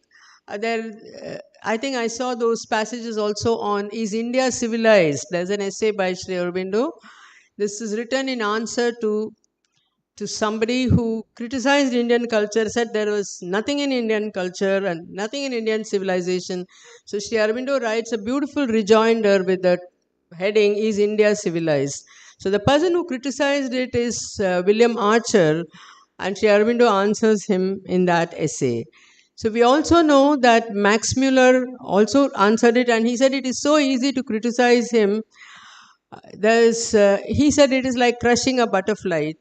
If anybody says is India civilized, is it such a difficult task to answer him? It's like crushing a butterfly. And Sri Aurobindo adds that saying, but here it is more like a bumblebee, he says, because it doesn't fly so easy, it's so easy to crush it. But still he feels that such a criticism, such a comment should not go unchallenged. Right. So he says, highlighting how the civilization enables the individual mental being to identify himself. Sri Aurobindo quotes, this is a quotation from the essay on Is India Civilized? I'm again giving this quotation because it beautifully captures the actual and the ideal. India's social system is built upon this conception. Her philosophy formulates it. Her religion is an inspiration to the spiritual consciousness and its fruits. Her art and literature have the same upward look. Her whole dharma or law of being is founded upon it. Progress she admits, but this spiritual progress, not the externally self-unfolding process of a always more and more prosperous and efficient material civilization. So that's it. Even today we know when somebody says that country has progressed, this country is advanced, all that we are talking is, material progress, or how well they have piled up arms, or how they can invest in weapons. But he says this is spiritual progress, not founded upon material civilization. And it is our fidelity with whatever shortcomings to these highest ideals that has made our people a nation apart in the human world. Now there are two more essays. All these essays are a fusion of the actual and the ideal. One is a defense of Indian culture, and the other is a very long essay on Renaissance of India. In all these essays, it'll be a wonderful experience to go through it. Sri Aurobindo has a very, very deep thought on Indian thought, Indian nationalism, Indian culture. But, the way he words it, we have to be very patient and go through the long winding sentences. But, all these relative clauses embedded one on the other, if we slowly unwind them and read, there is nothing more beautiful about learning India and Indian nationalism than these three essays: a defense of Indian culture, a renaissance of India, and is India civilized? So, how much time do you have? 5 minutes? Okay, fine. So there's one more point I'd like to highlight. This criticism of the Westerners that India has too much religion. Many people feel that they are not right, but they are not able to defend it. Why should they say India has too much religion? Sri Aurobindo quips and he says, actually not too much religion, India has too little religion, he says. And he explains why he says that. He says when people say too much religion, they are focusing on external piety. They are talking about rites and creeds and visits and things like that. And there we have we have a lot of creeds and so many rites for every occasion, every situation. So he says perhaps there was too much of religion in one sense. And he says the word is English and smacks too much of things external. But we give rather to religion a sense of the following of the spiritual impulse in fullness, and define spirituality as the attempt to know and live in the highest self, the divine, the all-embracing unity. Okay, you replace religion by spirituality. One spirituality, an all-embracing spirituality, every person to discover himself. That's all. It's not too much religion, it is too little religion. So it is this penchant of the British to always focus on the external that makes them comment like that. And we in India, we have to learn to discern that and combat it. And no one other than Sri Aurobindo can give you the key to combat it. And finally, he says, a resurgence, a renaissance is coming upon India, and she has to fulfill her destiny. He is looking at the country as a person. This is the national identity he gives. He just not speaks of India as Bharat or as a living mother. He feels that if all the people are the cells of the country and if each one understands and defends, then there can be definitely a renaissance in India. He says, she can, if she will, give a new and decisive turn to the problems over which all mankind is laboring and stumbling, for the clue to their solution is there in her ancient knowledge. Whether she will rise or not to the height of her opportunity is the question of her destiny. Now, I'll just take a couple of minutes on Sri Aurobindo's place, where you can also study nationalism from the point of view of the way it is unfolded in the place. For instance, he has written a play called Vasavadatta, where the king, he's asked whether he would prefer to give his country as a vassal country to a more powerful kingdom. And the hero says, no, he cannot do it. And he says, it's not my country alone to give it. It belongs to my ancestors. It belongs to my descendants. It belongs to thousands and thousands of citizens. And no one person has any right to give away any part of his country, for it is no one's private property. So this beautiful dialogue comes in poetry in Vasavadatta. Again, there's another drama called Eric, where I wonder whether even while writing it, Sri Aurobindo thought of our country, because it's a story of national integration. But this setting is Norway, where the Norwegian king is trying to integrate all the parts of Norway with the use of force. But he is a little worried. What happens if the force fails? All the things that I have connected, all the things I have forged, it will simply dissolve like a fleeting cloud. And then he understands that, you can integrate a country by force, but you can't maintain it like that unless you have You have love, you have understanding. Unless you involve everybody, it is not done. So Eric finally understands. He already has terrific force and wisdom, but with love and understanding, he is really able to integrate his country. So there again, you see the fusion of the ideal and the actual. The ideal was to integrate the country fully, but the actuality was it was all dispersed in so many parts. But he gets the key to integrate it. So in all the plays you can see nationalism, and in all the nationalism you can see the combination of the ideal and the actual. And Sri Aurobindo, as we all know, is a great yogi, a great integral yogi. There's a heightening of consciousness, there's a widening, there's a deepening of consciousness, and the ideal is the heightening of it, and the deepening, right to the very depths he can see the actual problem. And he knows that it's not possible to solve it, with a fairy's magic wand in a minute or two. So what he does is he is able to fuse it without making any kind of compromise. And he also says in the play Perseus the Deliverer, the ascent is slow and long is time. So definitely India will rise to its ideal, but it will take time, little by little, but it has to be done and it can be done. Thank you very much.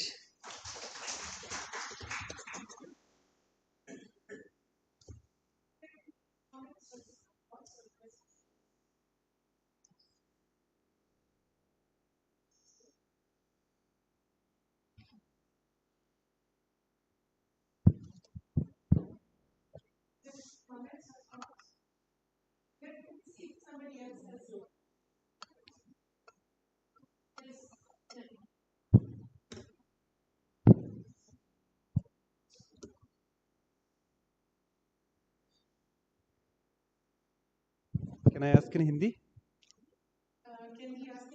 Yeah. I'll try to answer in English, but I can understand. वो जो आपने बताया था कि मतलब जो कांग्रेस अधिवेशन हुआ था सूरत में उस समय जो वो गरम दल नरम दल में दो दल बटे थे, तो उसमें जनरल हम सुनते हैं कि जैसे गरम दल के नेताओं में नाम लिया जाता है तो लाल बाल पाल, हम जानते हैं 4 अरविंद घोष भी थे, but not Sri Aurobindo's name so popular in बहुत सारी किताबों में देखते हैं कि सब कहीं भी आता तो केवल ये याद रखने के लिए लाल बाल पाल, श्री अरविंदो का नाम से क्यों वो पूरे, बाकी आपने कहा कि उन्होंने तो उसमें वही करा था. You're asking why it was only Lal Bal Pal and Sri Aurobindo's name was not in the forefront. Isn't that what you're asking? Yes. Yeah, but Sri Aurobindo himself says that he did not want to come into the forefront at that point because he was still, for some time he was working under the Maharaja of Baroda. He did not want any kind of embarrassment for Maharaja. That is sometime in 1945, till then when he was writing. But after that also he said that he preferred to be in the background until he came into the open arena. And subsequently we know he was in the open arena, but I don't understand why we don't recognize that. We know that he was in the open arena from 1905 and he gave the revolutionary movement its power, and I don't see, for some time he wanted to be in the background, but I don't understand why we kept him in the background for so many years. I really don't understand, because right through my school days I never heard of Sri Aurobindo. I'm really so ashamed and sorry to say that. It was only later when I was in college, my professor said, it was on December 5th, December 4th he was taking leave, and he said, tomorrow I'm going on leave. I said, there's no need for a professor to tell a student, but he wanted to introduce Sri Aurobindo to me. So, see, the next day was December 5th. He said, tomorrow I'm on leave. I said, okay. He said, you know why I'm on leave? Because it is the Samadhi day of my Guru's Guru, he said. Even then I didn't understand. I said, who is your Guru's Guru? He said, my Guru's Guru is Sri Aurobindo. I was blank. I was totally blank. He said, you have never heard of him? I said, no, I've never heard of him. And then he introduced me to Sri Aurobindo and his works. And after that, of course, there's no looking back. I can't keep a book of Sri Aurobindo down the minute I pick up that. And I really don't know. Somebody has to answer that question. And even if he was kept in the background for so many years, I think it is time that he's given his true place. He's brought to the limelight, and the whole of India, and especially the student population, should know his great contribution to nationalism. Can I just add to that? Actually, in 1936, Sri Aurobindo himself said that history seldom quotes what happened behind the screen, behind the veil. It only looks at what happens on the surface. So on the surface, it seemed like Lal, Bal, Pal, while they were the names in the so-called extremist Dal, Garam Dal, because I also studied history in Hindi, so Naram Dal, Garam Dal, these were the words that were used. But the 1907 split, the Surat Congress that was split, Sri Aurobindo categorically said, as I think Dr. Mahadevan also quoted, that I did the work without even consulting with Tilak. Because these three names were on the front. So in history books, his name got erased. And as I totally empathize with what Dr. Usha is saying, it is now, why haven't we taught? The only time I was ever taught of Sri Aurobindo was at least just one reference in one history book, that he was one of the freedom fighters. But how much he had actually contributed, or how much, not just contribution is even a small word, like how he was the one, the first leader to actually talk of Purna Swaraj. These things have also been hidden from us. So yes, somewhere we have to also look at how history has been. So I would suggest there are several books. There is actually one book which is about Sri Aurobindo's brother. It's actually a book of, it's called Tale of My Exile, the 12 years, right? The 12 years of my exile, that he was in Andamans, Barendra Ghosh. And for 100 years, this book was first published in Bengali. For 100 years, it was not published until Sri Aurobindo Ashram Publication Department took it up, which was published again in 2011. In an introductory essay to that book by Dr. Sachidanand Mahanti, who is the former Vice Chancellor of Andhra University, he asked the same question, how in our history books things have been erased systematically, and he gives examples of both Sri Aurobindo's work for Indian national movement and Barendra Ghosh, his work, who's has been actually there in our Government of India's list of forgotten heroes or unnamed heroes, the kind of suffering he went through. So yes, there is a problem in Indian history. I think now, our Sri Aurobindo Society can do something to rewrite all those history books. I think I think that should be the ideal, and we have to fuse the actual there.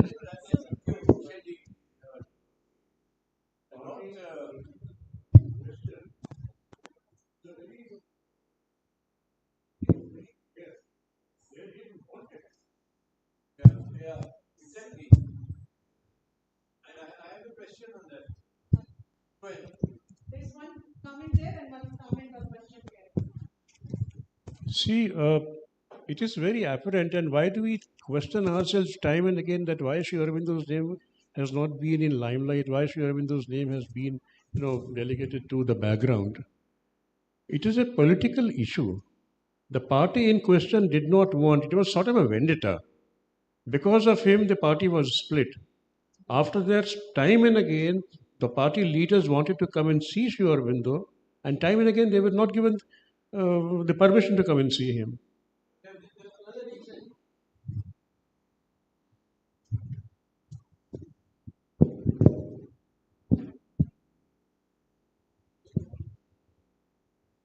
One was that the history books deliberately, because of the powers that be, did not allow his name to be highlighted.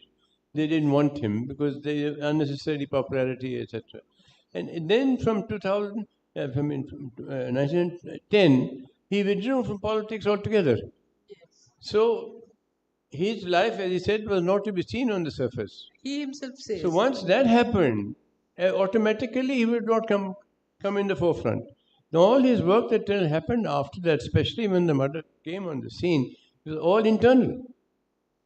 And then came the Siddhi, etc., etc. So he withdrew and withdrew and withdrew. Yeah. So all the contacts that he had with the world really were through either Rabindranath Tagore or elites like that who understood what he's doing, but the whole world didn't know exactly what is happening. It was like a hatching of an egg. That's right. And then when the mother came on the scene and started interacting with people, That's when Sri Aurobindo's philosophy started blossoming outwardly. And then so much the ashram has done, all the writings, etc. There's nothing hidden now.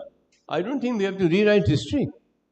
It's there. You want to know about Sri Aurobindo, you get the truth from all the publications of the ashram. So really, there is no need to. What I mean that in a board of studies, when they include certain things, they have to include his great contribution to Indian freedom. Why isn't it? That's true. I understand how the children in the school know about him, etc., etc. We are taking up this issue at the higher level. Yes. From CBSE or NCRT, etc. But we on our own have made many books on values and etc., which have been popularized and given to. But in our official agenda of that is true, his name does not figure very much. No, and even non-violent, non-cooperation movement, Swaraj, all the things that Mahatma Gandhi adopted later on, we find the seeds in Sri Aurobindo. See, Mahatma Gandhi. And why should we read about Lord Dalhousie and Warren Hastings and they are also gone? But that was after his 1910. He was really out of the picture. He was not meeting anybody then.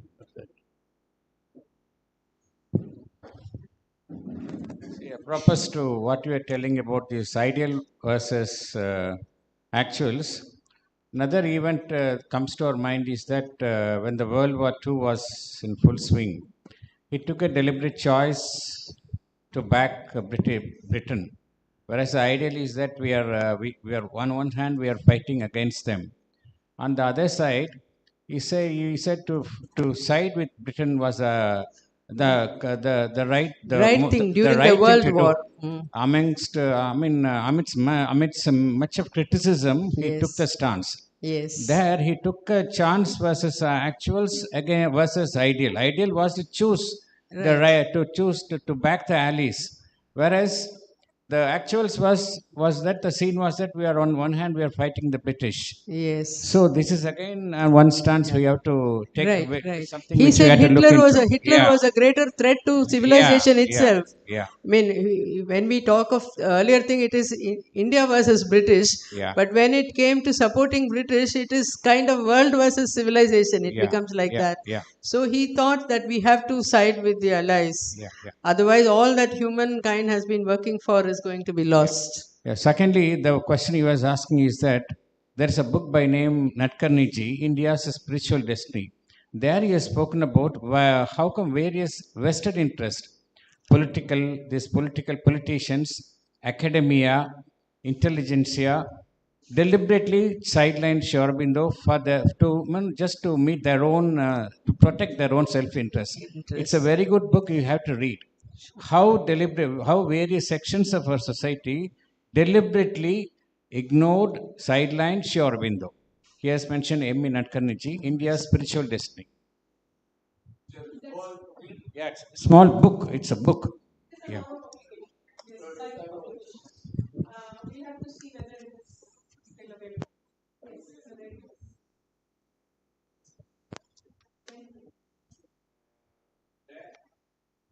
There he has mentioned even the spiritualist, those who have been following the traditional paths, they also deliberately ignored Sri Aurobindo because he challenged all their views. Okay. I think we can now break for tea.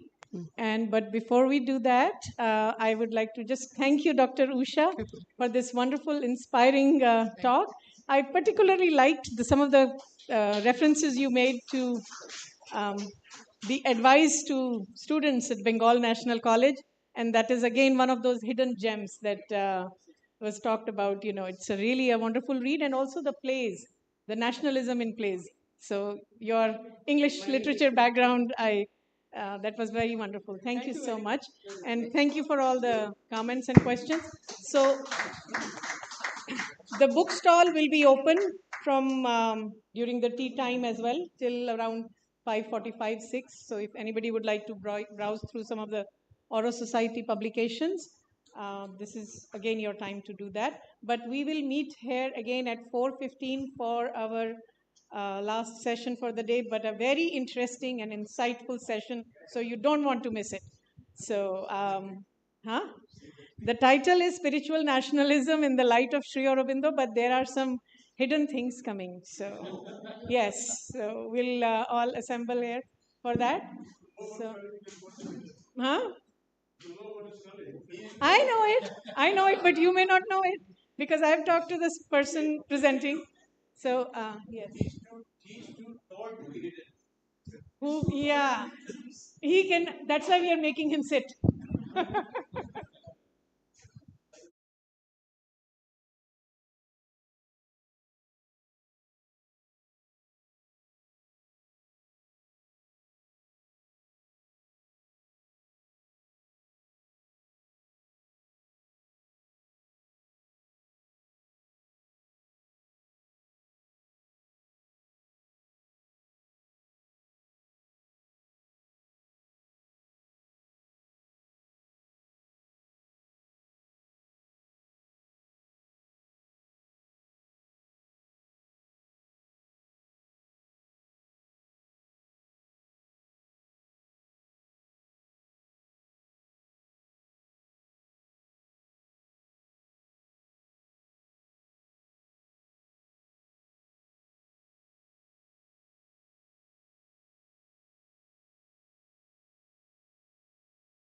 we find the echo, or as a matter of fact, more I read these things, I feel means it was not through Chitranjan Das ji, as if it was some divine voice was there.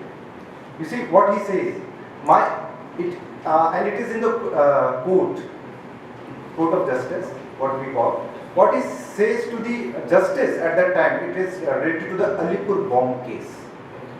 My appeal to you, therefore, is that a man like this, Sri Aurobindo, who is being charged with the offences imputed to him, stands not only before the bar in this court, but stands before the bar of the High Court of History. And my appeal to you is this. Now, that long after this controversy is hushed into silence, long after this turmoil, this agitation ceases, long after he is dead and gone, he will be looked upon as the poet of patriotism, as the prophet of nationalism and the lover of humanity. Long after he is dead and gone, his words will be echoed and re-echoed, not only in India, but across distant seas and lands.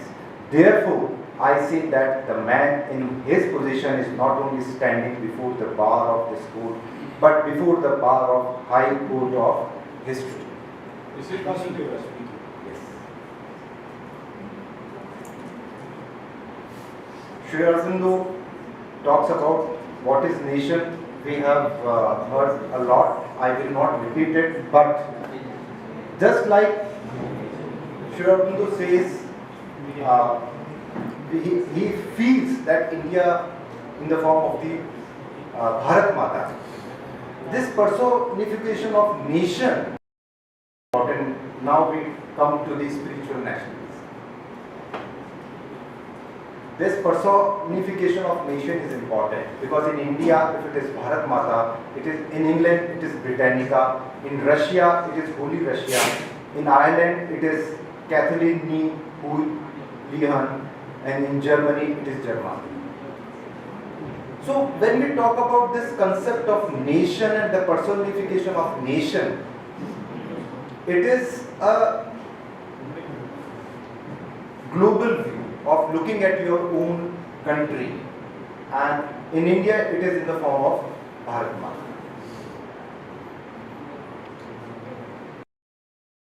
Very related to this concept is what is nationalism, and this is very important when we talk about the nation. Sri Aurobindo defines it. We have been listening since morning. But nationalism, what Sri Aurobindo says in the Uttar Parabhashan, because Uttar Parabhashan, when we read the literature, when we go through the literature of Sri Aurobindo, you know, Uttar Parabhashan's language is not that tough. Very simple.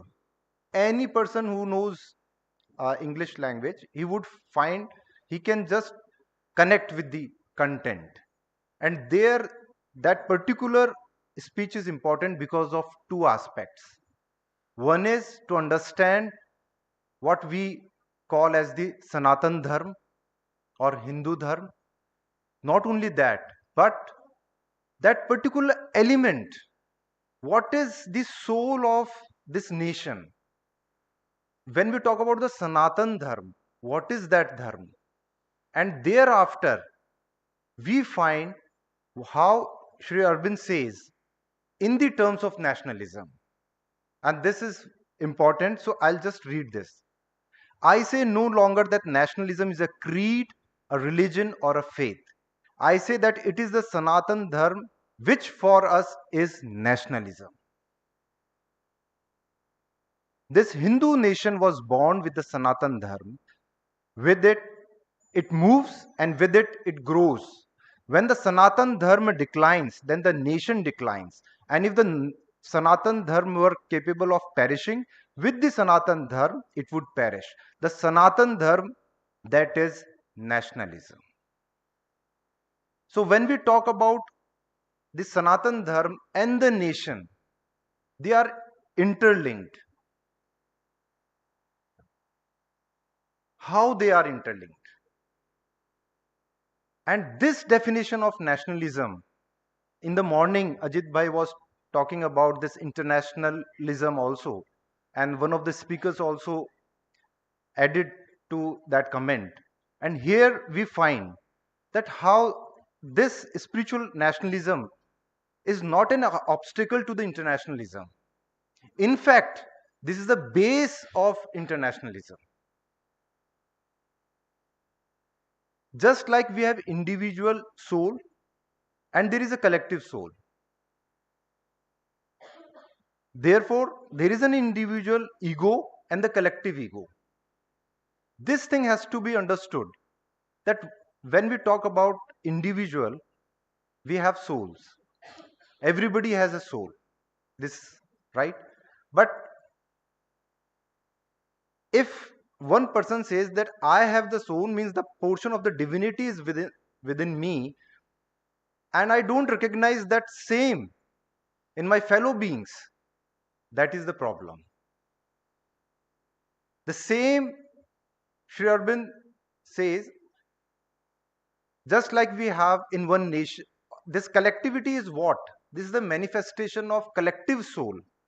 For this, we can say that every nation has a collective soul, which is ordered to do assigned actions according to the divine laws, like spirituality for India, commercial energy for America, practical intelligence for England, clear rationality for France, speculative genius for Germany, emotional fierceness to Russia, and so on. The essence is that the earth is expressing, manifesting itself in the form of Mother Earth, in the form of various nations.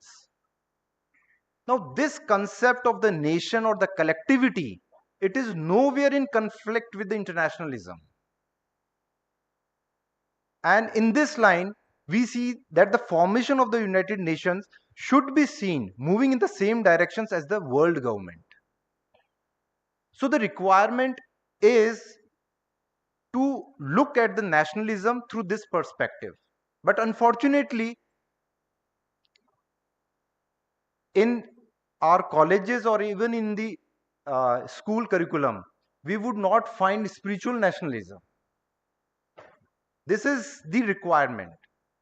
This is one of the way how India looks at. We say SWARAJ, we say make in India, made in India. That's fine. But why not the nationalism, which is, a global approach, universal approach? There is no confrontation with internationalism. There is no negativity when we talk about the globalization also. How do you define nationalism in legal terms? So since we have been talking about nationalism, everything, but in legal terminology, how do we actually define nationalism? Well, I'll come to this. In the Constitution of India, in the preamble, the word is a nation here. Except here, in the whole Constitution, you will not find the word nation. It is a state. Yes, it is a legal term. State, it's a one mechanism or the governance apparatus. So state, we have the state, we have one executive, legislative, and the judiciary, and the fourth pillar we call it the media. They are the nation, because whenever we talk about the nation is more than the state. When we talk about the state, in the state there would be some ruling party. They keep on changing, and I'll come to that point, that just like we have basic structure doctrine of the Constitution, just on the same line, I have proposed basic structure of history, civilization, and the heritage of India. I am looking forward to that. I have fought on this particular principle before the Central Information Commission also. It is on record. You go on the Google, type Surya Pratap Singh and the NCRT, you will find this. I'll come to that point in my next.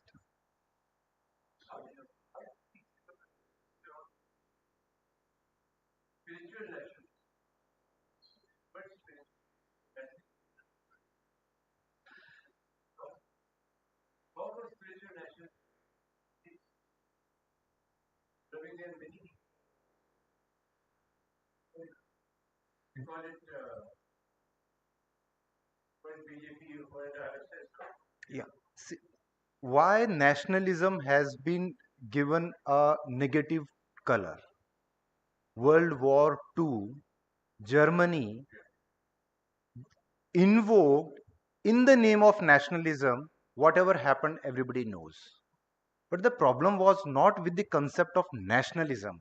The problem was how it was implemented, how it was communicated, how it was educated. This is the problem.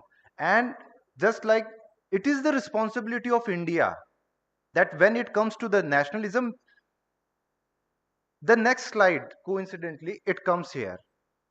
When we talk about Sri Aurobindo never said, or sorry, when we want to know that why we wanted, Sri Aurobindo wanted complete independence. Why Sri Aurobindo wanted independence? The clarity on this particular reasoning, the grounds, is the most important thing for understanding Sri Aurobindo's nationalism, which has the base of spiritual nationalism. Because Sri Aurobindo invokes Gita, where Arjun is told by the Krishna, you have to fight, but not with the ill feeling. It is for the dharma, you have to fight. So that particular thing, and that same we find the resonance here.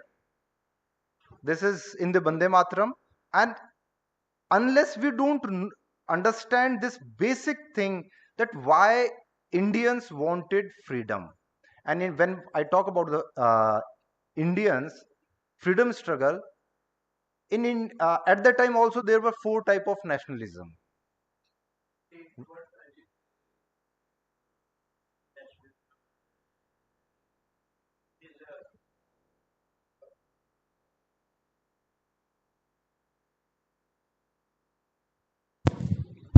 Because each nation, or state you may call it, each nation has its own nationalism. Yes. My nationalism and his nationalism will be different. Yes. So borders are, lines are drawn straight away. Yes. So you see, the unity is pushed back straight off. Like there was a movement some years ago, Satya, if you remember, burn your flag. No country should have a flag of its own. One way towards the world movement. Burn the flag. That means get away from nationalism. Nationalism altogether. Just go to total nationalism, world nationalism. I mean, huh?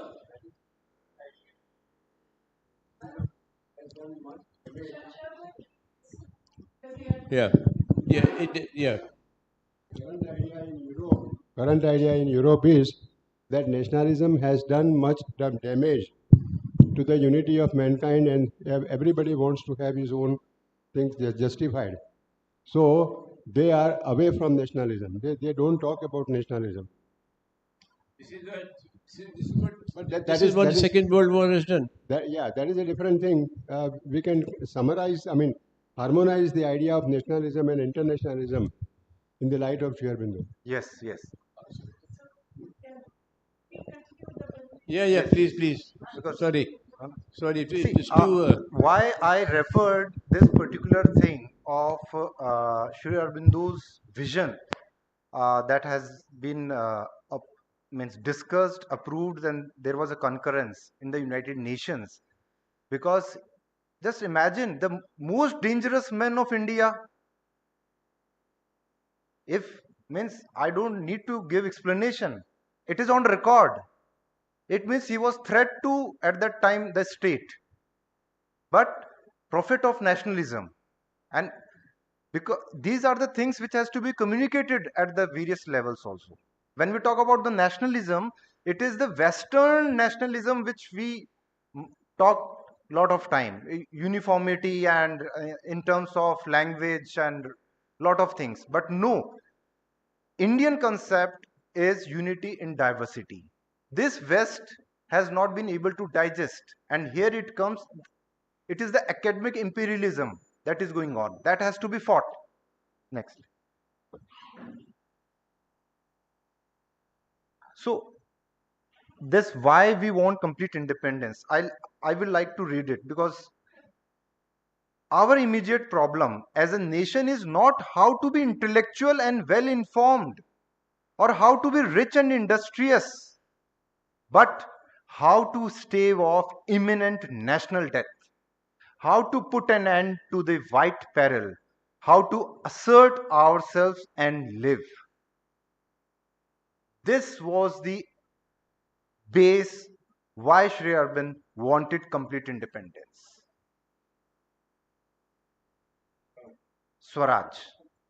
It is for this reason that whatever minor differences there may be between different exponents of the new spirit, they are all agreed on the immediate necessity of an organized national resistance to the state of things, which is crushing us out of existence as a nation, and on the one goal of that resistance, freedom. So many a times there are a lot of debates. Britishers came here and these are the benefits. We need to think, benefits at what cost? Advantages of what at what cost? Sri Aurobindo writing in Vande Mataram. Because the choice is between the life and the death. It was not between the good governance or the bad governance. It was not between the poverty and the richness, or we want to have better industries with the change of the government. That was not the state of affairs at that time. And this is how to achieve Swaraj. This particular doctrine, principle, means doctrine of passive resistance. This is one of the most fundamental principle, or I would say, this is the one document. If we try to understand it, then these things of dividing the whole struggle into this part or that part, we don't need to that one. What Sri Aurobindo says, first, in the first principle of that passive resistance is the organized refusal to do anything which shall help either British commerce in the exploitation of the country or British officialdom in the administration. The first is refusal to do in the form of boycott. Second, that to resist an unjust coercive order or interference, it is not only justifiable, but under given circumstances a duty. We are dealing with in the form of the boycott and the non-cooperation at the initial stages. It was the Vande Mataram Patrika in which what Gandhiji did in South Africa, that was appreciated.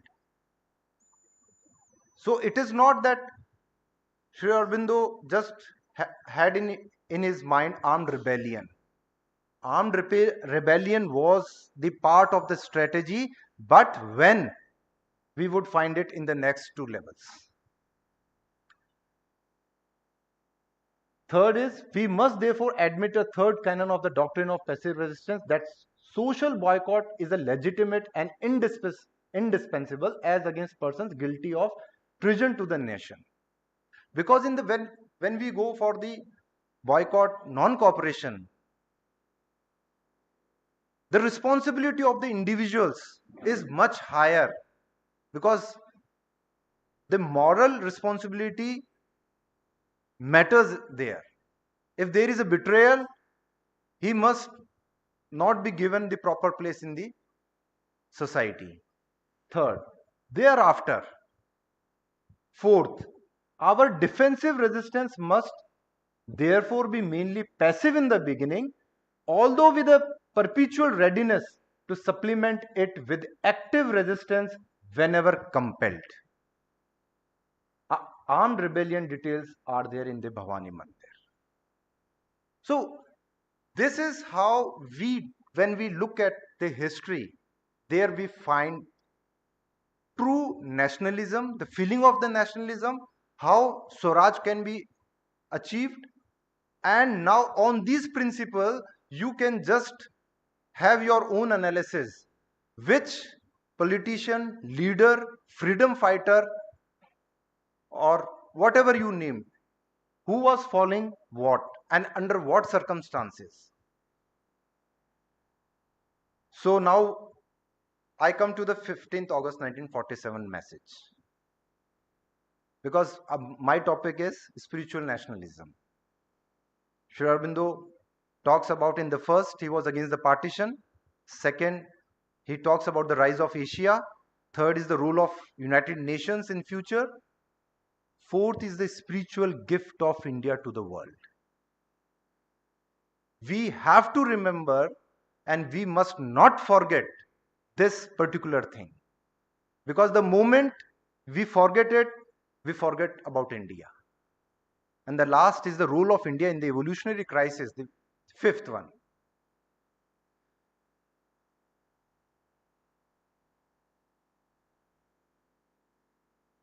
We got independent, we were independent. Thereafter, the responsibility of the governance, how we are going to be ruled, that was with the Constituent Assembly.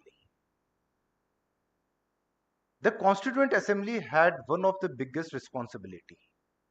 India was not a new country. It was not as if it came into existence on the 15th August 1947 or Republic India means 26 January 1950. This is just one phase in our history. And it was the responsibility of the Constituent Assembly also. And while reading the Constituent Assembly, there are certain references which clearly, explicitly define the understanding of the Constituent Assembly. And I'll just mention the objective resolution that was passed on the 22nd January 1947, which was later converted into the preamble. There, the word is this ancient land. This is important.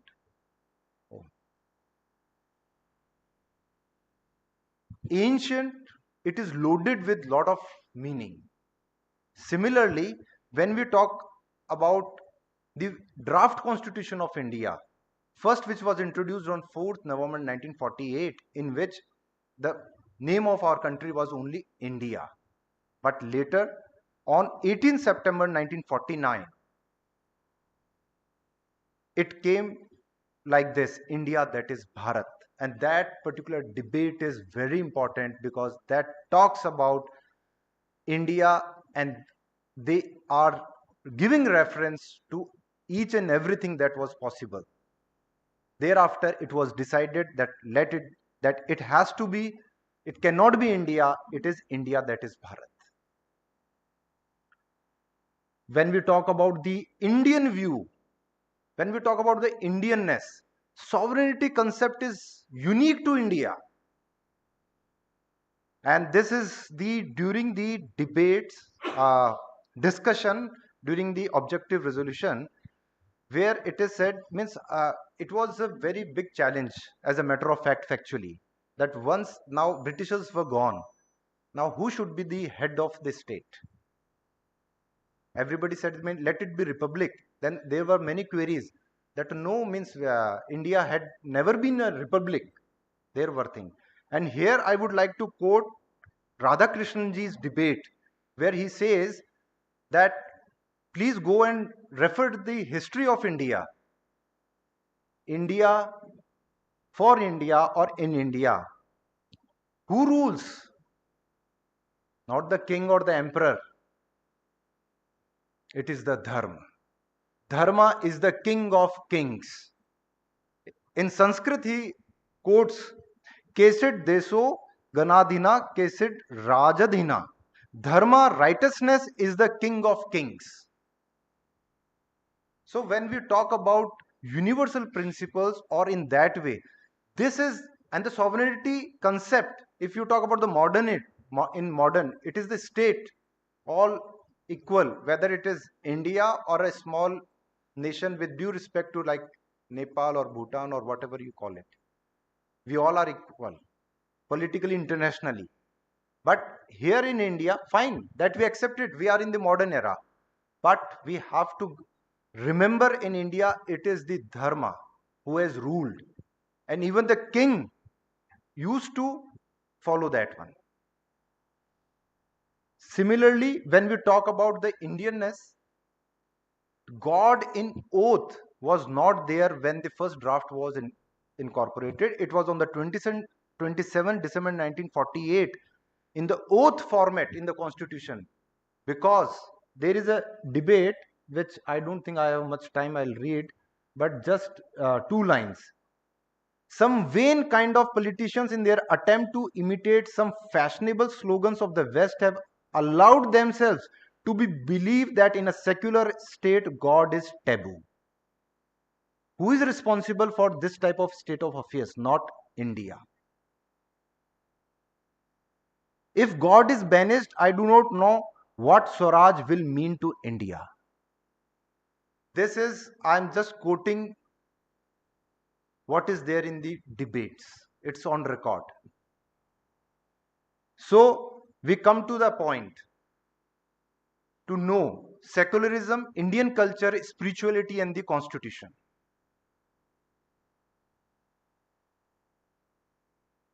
Just we talk about the spiritual nationalism. Spirituality is the soul of India. But as a student of history or the law student, what is that genius of India? What is this marvelous potentialities of culture of India? Where do I find the basis structure of constitution of India? Civilization of India, sorry. Where is the soul of India? What is Yuga Dharma? Who is Yuga Purush and the Yuga Pravartak? Can I find best legitimate and the legal source? These are two different words, legitimate and the legal source. And my answer comes is the document signed by the members of the Constituent Assembly, that is the Constitution of India. Why? Because all these things what we are talking today, some of things which I have just reproduced, that was going on in the minds of the Constituent Assembly. You know, they were the freedom fighters, scholars, rishis, and in true sense the tapasvis. They were not only academicians. Constituent Assembly debates gives us the wisdom, the integral, historical, true Indian approach with all arguments. And with this particular thing, I want, as Sri Aurobindo says, that spirituality is the essence of India. Now, that particular soul, how do we, it's easy to say, but as a student, as a citizen of this country, today, do we have some authentic document? And the answer I got was after I saw the original Constitution of India. That just I'll show before you that this particular spiritual nationalism defining is okay, but how it has evolved in India, in what way it has manifested or expressed in different ways, and how today that legacy has to be continued through us. The first line of India is we the people of India. And it's this we the people of India, if we read what Sri Aurobindo says about the nationalism, it is about, at that time it was 30 million. But right now it is 130 crore of people. It's same. If we read it, vis-a-vis there are same interpretations also, but they lack the last spiritual angle that I also talk about. So, in brief, there is a legitimate document, and that is the Constitution of India, which was duly signed by the honorable members of the Constituent Assembly on 24th January 1950. What is so special in that document? It was the idea of Professor K.T. Shah. He wanted a handwritten constitution, a beautiful constitution. And it is a matter of great pride that yes, our constitution is one of the most beautiful handwritten constitution in the world. And the pragya, the wisdom of our constituent assembly, the aspiration, this is how one generation, it is the duty, the responsibility of one generation to communicate or to deliver certain secrets or the legacy to the next generation. And I find that the 22 parts of the constitution, they begin with the essence of our culture and the civilization, because this is the most authentic and the legitimate document.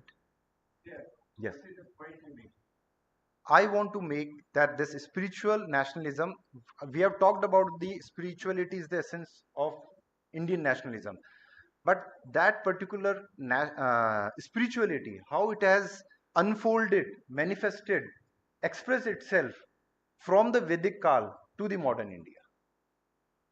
So this is the first part of the Constitution of India. And there, what do we find? This is the seal of Mohenjo-daro. And the seal represents what? Authority, state. So India is not a new country. It can never be compared with any other country. In the simple terms, like generally we do it. It has a legacy and it has to be remembered, preserved, that we belong to a civilization or the state which is as old as the Mohenjo-daro times. Thereafter, we have Vedic Kal. Constituent Assembly had this in mind, that whatever the important events had taken place in India, they must be communicated to the generation, because what the challenges we are facing right now because of the westernization and lot of ideology was there. How to answer those things and in a beautiful manner. Can you imagine these pictures could be inserted today in the original constitution? Just a thought. It would have been just like impossible. Just imagine at that time if there was a consensus, and through RTI I got this information. Being an advocate and associated with Sri Aurobindo Society, this is my responsibility to present before you authentic legal information. And this particular thing is why important, that next is the Vedic Gurukul Ashram. Thereafter, we have seen from Ramayana. Now, there are many queries also here. Just I'll discuss 2 points. Why these particular pictures have been chosen? Why not others from the same era? This I leave it open to all. Because of the paucity of time, we'll take it some other day. This is Ramayana, but this is, see, example, but the issue is why this picture has been chosen. Somebody told me that it would have been better if, Ram killing the Ravan had been there. Well, wonderful idea, but why this one? Because in India, we have never had this habit of, expansionist policy or annexation of the foreign territory. No, not at all. But when required, when there was a adharma in Lanka, after establishing dharma, Shri Ramchandra ji returns back. He had many options. This is what the role of the one generation is there, to communicate it. Next is about the, we see this scene from Mahabharata. Third is scene from Buddha's life. Then we have Mahavir's life. We have Samrat Ashok. We have Hanumanji. We have Vikramaditya. We have Nalanda. We have beautiful sculpture from Odisha. Natraj. Bhagirath's Tapasya. Avtaran of Ganga Mata. We have from Muslim period Akbar and Shivaji Maharaj and Guru Gobind Singh. We have from British period, this is Tipu Sultan and Lakshmi Bai. Thereafter Gandhiji's Dandi March, Father of Nation. And we have this particular picture of the Naukali. It is very, we should not forget. Just imagine, I'll just take 1 minute. Why this particular was there? Constituent Assembly had this in mind, that whatever happened, the partition, it should not be repeated in future. And this is the responsibility of everybody. Just like removing the bad things happened, that will do damage more to the nation. Yes. Yes. Then this is Netaji Subhash Chandra Bose. And many people ask me, where do you find Bharat Mata written in our constitution? My friends, the description there that talks about Netaji Subhash Chandra Bose और अन्य देशभक्त भारत से बाहर रहकर भारत माता को स्वतंत्र कराने का प्रयास करते हुए. You know, the whole freedom struggle, that was not for liberating some, state or country. There was an emotional attachment. And what Sri Aurobindo said, that resonates here. Thereafter, we have scenes from Himalaya, from Registan. I can say it is from Rajasthan, and scene from ocean. Hind Mahasagar is there. This is in the form of the index. Yes. You will find exactly the same pages are there. This one, this particular thing you will find in the index. Just for the explanation, I have just put it outside this particular thing. The page number is also there. Now, I'll just end with this particular thing. Why Constituent Assembly wanted these things into our constitution? There is this one line from the Mahabharata, and it satisfied me. Before reading this, even I was not satisfied. I thought, means why they are doing, okay, fine, means it's not that I couldn't appreciate it, but when you get certain things explaining from the Shastra, that gives you the satisfaction. One should strengthen the Ved by the study and the application of Itihas and the Puran. The Ved is afraid of the man of meager learning with the thought that he, the man of little learning, may injure it. So today, the Constitution of India, this is the highest form of the knowledge which is governing our country. But for implementing, for interpreting, for enforcement of those principles, we need to know, learn what? Our own itihas and our own these things. And I think this must have been the driving force for incorporating these pictures that starts from Mohenjo-daro Kal till Netaji Subhash Chandra Bose. Well, historical process of assimilation is the last conclusion. Historical process of assimilation has been the integral part of Indian history. It must not be stopped. Spiritual training be introduced in the educational institutions. Spiritual nationalism must be explicitly incorporated in new education policy. And the last is the term secular in our constitution should as soon as be possible be qualified, and the significance which does not contradict but rather confirms spirituality be openly introduced.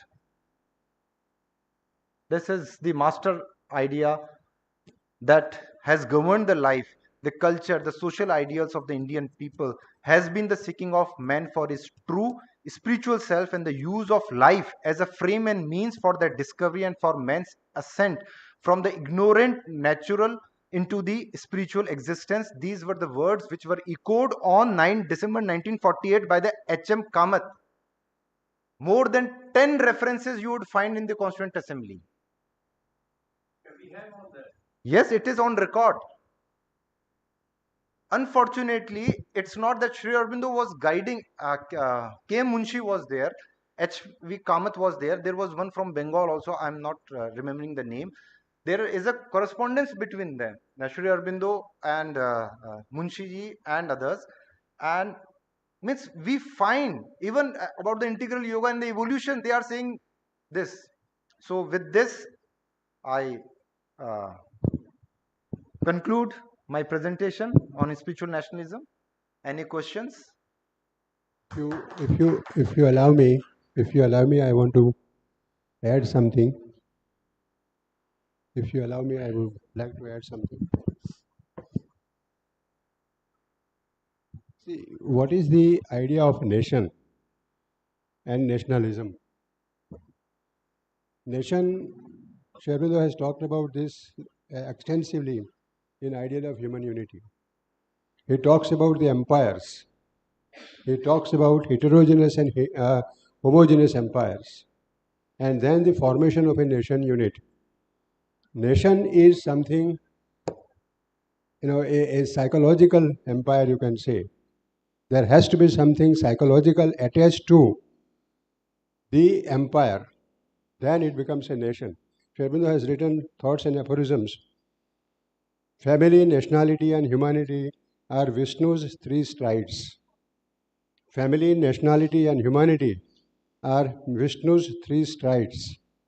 In between, there was Kula Dharma and between the family and nationality, there was Kula Dharma and Kul and clan.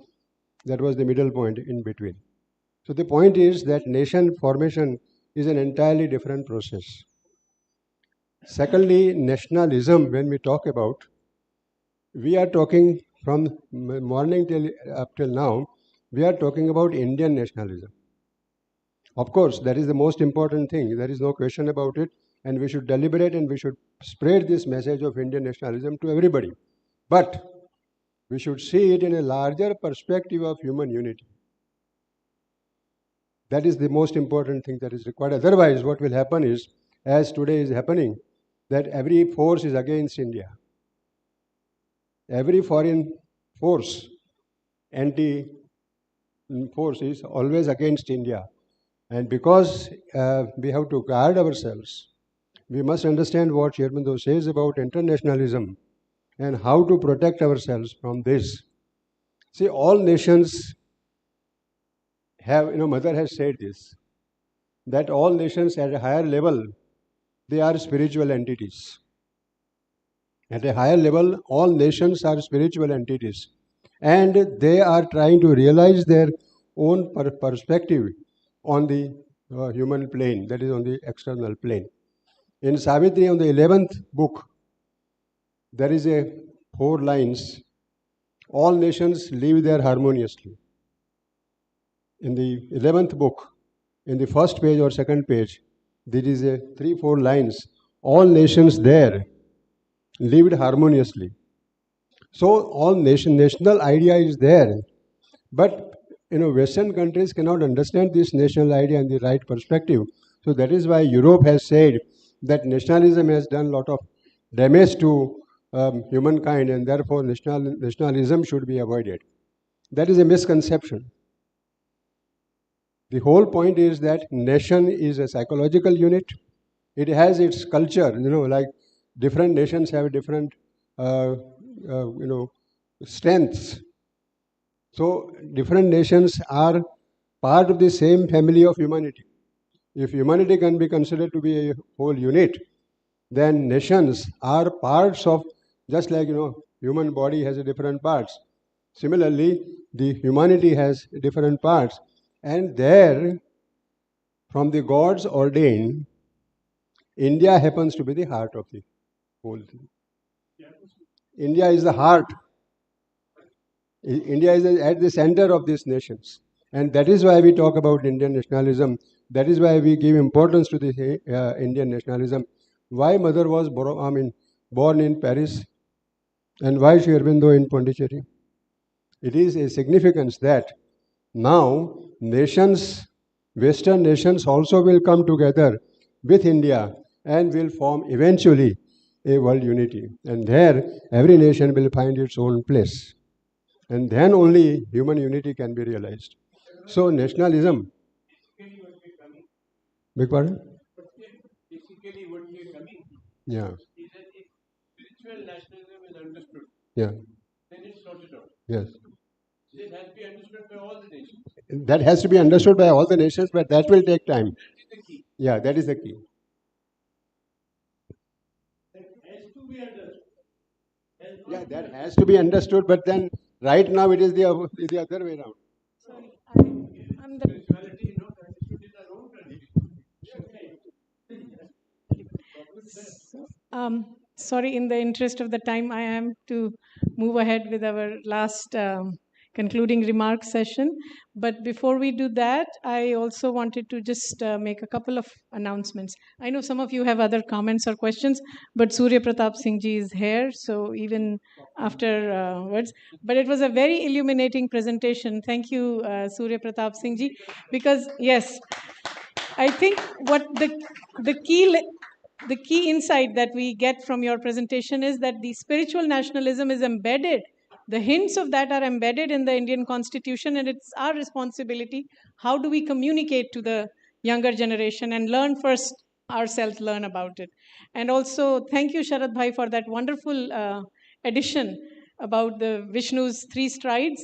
And in fact, in the most current issue of Renaissance, we have an article by Nolinida, in which it was a small essay he wrote quoting Chitranjan Das, the last concluding words, but he said the three epithets that have been given to Sri Aurobindo, the poet of patriotism, prophet of nationalism, and the lover of humanity, the picture gets completed when we add a fourth one, the builder of life divine.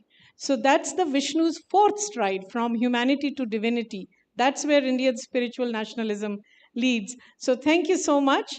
And sorry to keep this thing short and keep things moving. But before I invite Arunji, just a quick couple of announcements.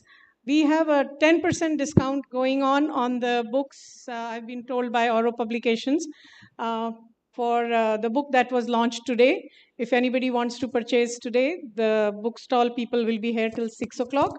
And also these proceedings were being live streamed on YouTube. So those of you whose friends could not join, please send them the link so they can also benefit from the great sessions and discussions we had today.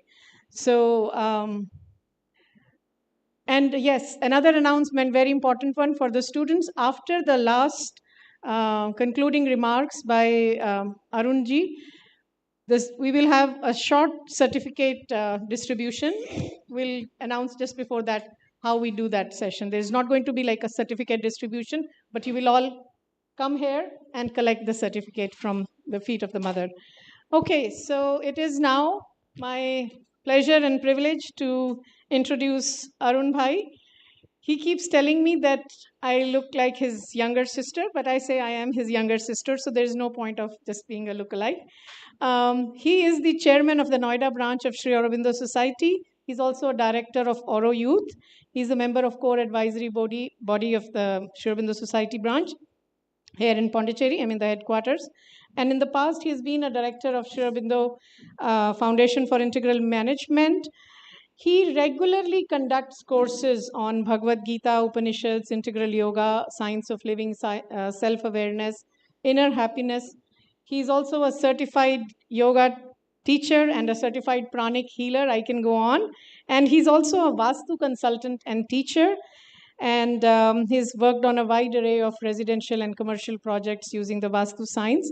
And he's currently writing a treatise on Vastu Shastra called Vastu Sindhu. So Arun Bhai, he will be now giving the concluding remarks for our one-day national seminar on spiritual nationalism. Yeah, see, I have to keep the things short. Okay, so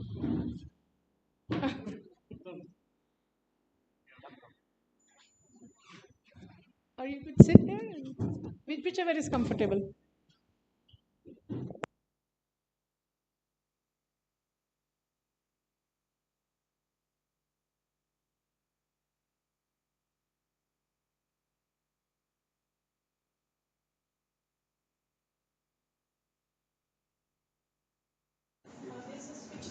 Thank you. Okay.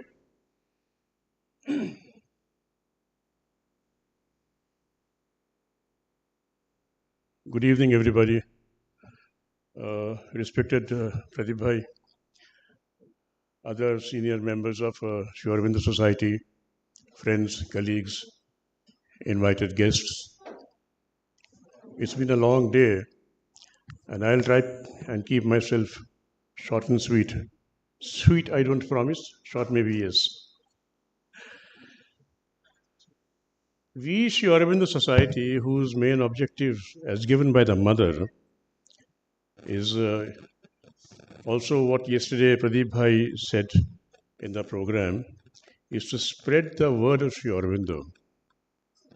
And for us, therefore, it is a matter of joy and honor that the nation is celebrating the 150th year, 150th birth anniversary of Sri Aurobindo, and the 75th year of Indian independence.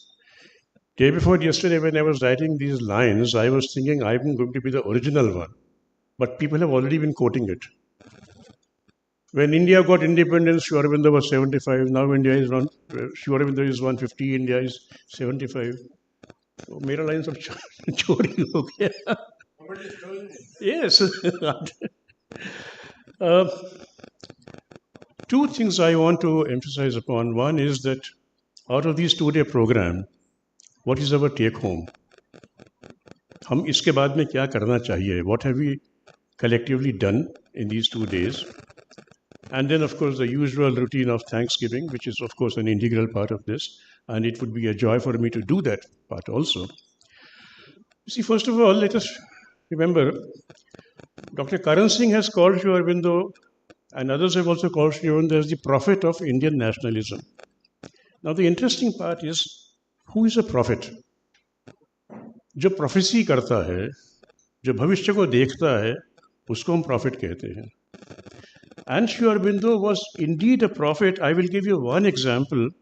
In 1910, there was an interview of Sri Aurobindo in which he said, and I am quoting, "Since 1907, we are living in a new era which is full of hope for India.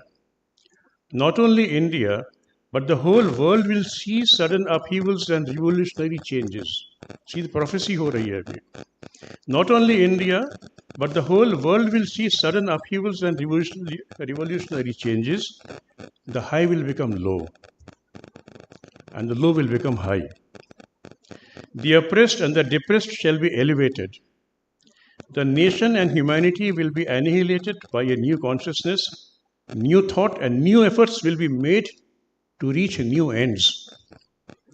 Amidst these revolutionary changes, India will become free, unquote.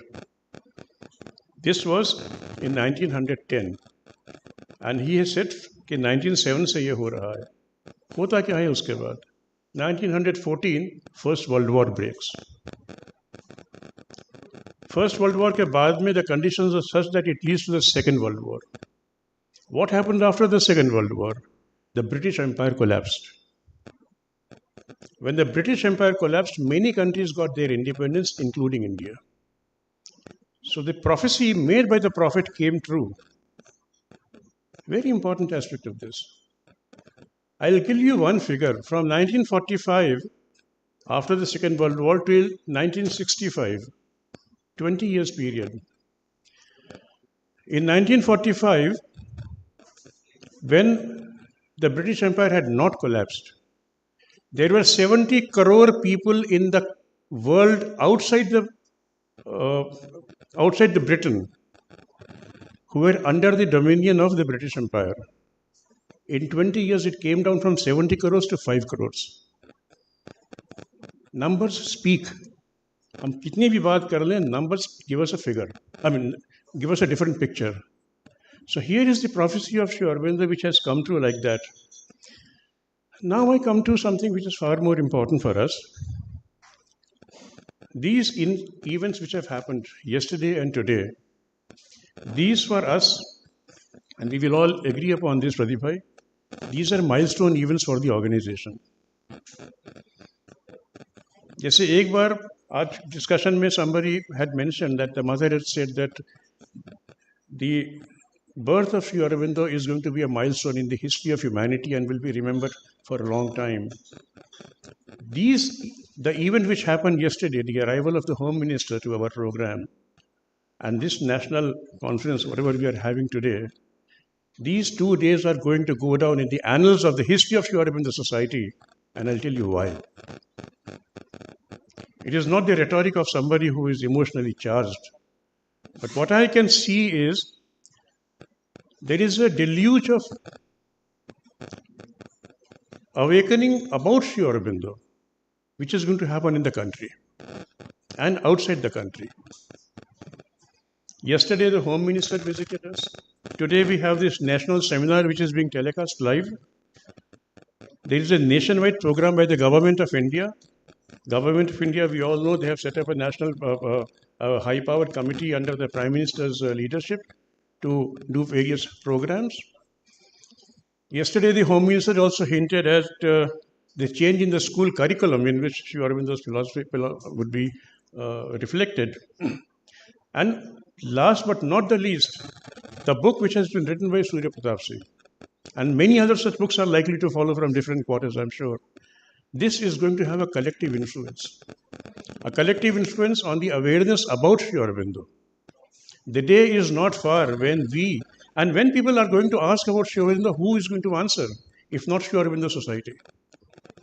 Therefore, my friends, I have a very strong premonition that our responsibility is going to grow up. Today, our membership, wherever we stand, I am not going to go into the numbers. Today, the membership of the society, today the number of people who come to us, whatever the numbers are in spite of doing any major publicity. It is only recently that we have started going on the social media. We were not doing anything earlier. Today, the changes that are going to come, or tomorrow the changes that are going to come with the social media, with the changes, with the government input that is going to happen, I can assure you the day is not very far. Pradip bhai, I feel this hall chota padne wala hai humko. Ye hall humko chota padega ek din. So what do we do now? The point is, we have done this program. Where do we go ahead from this? Today, it becomes the responsibility of every state committee, responsibility of every state chairman, responsibility of every center, responsibility of every branch to take on themselves the responsibility of spreading the word of Sri Mother and Sri Aurobindo. Pehle jo kuch ho gaya, wo ho gaya. There was a lukewarm response, there was this, there was that, fine, what is all gone. But now that we have a point from which, this is a cut-off point. Yesterday and today is a cut-off point. From here we are embarking upon a new history. Let each one of us, each center, each state, each branch, do outreach programs. Reach out to as many people as we can. Do whatever we need to do. Coin programs, but with one important difference. सुबह से लेकर शाम तक आपने भी देखा होगा, हमने भी देखा है. There is a lot of repetition which is coming into our programs. Lot of repetition which is coming into the references that we give when we talk about Sri Aurobindo. We need to look at different horizons now. We need to look at different programs now. Makarand Paranjape, today he gave me an idea, and SRINIVAS, we were sitting and having a cup of tea. He said, Sri Aurobindo, on 15th of August, he has spoken about the rise of Asia as one of those 5 dreams. So why don't you do a program on the rise of Asia? Invite the Chinese, invite guys from Hong Kong, invite guys from the Asian countries and do a program. This is the type of out-of-the-box thinking that we need to do. I will request Ajit bhai, aap sab hain, front row mein. I want to say a few words. Sure. Let us all put down our ideas together, think what we can do in these different directions. Integral yoga हमने बहुत बात कर ली है, integral education की हमने बहुत बात कर ली है. We all know what we're talking about. We need to program ourselves in a manner, in a language that the outside, the third person is able to understand what we are trying to say. We need to do programs in which people are able to identify themselves as partners of our program. We need to tell them, this is what is your benefit. हमको शायद अपनी language भी change करनी पड़ेगी. I am not too sure. I'm just maybe, thinking loudly. But these are the areas, and why I'm emphasizing it again and again is, I see very clearly what has happened yesterday and what is happening today, right now, in this hall, is going to be a landmark, after which things will not be the same again. So now I come to the second part, which is what I would like to do, the Thanksgiving and congratulations. First of all, Surya Pratap ji, thank you so much. कल जब गृह मंत्री के साथ आप खड़े थे stage पे और वो कुछ लिख रहे थे, I can tell you one thing, trust me, बहुत लोग थे हमारे अंदर यहाँ बैठे हुए जिनकी आंख में पानी था. आपके अंदर हम सब अपने को देख रहे थे. वो सम्मान आपका नहीं था, वो सम्मान श्री अरविंद सोसाइटी का सम्मान था. And then I was telling somebody, this organization is like a soil. एक बीज कहीं पे गिरता है वो सबका पेड़ हो जाता है. तो आप जो करते हैं वो भी सबका है, हम सब करते हैं वो भी सबका है. This is what. Why do we think only of collective yoga? Why can't we think of collective joy? And why can't we think of collective, benefits? मैंने बहुत कुछ लिखा था, मुझे कुछ अब पढ़ने की जरूरत ही नहीं हो रही है. But lawyer as he is, युग धर्म की जब बात करी, and so beautifully took us from Mohenjo-daro all the way from Harappa to the modern times. Thank you so much. Dr. Beloo Mehra, I want to congratulate you also for your book, Understanding Contemporary India in the Light of Sri Aurobindo. I keep on telling you that you look like my sister. I never told you that I'm scared of her also. A few words about her book I want to mention. See, in today's time, there is an awakening, there is an intellectual awakening about India. People are beginning to, different voices are talking about India from different quarters. From India, from outside India, different quarters about in a positive manner, about in a negative manner. Both ways. You have the right wing, you have the left wing, you have all types of people talking about India. Voices which are presenting indigenous views of understanding India's past, present and future from different fields and circles. इस समय बहुत ज़रूरी होता है that we have an anchor who can hold everybody or give sort of a guideline. This book is an honest attempt to bring together all those who are interested in the Renaissance of India. The book is a reminder to carefully investigate what is said about India in the socio-cultural political discourse and come to one's own conclusion. That is very important. That book is not driving you towards any conclusion. It is allowing you to come to your own conclusion, instigating the reader to start thinking freely and independently, and then embark upon a journey of rediscovery of India's spirit in an Indian way. Yesterday, when Pradeep bhai, when you said that now we have an Indian Prime Minister, हम सब की रीढ़ की हड्डी सीधी हो गई थी.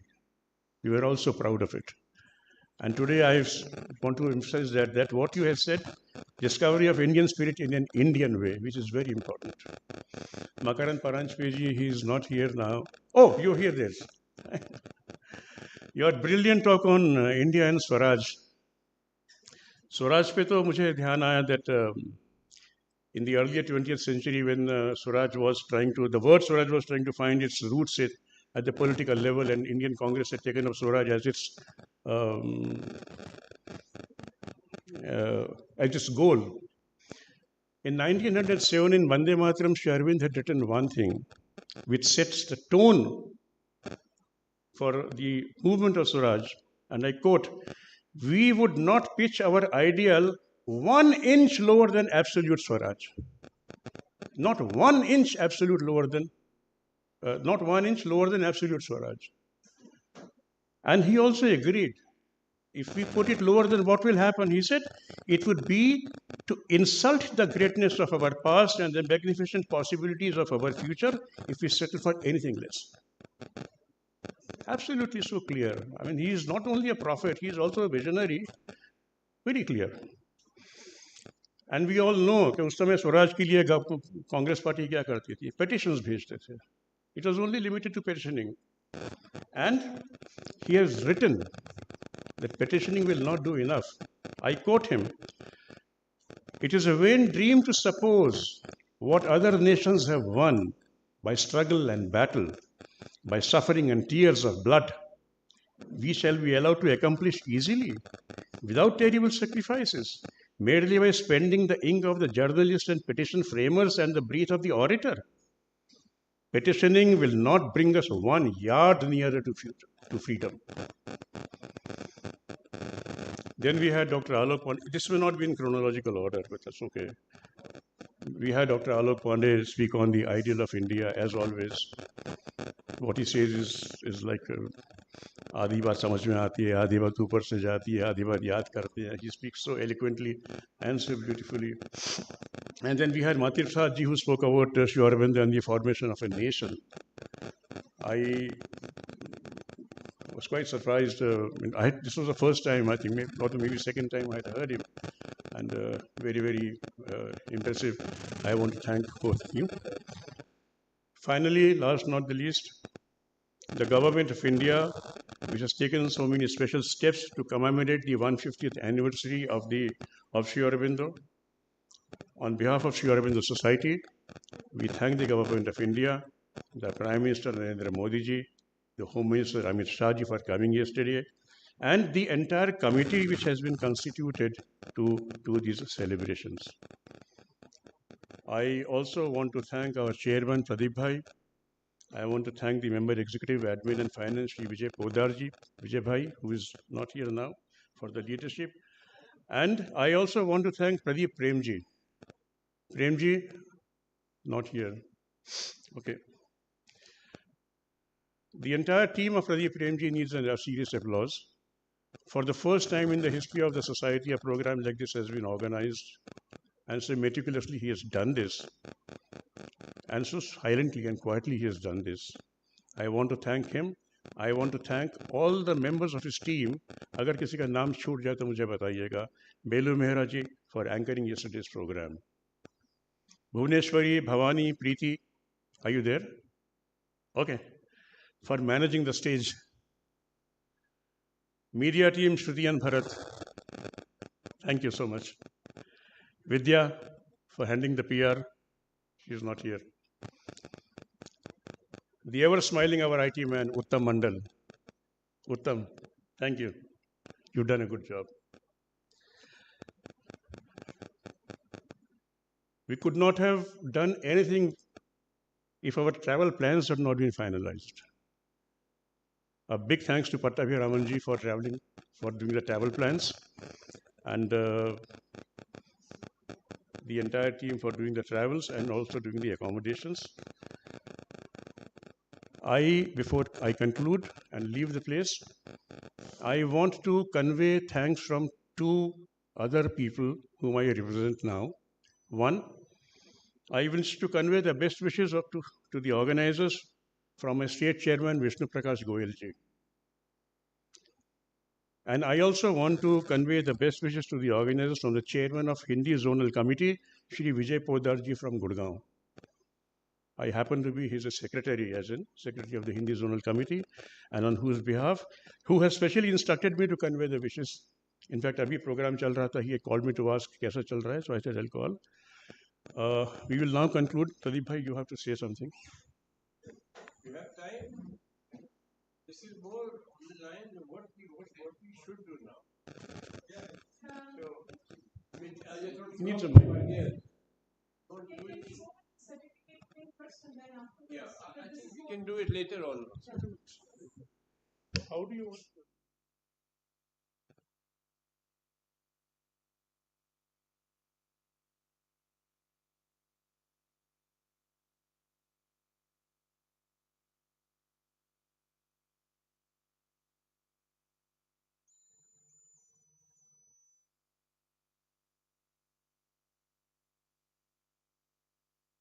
Several students have already left because of their, I guess, transport issues back to the thing. So this is how we do for the certificates for the students and faculty members who would like this. So we've placed the certificates near the mother's photo, and also just a little prasad, small pieces of chocolate. So I'm going to read out the names. Please walk just along that way. Take your certificate, and some people whose certificates may be there, and if they are not there, just make sure that you don't pick the right certificate. And in case you pick the wrong certificate, just hold on. You can collect the correct one later. So I'm going to read out the names. Just come one by one if you are here and collect your certificate.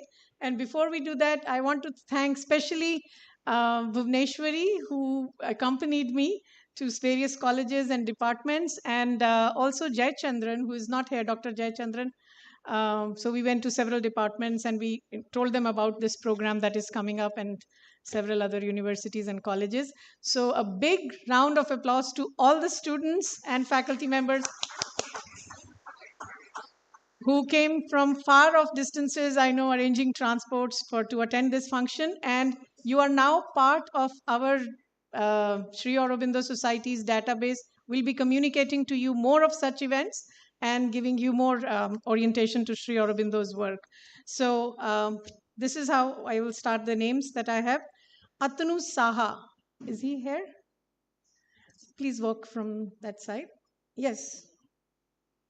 From behind the...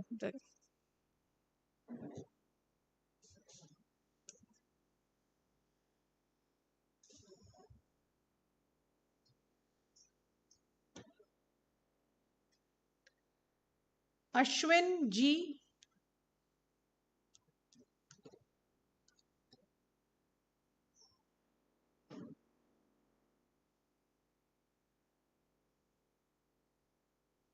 Jasmine J.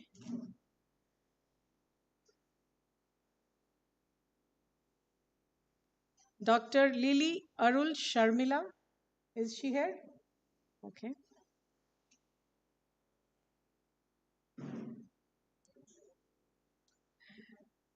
So you may want to walk behind Shruti. That way it will be easier to walk from there. Preetika, is she here?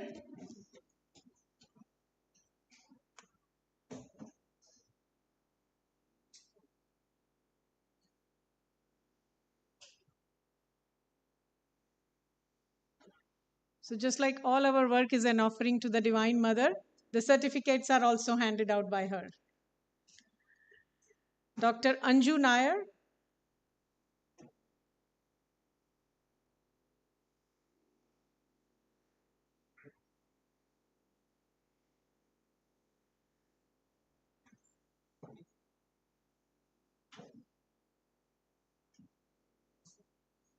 Please take some prasad, Anju. S. Vishakha Devi.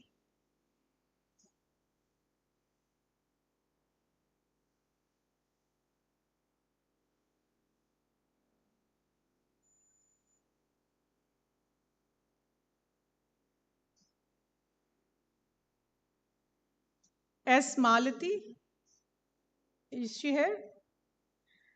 S. Vishwanathan. Okay, Malika. Arjun. Dr. R. Vijay Prasad.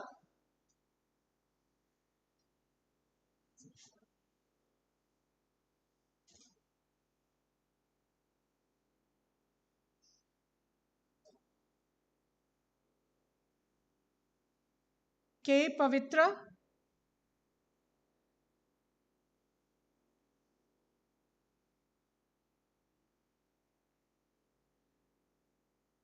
Matilda Susan.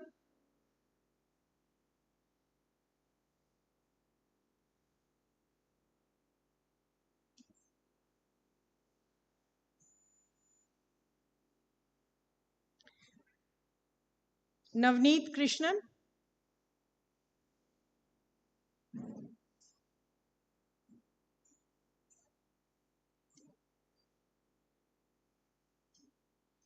B. Srinivasan,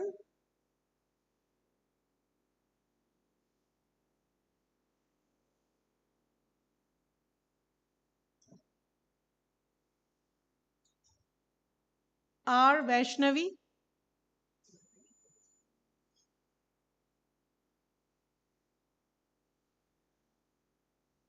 A. Jagadish, S. Kirthava,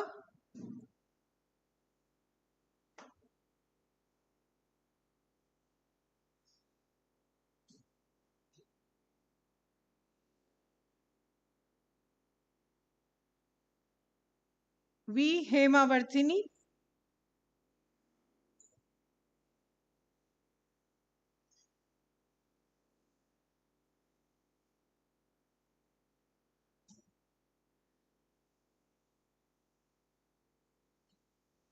S. Gayatri Shruti,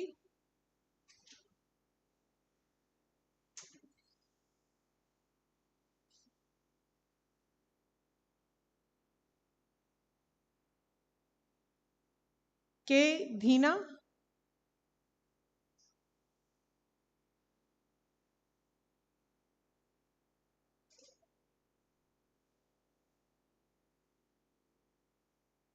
S. Shoban,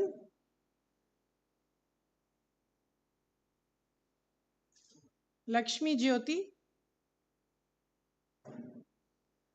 Suhana Diora,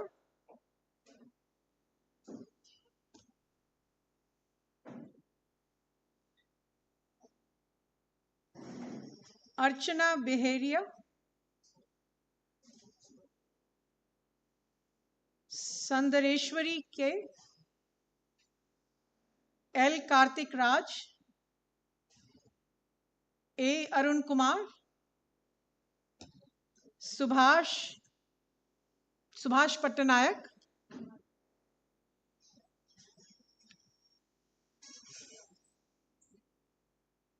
Bharat R.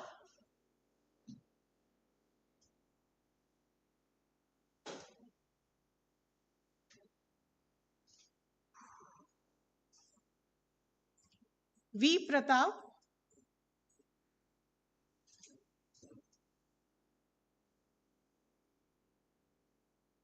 A. Khilare, B. Mohanana, is he here? Tapan Kumar Ojha, Rashikesh Mishra, Santosh Kumar, Ram Kumar, N. Mohammad Tamim, M. Bhuvaneshwari,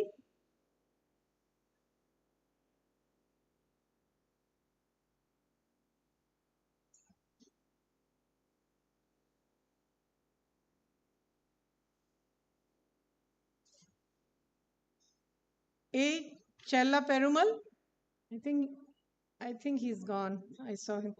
Ajay Khanna, Sobhit Raji, Shyam Sundar,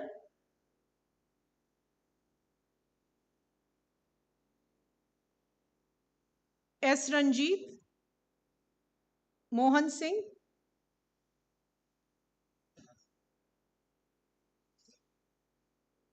Pradeep, Himanchal Sahu, Richa Tiwari, Dr. Nand Kishore. Okay. Those who have already left will somehow find a way for them to get their certificates.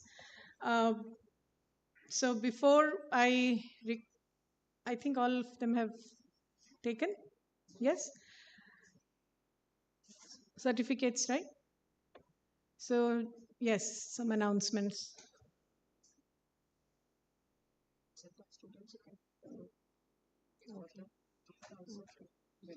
Okay, so we will conclude our session with the national anthem. But before after we do that, I would like all the students and all the participants, actually, we can have a group photograph here. Okay. Yeah. Can we give him the mic, please?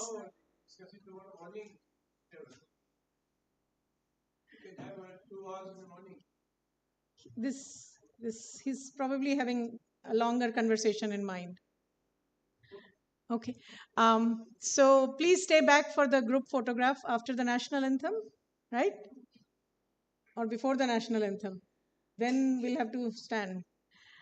Okay, so before we gather together here for the group photograph, I would just like to briefly thank few people who have been really important part of putting together this seminar, starting with Biswajita, kind of like my right hand, Kavita, who is amazing with all the banner designs at the last moment, getting the book stall ready, Priyanka.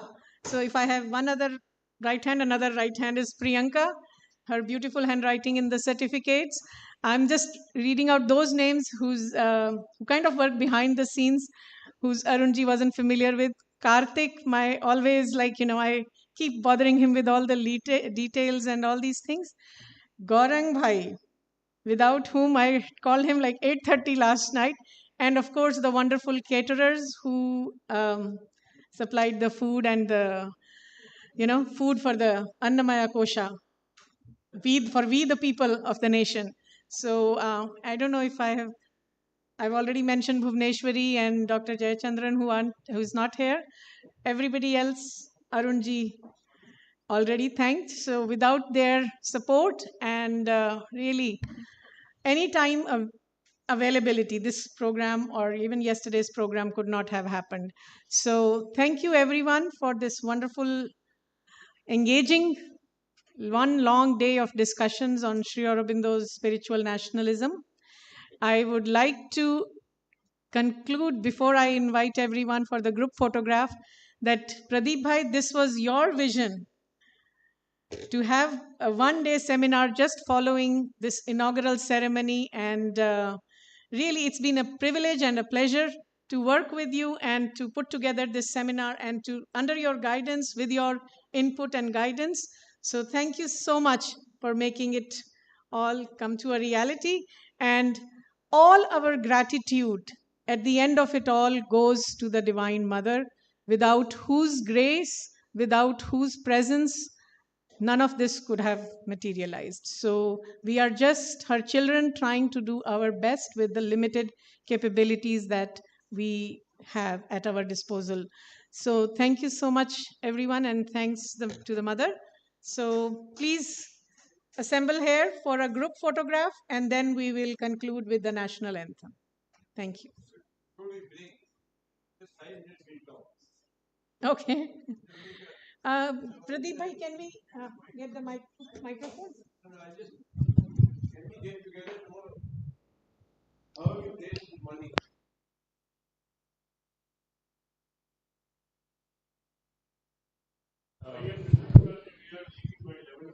Yeah, so why can we meet at 9? No, to follow up, we are, it's all the iron is hot. I think a lot of discussions thoughts have come out of the last 2 days, and we have a feeling, we have a certain sense of elation that we are expressing. I think this should lead to some thoughts, some serious thoughts as to what we want to do as a society, as from various parts of the country that we are here, and we'll see what we should do. 9 o'clock we can meet in the committee room. It's easier, we'll be 10, 12 of us, easier to meet.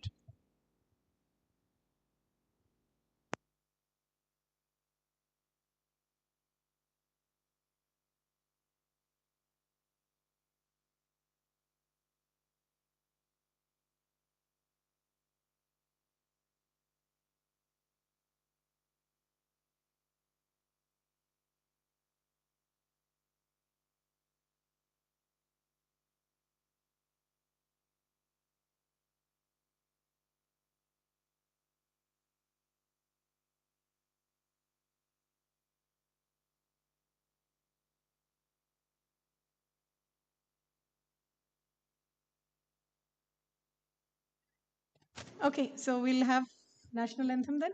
So let's stand for the national anthem.